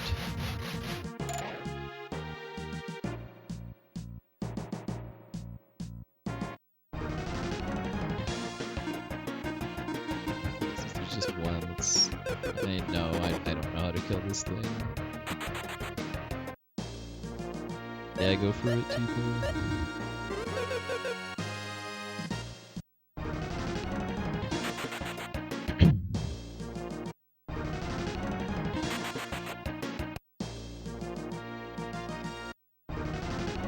Guess I got lucky here where there's only one enemy.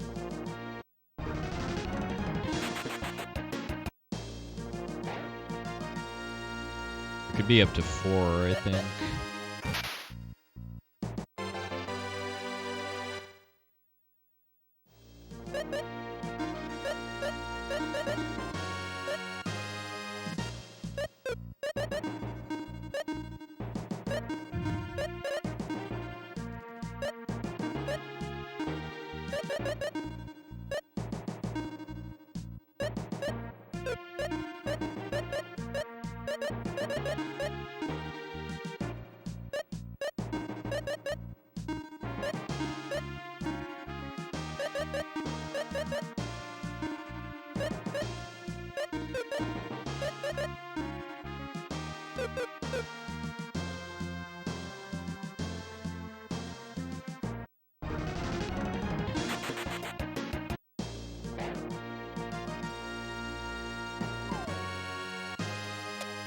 Alright, have a good night, Daedalus. Thanks for stopping by. Getting past that platform with the plant enemy on it is very difficult. Because you can't use your tools when you're on the ladders. Oops.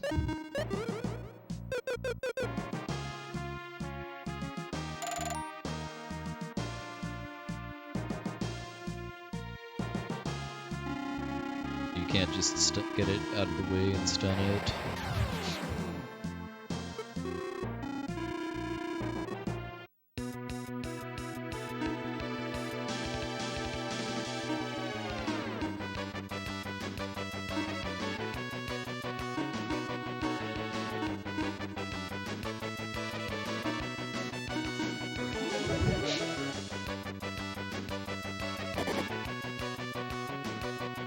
It's the attack we do not want to see, because that is basically guaranteed one shot on anybody.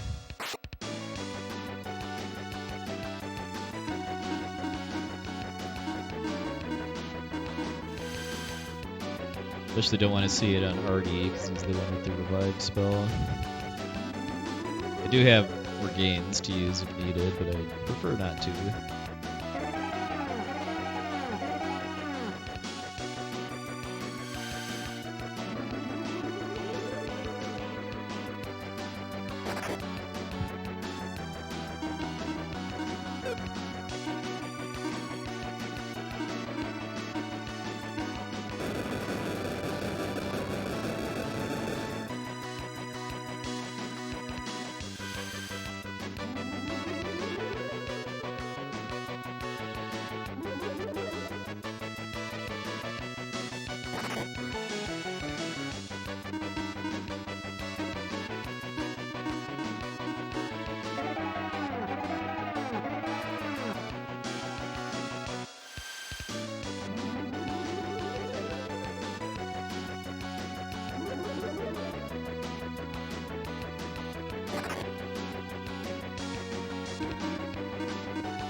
Dragon's not biting people.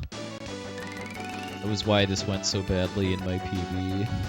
The dragon just kept one-shotting characters with bite. Nice, so we lost 53 seconds on a segment where I had a 5-minute time loss because of wiping to a random encounter. This is a big... yeah, there's gonna be a big gold in the next run or two here, that's for sure. Not to mention just getting better at navigating through the dungeon without getting lost. Oh yeah, and I also got stuck a bit on the encounters too for the boss run.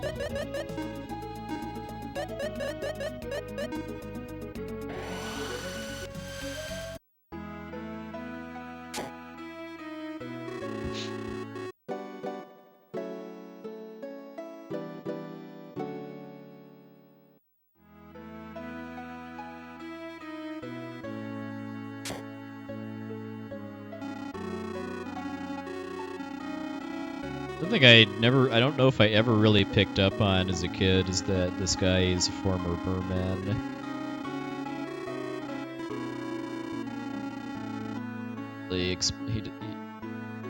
He just kind of glosses over why he has this key to the land of the mermaids, and if you talk to the mermaids in the town you go to next, one of them talks about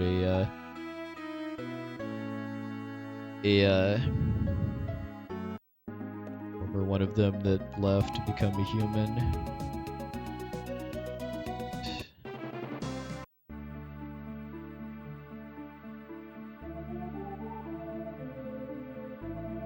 Oh yeah. It only did bite once the whole fight, I think, and so that must have been very, very lucky. And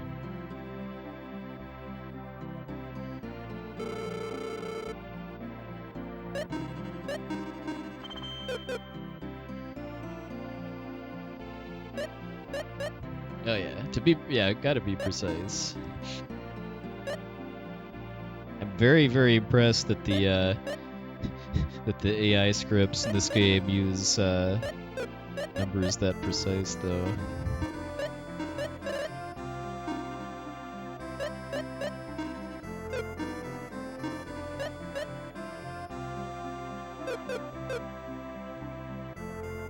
Our next boss is undead, so we're gonna be destroying it the same way we destroyed the Venge Ghost about half an hour ago.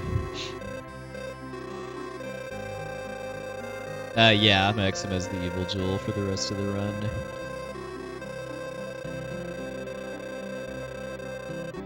I'd have to decurse it in order to de-equip it, and that would actually make it less effective as far as the boost to his attack power.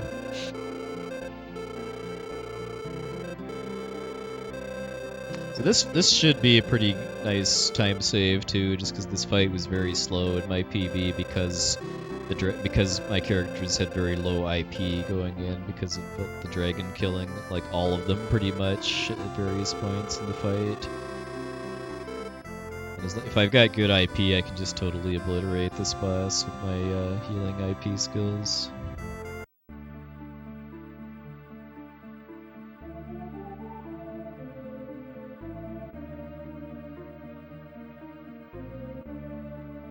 Okay, so Incendiary and Drowsy are the same odds. I didn't die last time. Just had a pretty slow fight.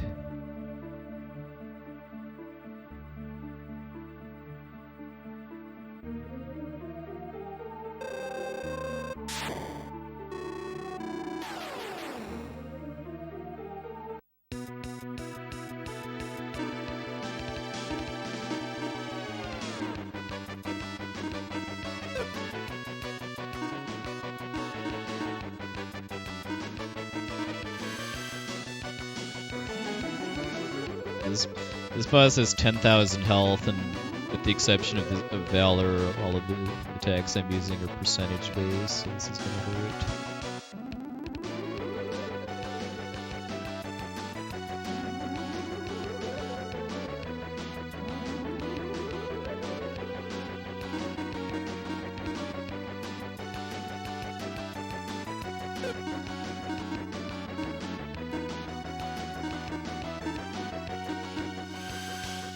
I can't even remember if the ghost ship even attacks you directly ever, or if all it does is call companions.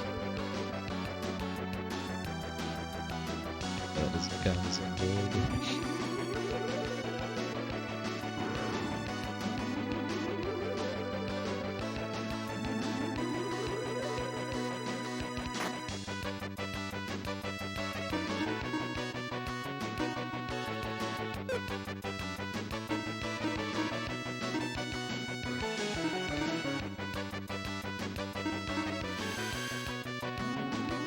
But yeah, apparently the deadly swords are not actually undead. Right, nice.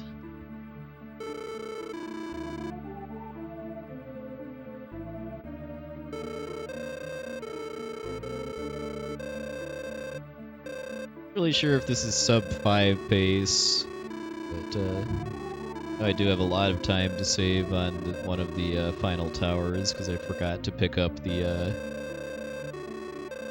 NPC I need to take to the top, so I had to do it twice. I lost a lot of time on some of the Sinistral fights too.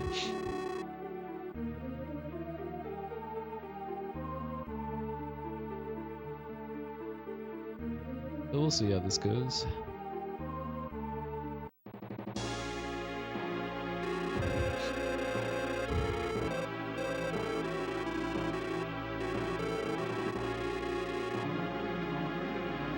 Doom Cry, okay. I do remember Feral Pigman came kind of close to dying to Ghost Ship in his Limit Break run, but I think that was more due to one of the ads using Confusion. I think it was one of the glowy skulls has an attack called Confuse Spike or something like that.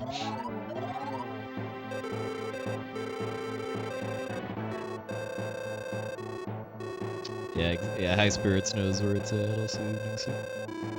Goal right now is sub 5, and then I mean I can definitely do a lot better than that too. Like probably eventually gonna at least go for sub 430.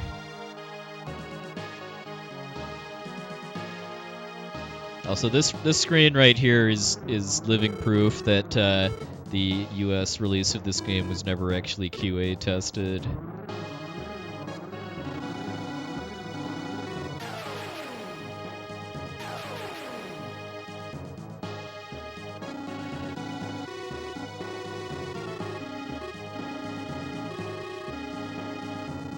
Yeah, I definitely got lost in this room as a kid.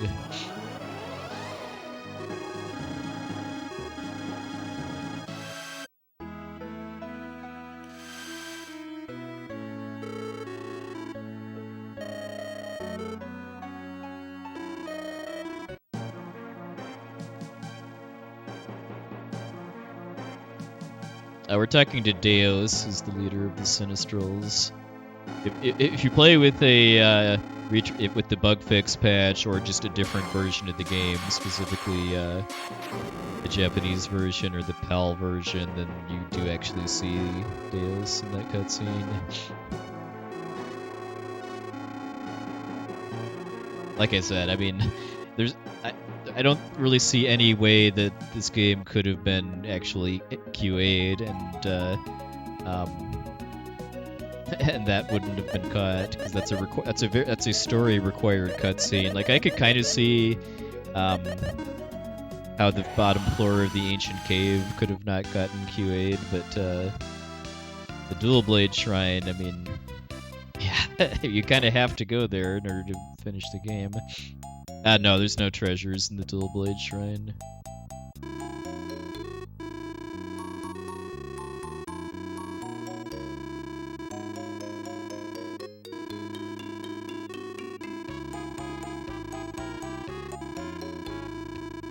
That is fair, but I mean, I just struggle to see how that could have been intentionally ignored, given that it can make it like you can get like just so lost that you can't beat the game if you can't figure out how to what to do in that screen.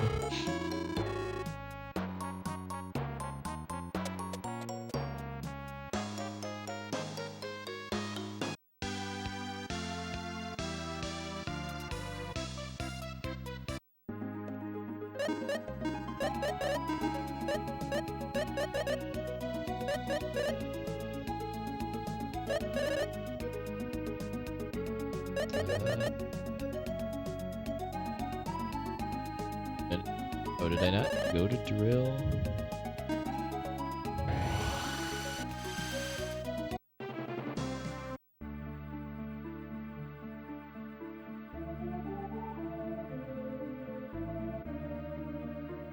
Supposed to do that after the Tower of Truth.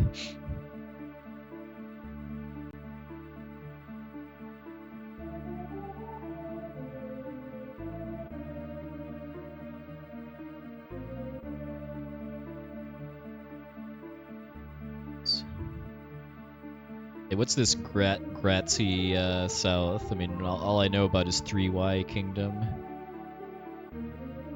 Going fairly shortly.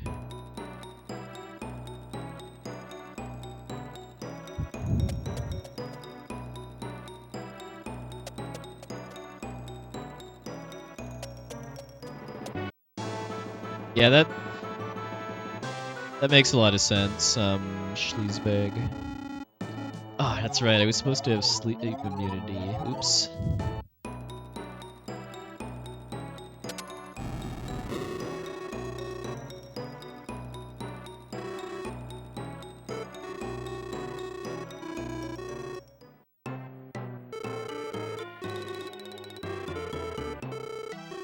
Yeah, Argent, like, I know, Ted Woolsey, the guy that translated a lot of Squaresoft's SNES RPGs, I read somewhere was only given like 90 days to translate FF6 from Japanese to English. That included playing the game himself too, along with translating it. Maybe it was 30 days actually. I just know it was a very short amount of time for one person to translate a very text-heavy RPG.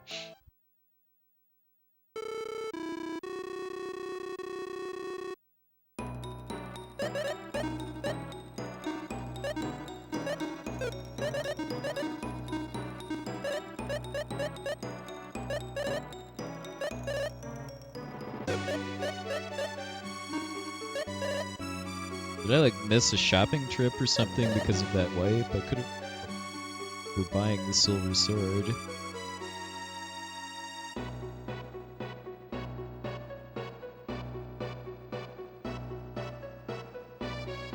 Yeah, that must have just that happens after I left the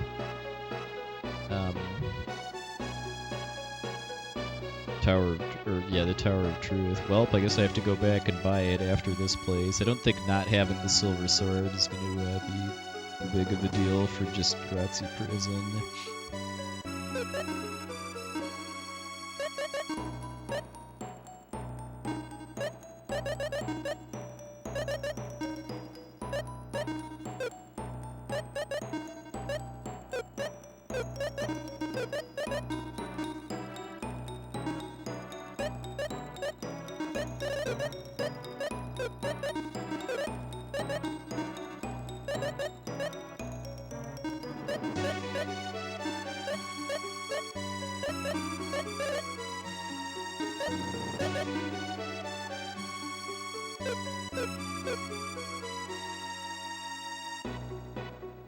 Hey Eve, thank you very much for the raid.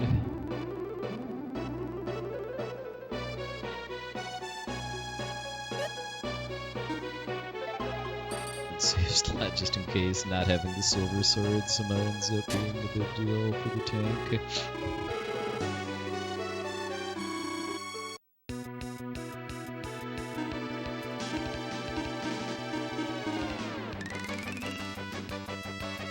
These are literally the same soldiers that we destroyed in Vankirk North Cave not too long ago. Yeah, the glitch with the way the text doesn't get cleared out when you page between characters' equip screens is definitely a thing.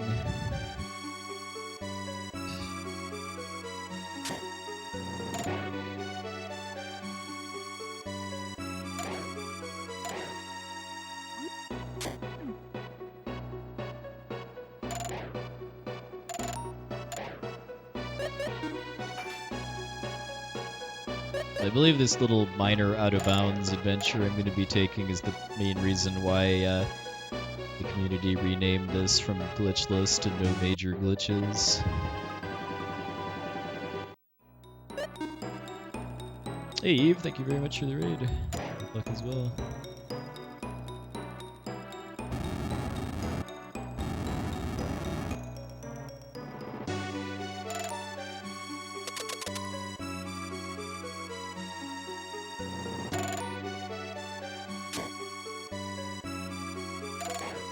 Do not at all want to mess around with those gold golems.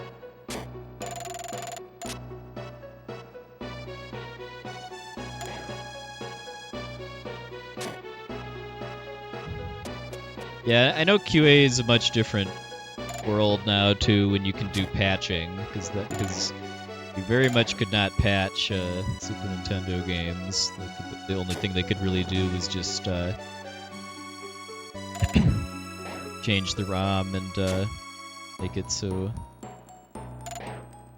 the next printing of copies of the game is less glitchy. Hey, Steel Frost, LB, thanks for luck.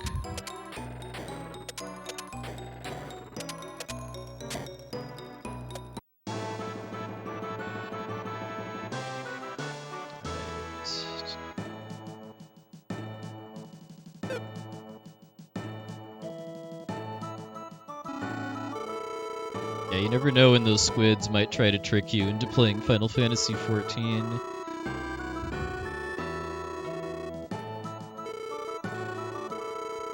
Oh, congrats. Yeah, the final boss of Final Fantasy V, I think, is one of the hardest in the series, casually.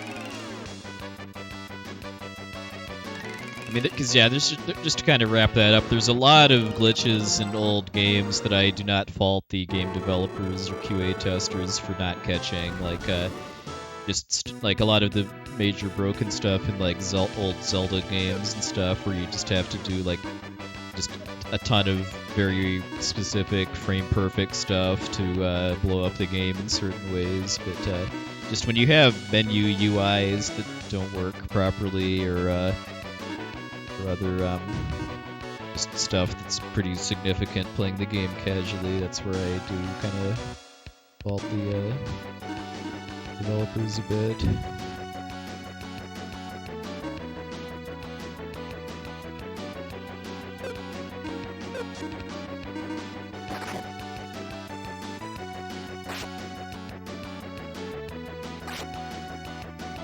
Supposed to be using the Silver Sword IP ability there, which I don't have.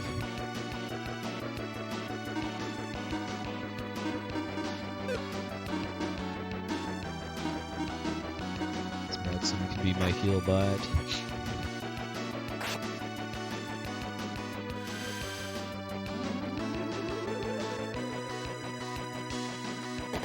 I love the sprite work on this tank, by the way, too, between the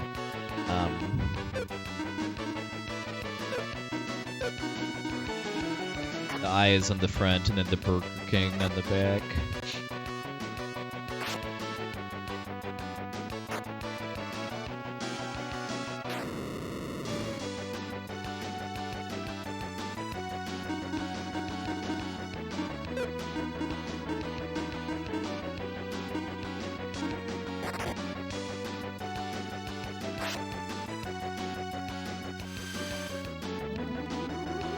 Yeah, easy. She has one more health than she needs, even.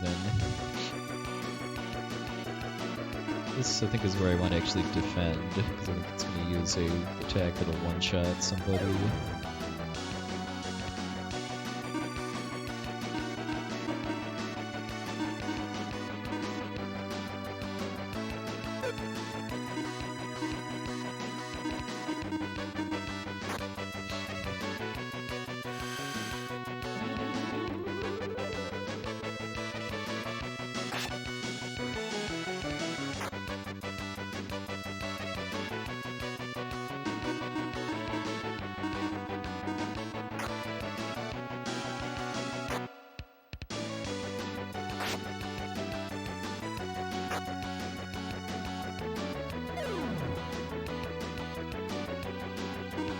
Missile Blast is when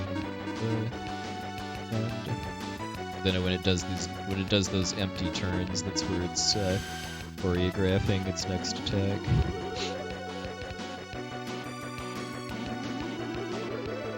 I think when we talk about L plus R, we're talking about left and right on the D-pad, not the L and R buttons not on the shoulders.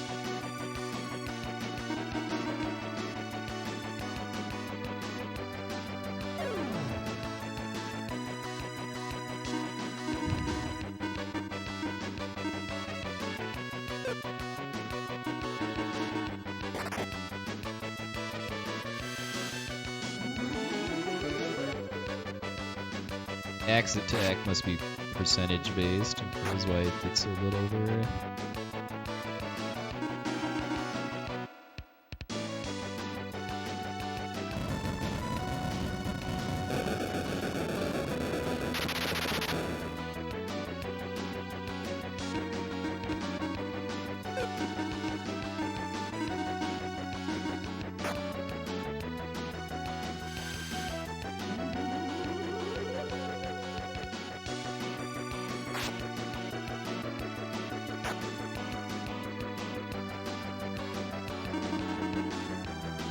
Every turn doing that now.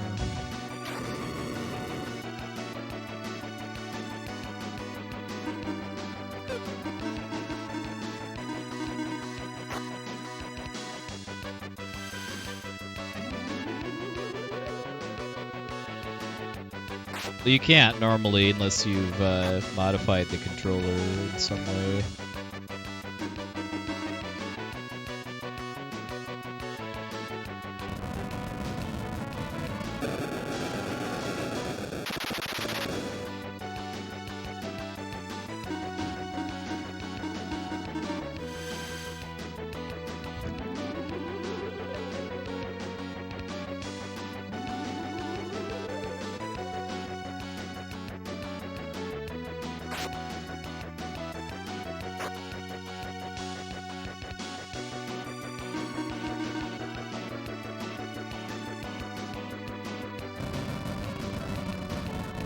If it gets more likely to use this attack at low health or something.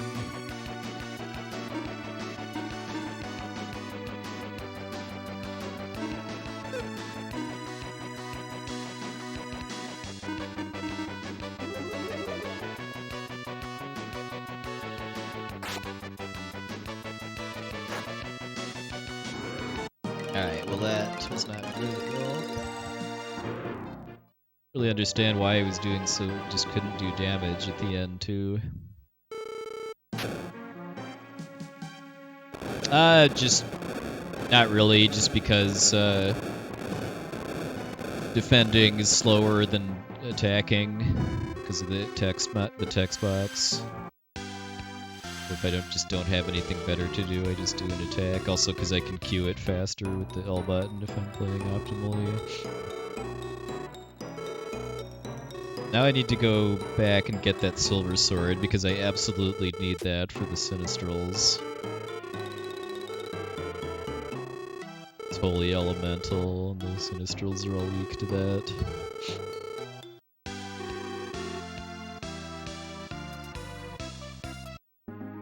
Oh, now we want to get the airship first. Then we go back and get the silver sword.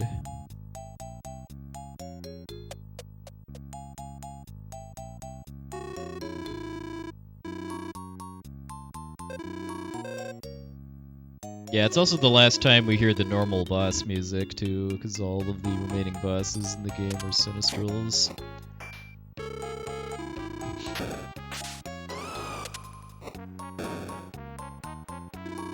Alright, so yeah, I definitely don't think this is gonna sub 5 at this point.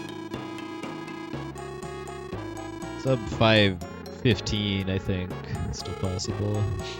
Maybe even sub 5:10 if the endgame is good, but we'll see.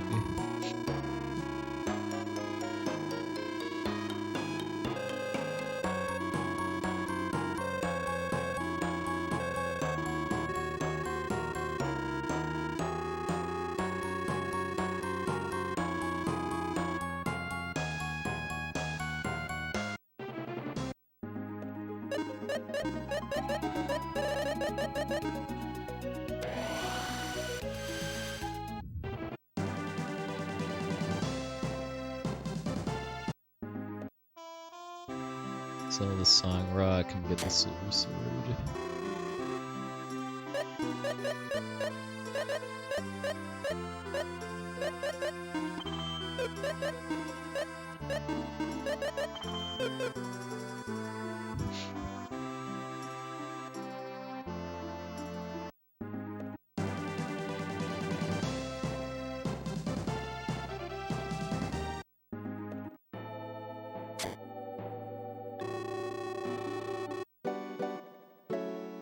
Yeah, I mean, my Ammon Strata split, I've got a lot of time to save, assuming I don't forget to get the mystical girl again. Have some shopping to do here, too.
Shields give me a really nice full party attack power buff IP ability.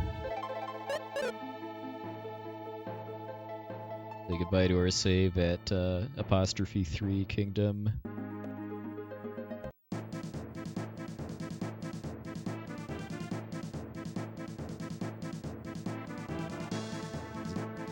Tell by the music alone that we're getting serious now.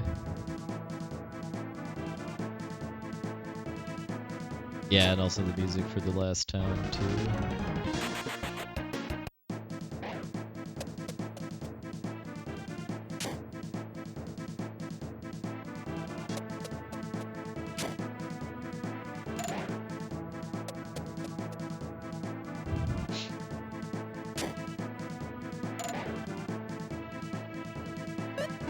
We have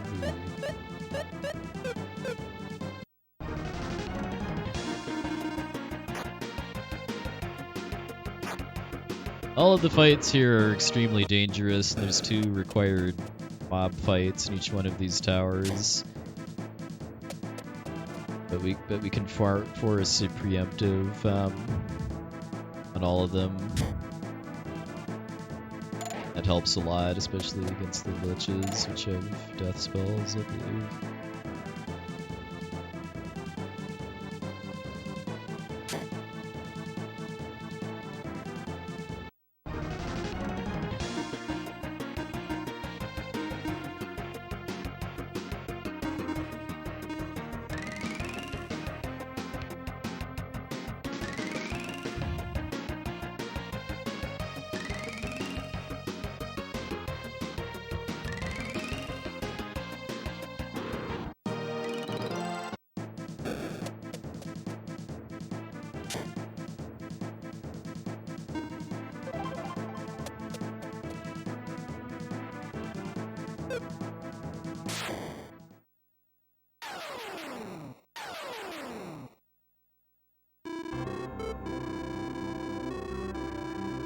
Time for our first of many final Sinistral fights.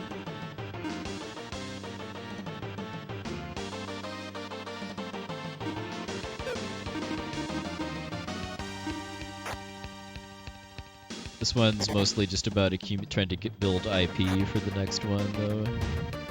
Sorry for using double Berserker at the start.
Alright, so this one I've got a lot of time to save on. The next tower.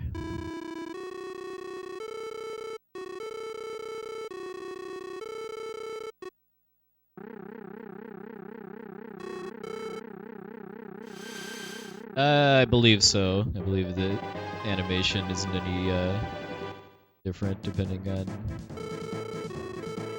how many targets it has.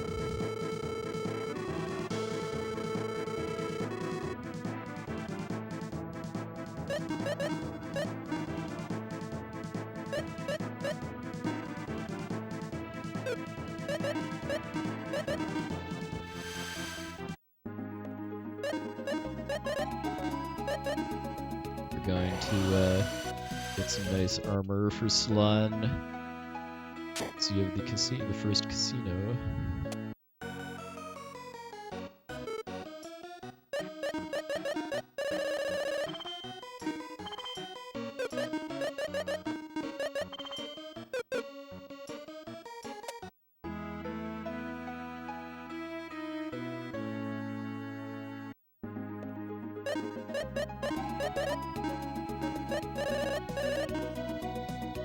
Right, now we get the second maiden. It's probably the biggest reason I forgot about it in my PB was the detour to get see-through cape. Well, it's probably like the Emperor's New Clothes, where you just don't question it, or else you're bad at your job.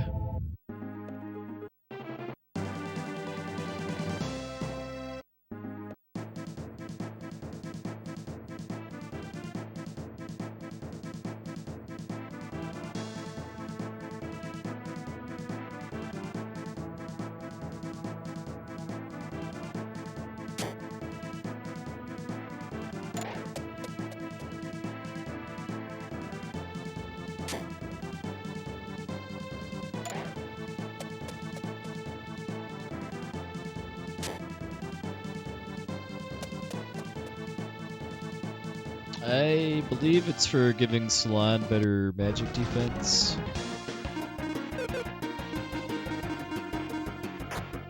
I have to look at the actual stats to remember why exactly.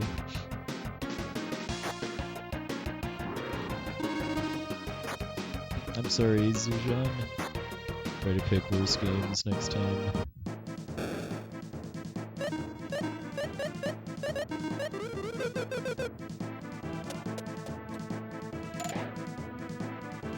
Yeah, it does kind of amuse me that the battle background for the first set of Sinistral fights here is shrubberies.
Strat here too is to try to preemptively use confusion curing items in case this first chaos wave actually confuses somebody, which unfortunately did not.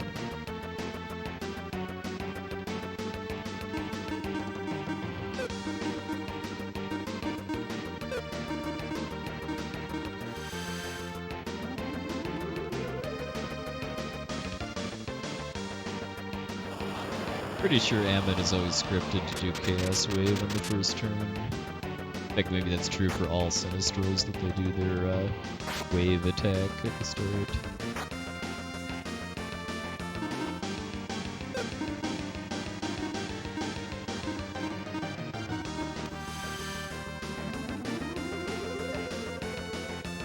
And you know what? Not only did I have to do this dungeon twice, but I think I had to reset on Ammon too. Yeah, we're gonna save a lot of time here, assuming nothing goes horribly wrong. Yeah, I definitely recommend giving this game a play, Kernak. There's a nice bug fix / retranslation patch for it too, called Brew Lufia, that's on runhacking.net, that I definitely recommend.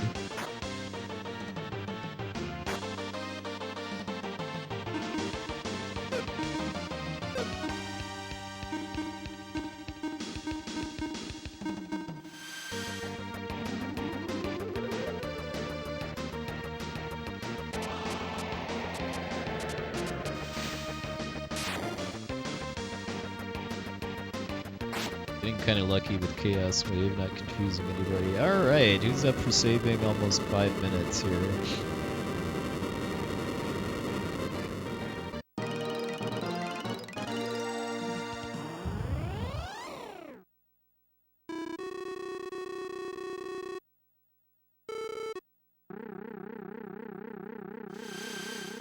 Yeah, Ali, definitely.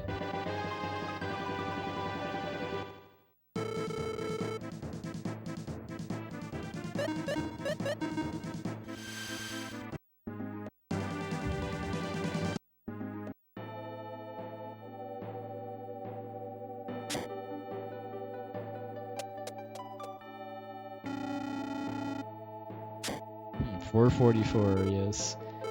For 4 is bad luck in Japan.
Getting a Gorgon rock drop from that fight is lucky.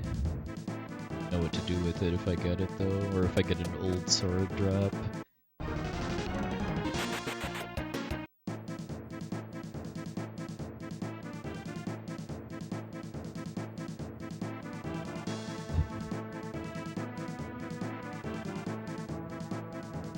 Oh, it's left. That was weird.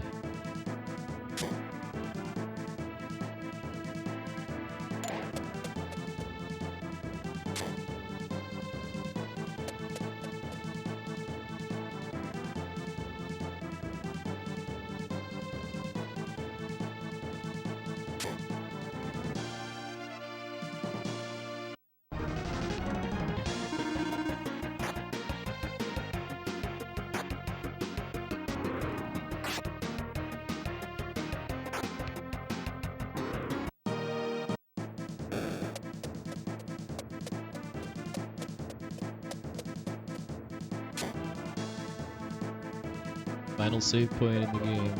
Oh, there's still a fair bit left to go.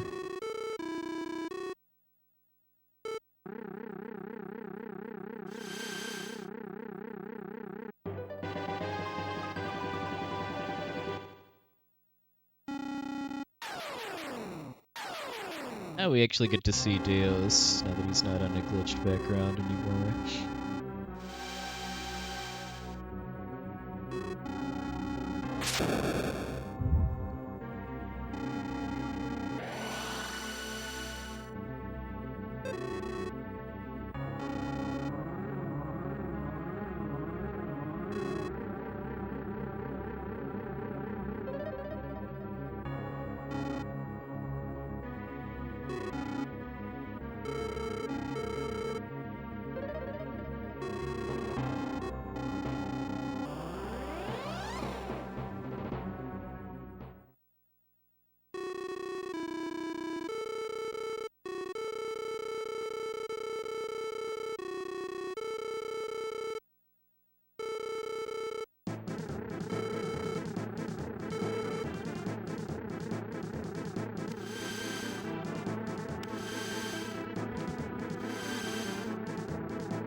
It's a cool scene, but it does beg the question of just kind of why is the island parked in the middle of the trap like that?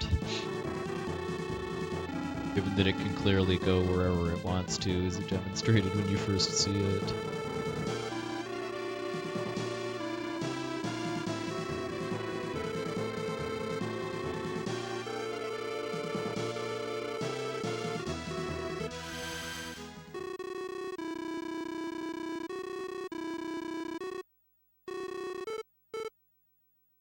Yeah, maybe the Sinistrals paid for long-term parking or something and want to get their money's worth.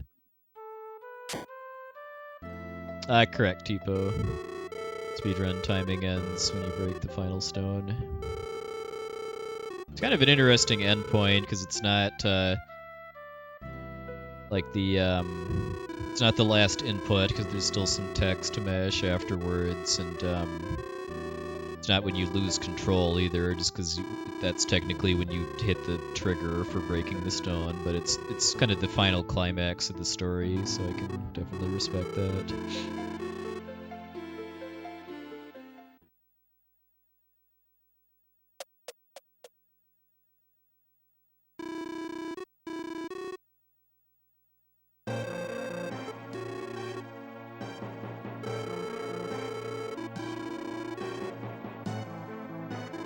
Well, the thing though is that it's not actually an input, because the last input you could either say is either when you step onto the tile where you break the stone, or it's when you clear the final text box before the credits start. Stakar is back. Kick some butt.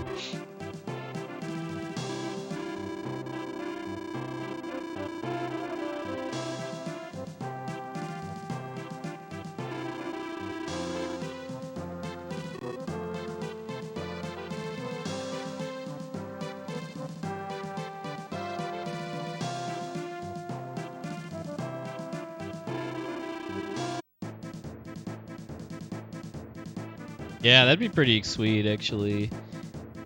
The unlikely event that there was ever actually like a remake of this game in the same style, that they'd have like a site, like a DLC content, basically showing what Dakar was up to between now and then. Yeah, agreed. Frozen Siege. Most of my high school friends that were into Super Nintendo RPGs had one or both Lufia games, so it made me kind of sad to learn later that the series is considered obscure nowadays, at least in the United States.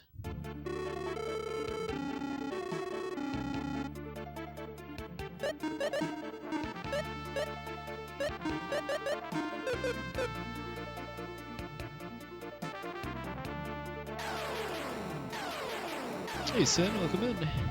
Time for the climactic end.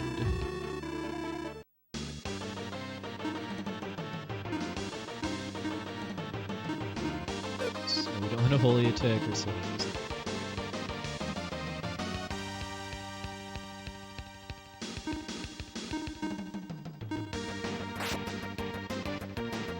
Yeah, the game automatically refills your IP before each Sinistral.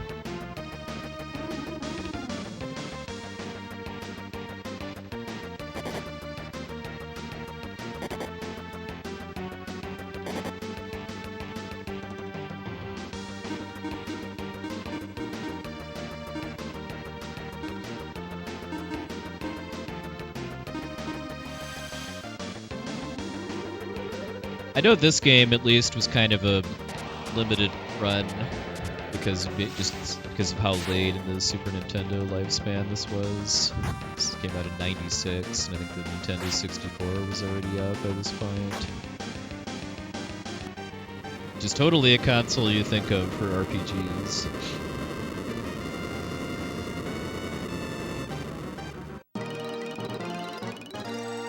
Chrono Trigger was 95.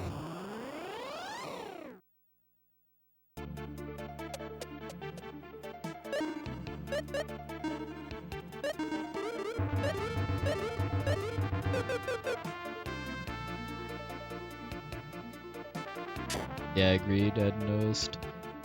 I like how both Lufia 1 and 2 have kind of their own take on this theme, too.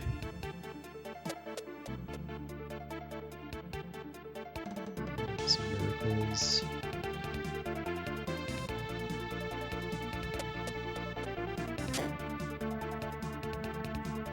Ah, no, it's not this place. Fine, we'll do it before Aram.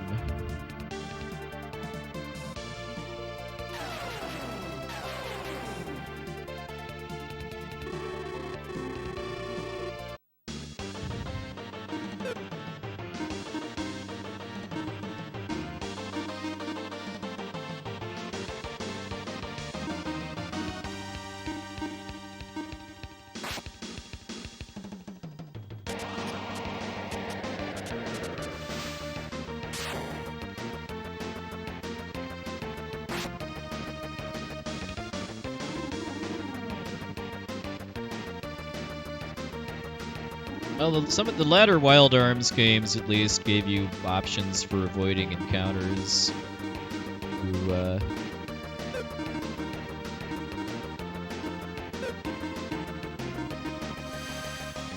Like through migrant seals, I think some of the games had. I think the only one where there was just almost nothing you could do about it was Wild Arms 1.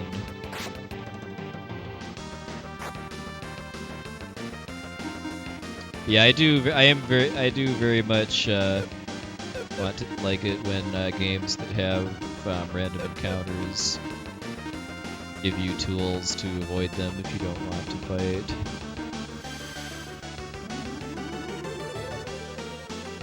Or at least to reduce the encounter rate by a lot. The Octopath Traveler. Nice. Some time because of that little detour for nothing, but still.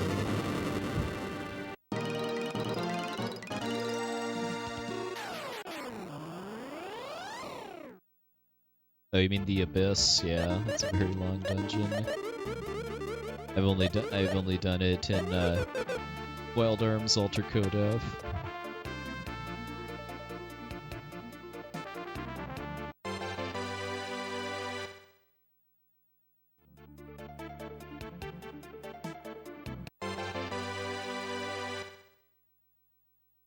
Yeah, I cannot win.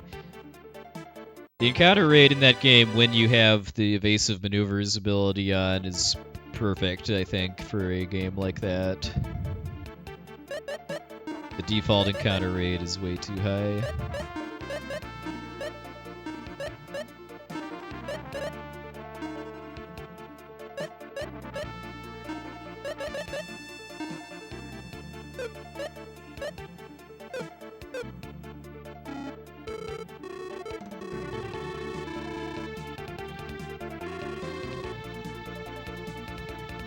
There aren't really any busted mechanics. I mean, the reason I'm just doing massive amounts of damage to the Sinistrals the way I am is because of IP abilities.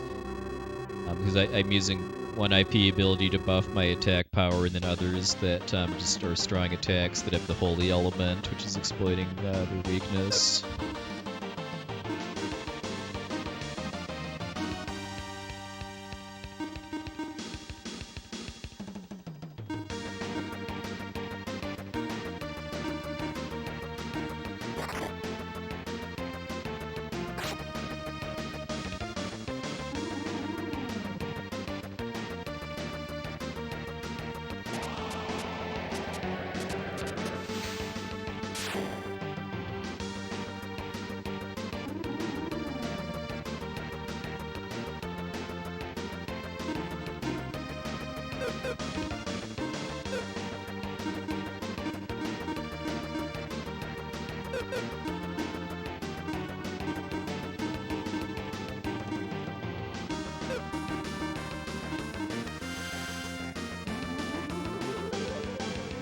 Everybody does damage in these fights. It's because everybody's got holy elemental weapons, which do a lot of damage to the Sinistrals.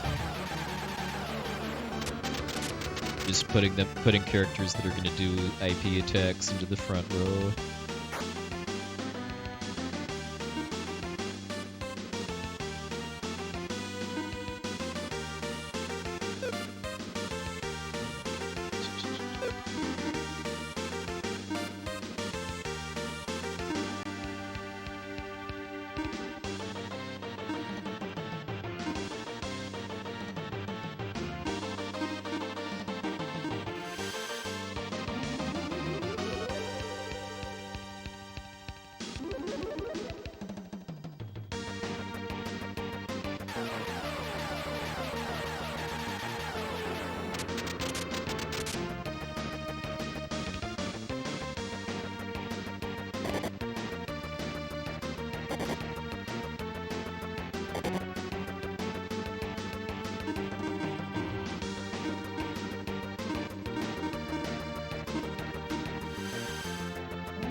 Forgetting that Salon is faster than Aram.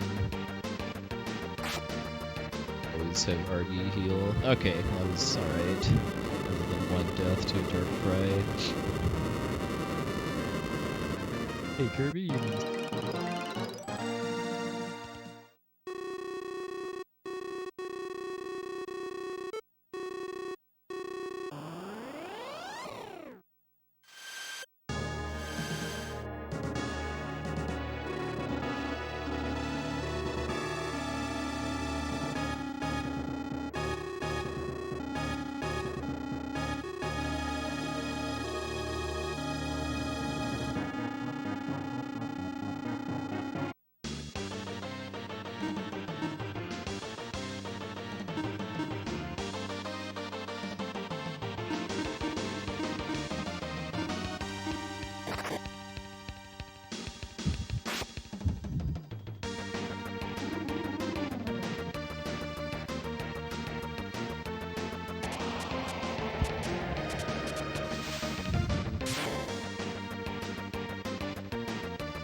first turn, it's probably safe for Salon to be in the front row.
count better to remember when that's coming, because I know that's on a mixed cycle.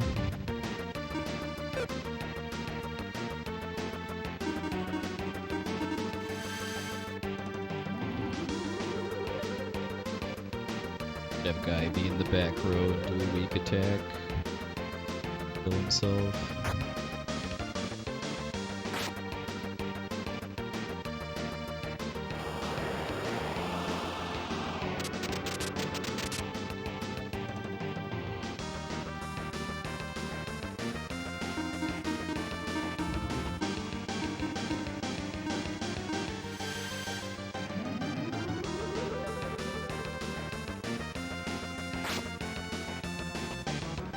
Alright, there's sub 510. Saved a lot more time on the Sinistrals than I thought it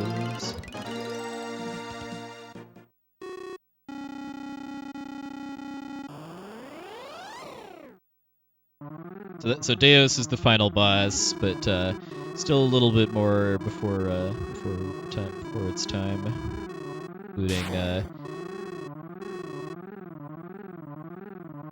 including some pretty epic music. You haven't heard it yet. Yeah, Tipo. I mean, it's always kind of felt to me like there was something meant to be more after Deus, like Gargoyles, potentially the fused Sinistrals from Lufia I. Yeah, Mecha Link, definitely.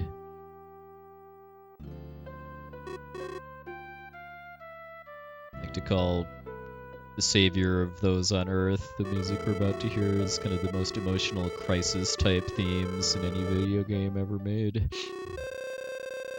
Well, it's about another minute or so. It's after the Iris cutscene. Yeah, I know they changed the ending a fair bit in the DS remake.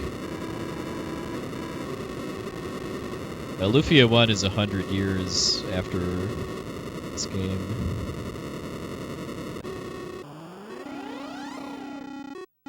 Plus, they kind of turn directly into spirits. They aren't really bodies.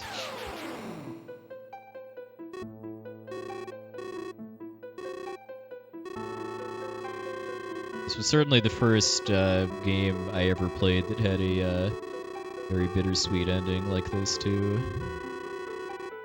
The other one that comes readily to mind is Terranigma, but I didn't play that as a kid because it wasn't released in my country. Alright, here we go.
All right.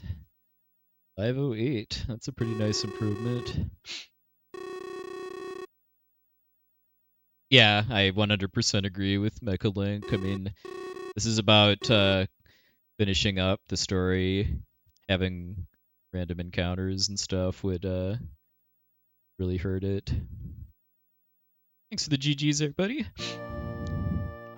And that was with losing 5 minutes to wiping to a random encounter on Fire Dragon's Island too. I think the next PB should definitely be sub 5, assuming no horrendous blow-ups.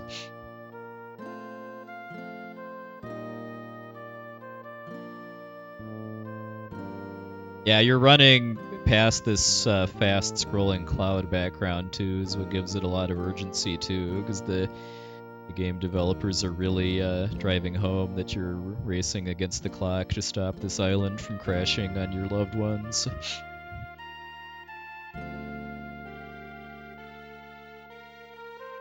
A little touch that really kind of tugs at my heartstrings too is just that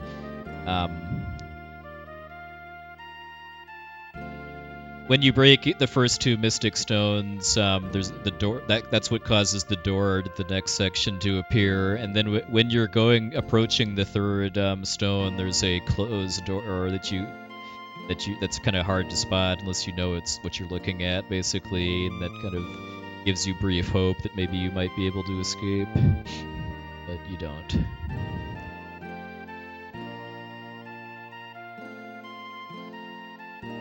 Yeah, Ambly, definitely.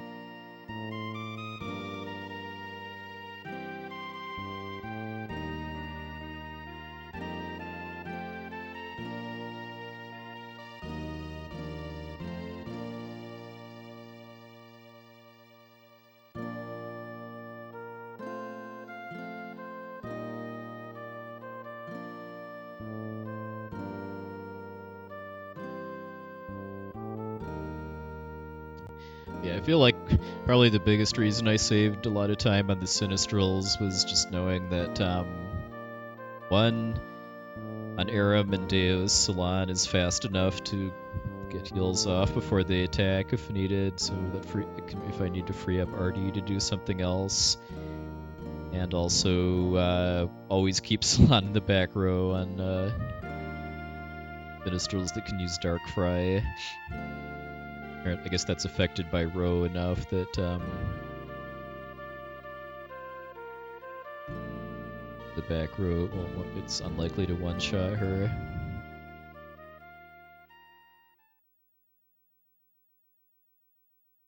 Yeah, but between for the savior, or what I keep forgetting what the formal name for it is, starts, and also right here where the credits theme starts, those are kind of beautifully scripted out too.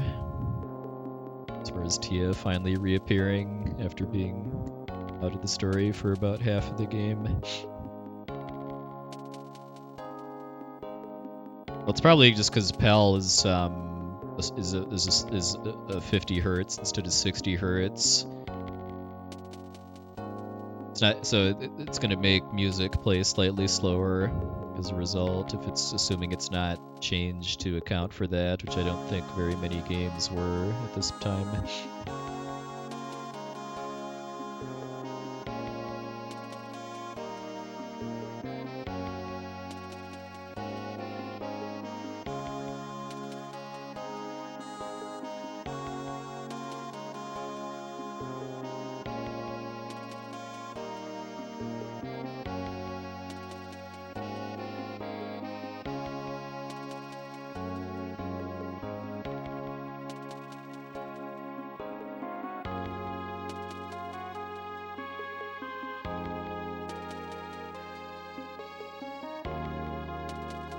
And then this part is just what ruined me as a kid.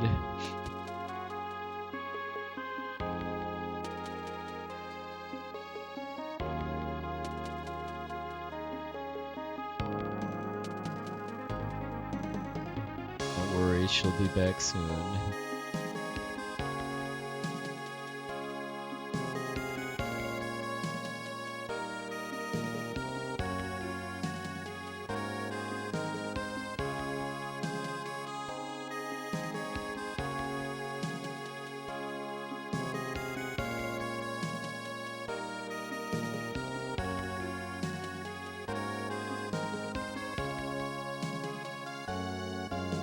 Yeah, I know FF14 has some really good remixes of music from older games series.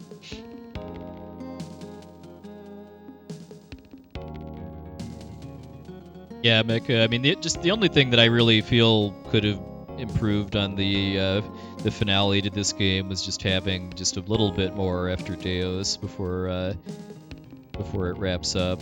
Just kind of a bit more over what you already know is going to happen if you've played Lufia 1. Whether that's another boss or a mission or something. Because I mean, just the fact that you get experience off of Deus, so it just really kind of screams to me like that the developers were originally intending for there to be another fight and then cut it out.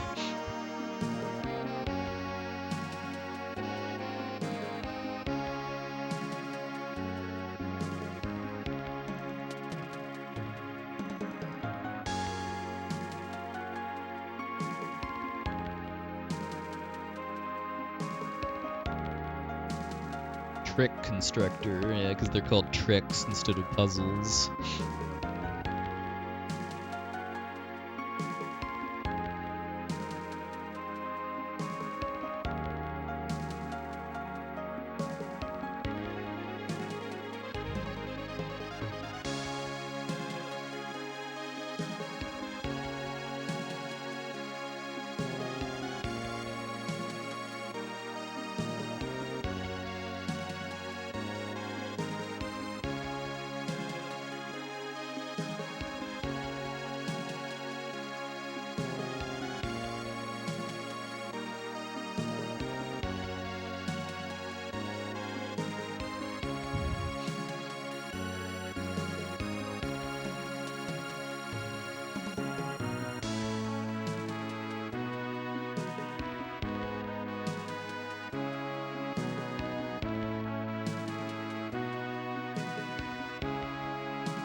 It's the GG.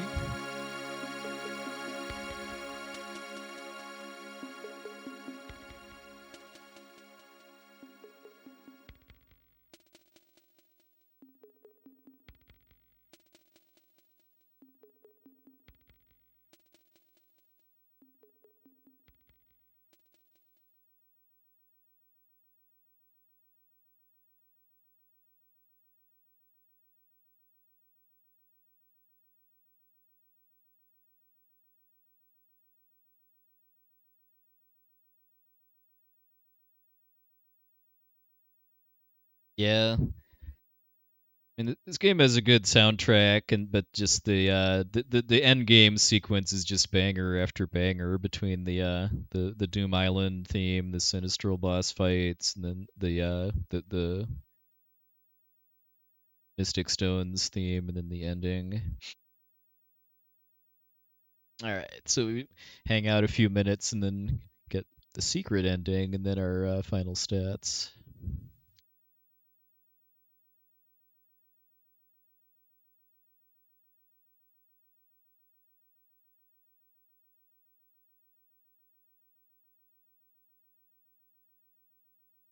Secret ending is a throwback to Lufia 1, which, for those that don't know, this game is a prequel to Lufia 1 that takes place 100 years in the past.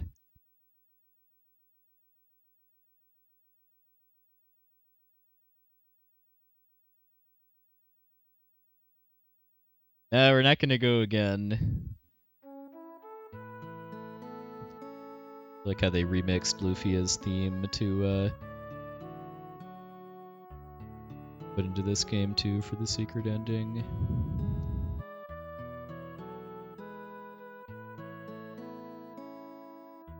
It's Maxim's descendant meeting a mysterious girl named Lufia who has no parents.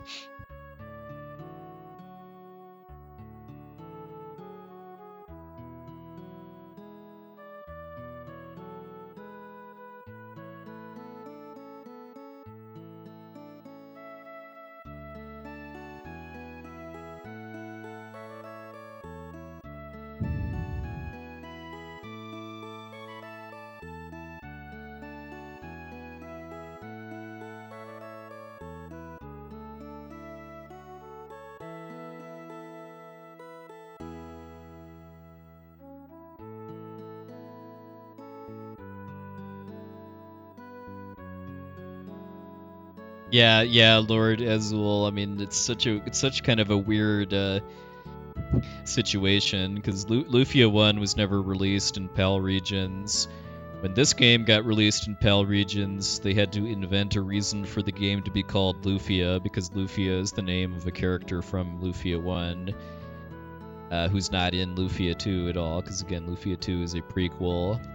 So I believe in the PAL version they renamed the dual blade to the Lufia blade. I didn't know that they still included this epilogue in the PAL version though, which is funny. Yeah, this is going to mean nothing to somebody that's not familiar with Lufia 1, or at least the very start of it. Because this is one of the first cutscenes in the game when the hero and Lufia first meet. Yeah, Random Hues. I mean, it's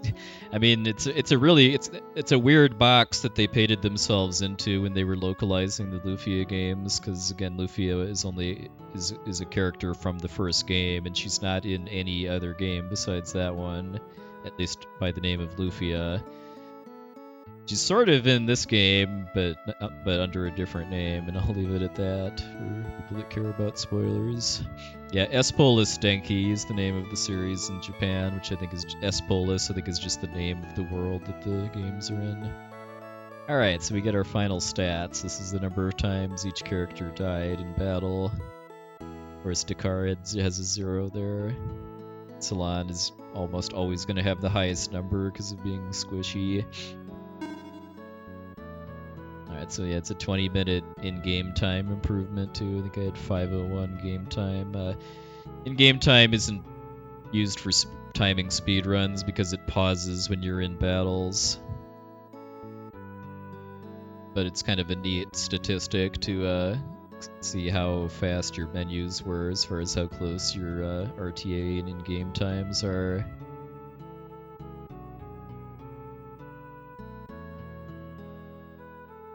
Number of eggs bought, I'm pretty sure means the number of times you fought the egg dragon.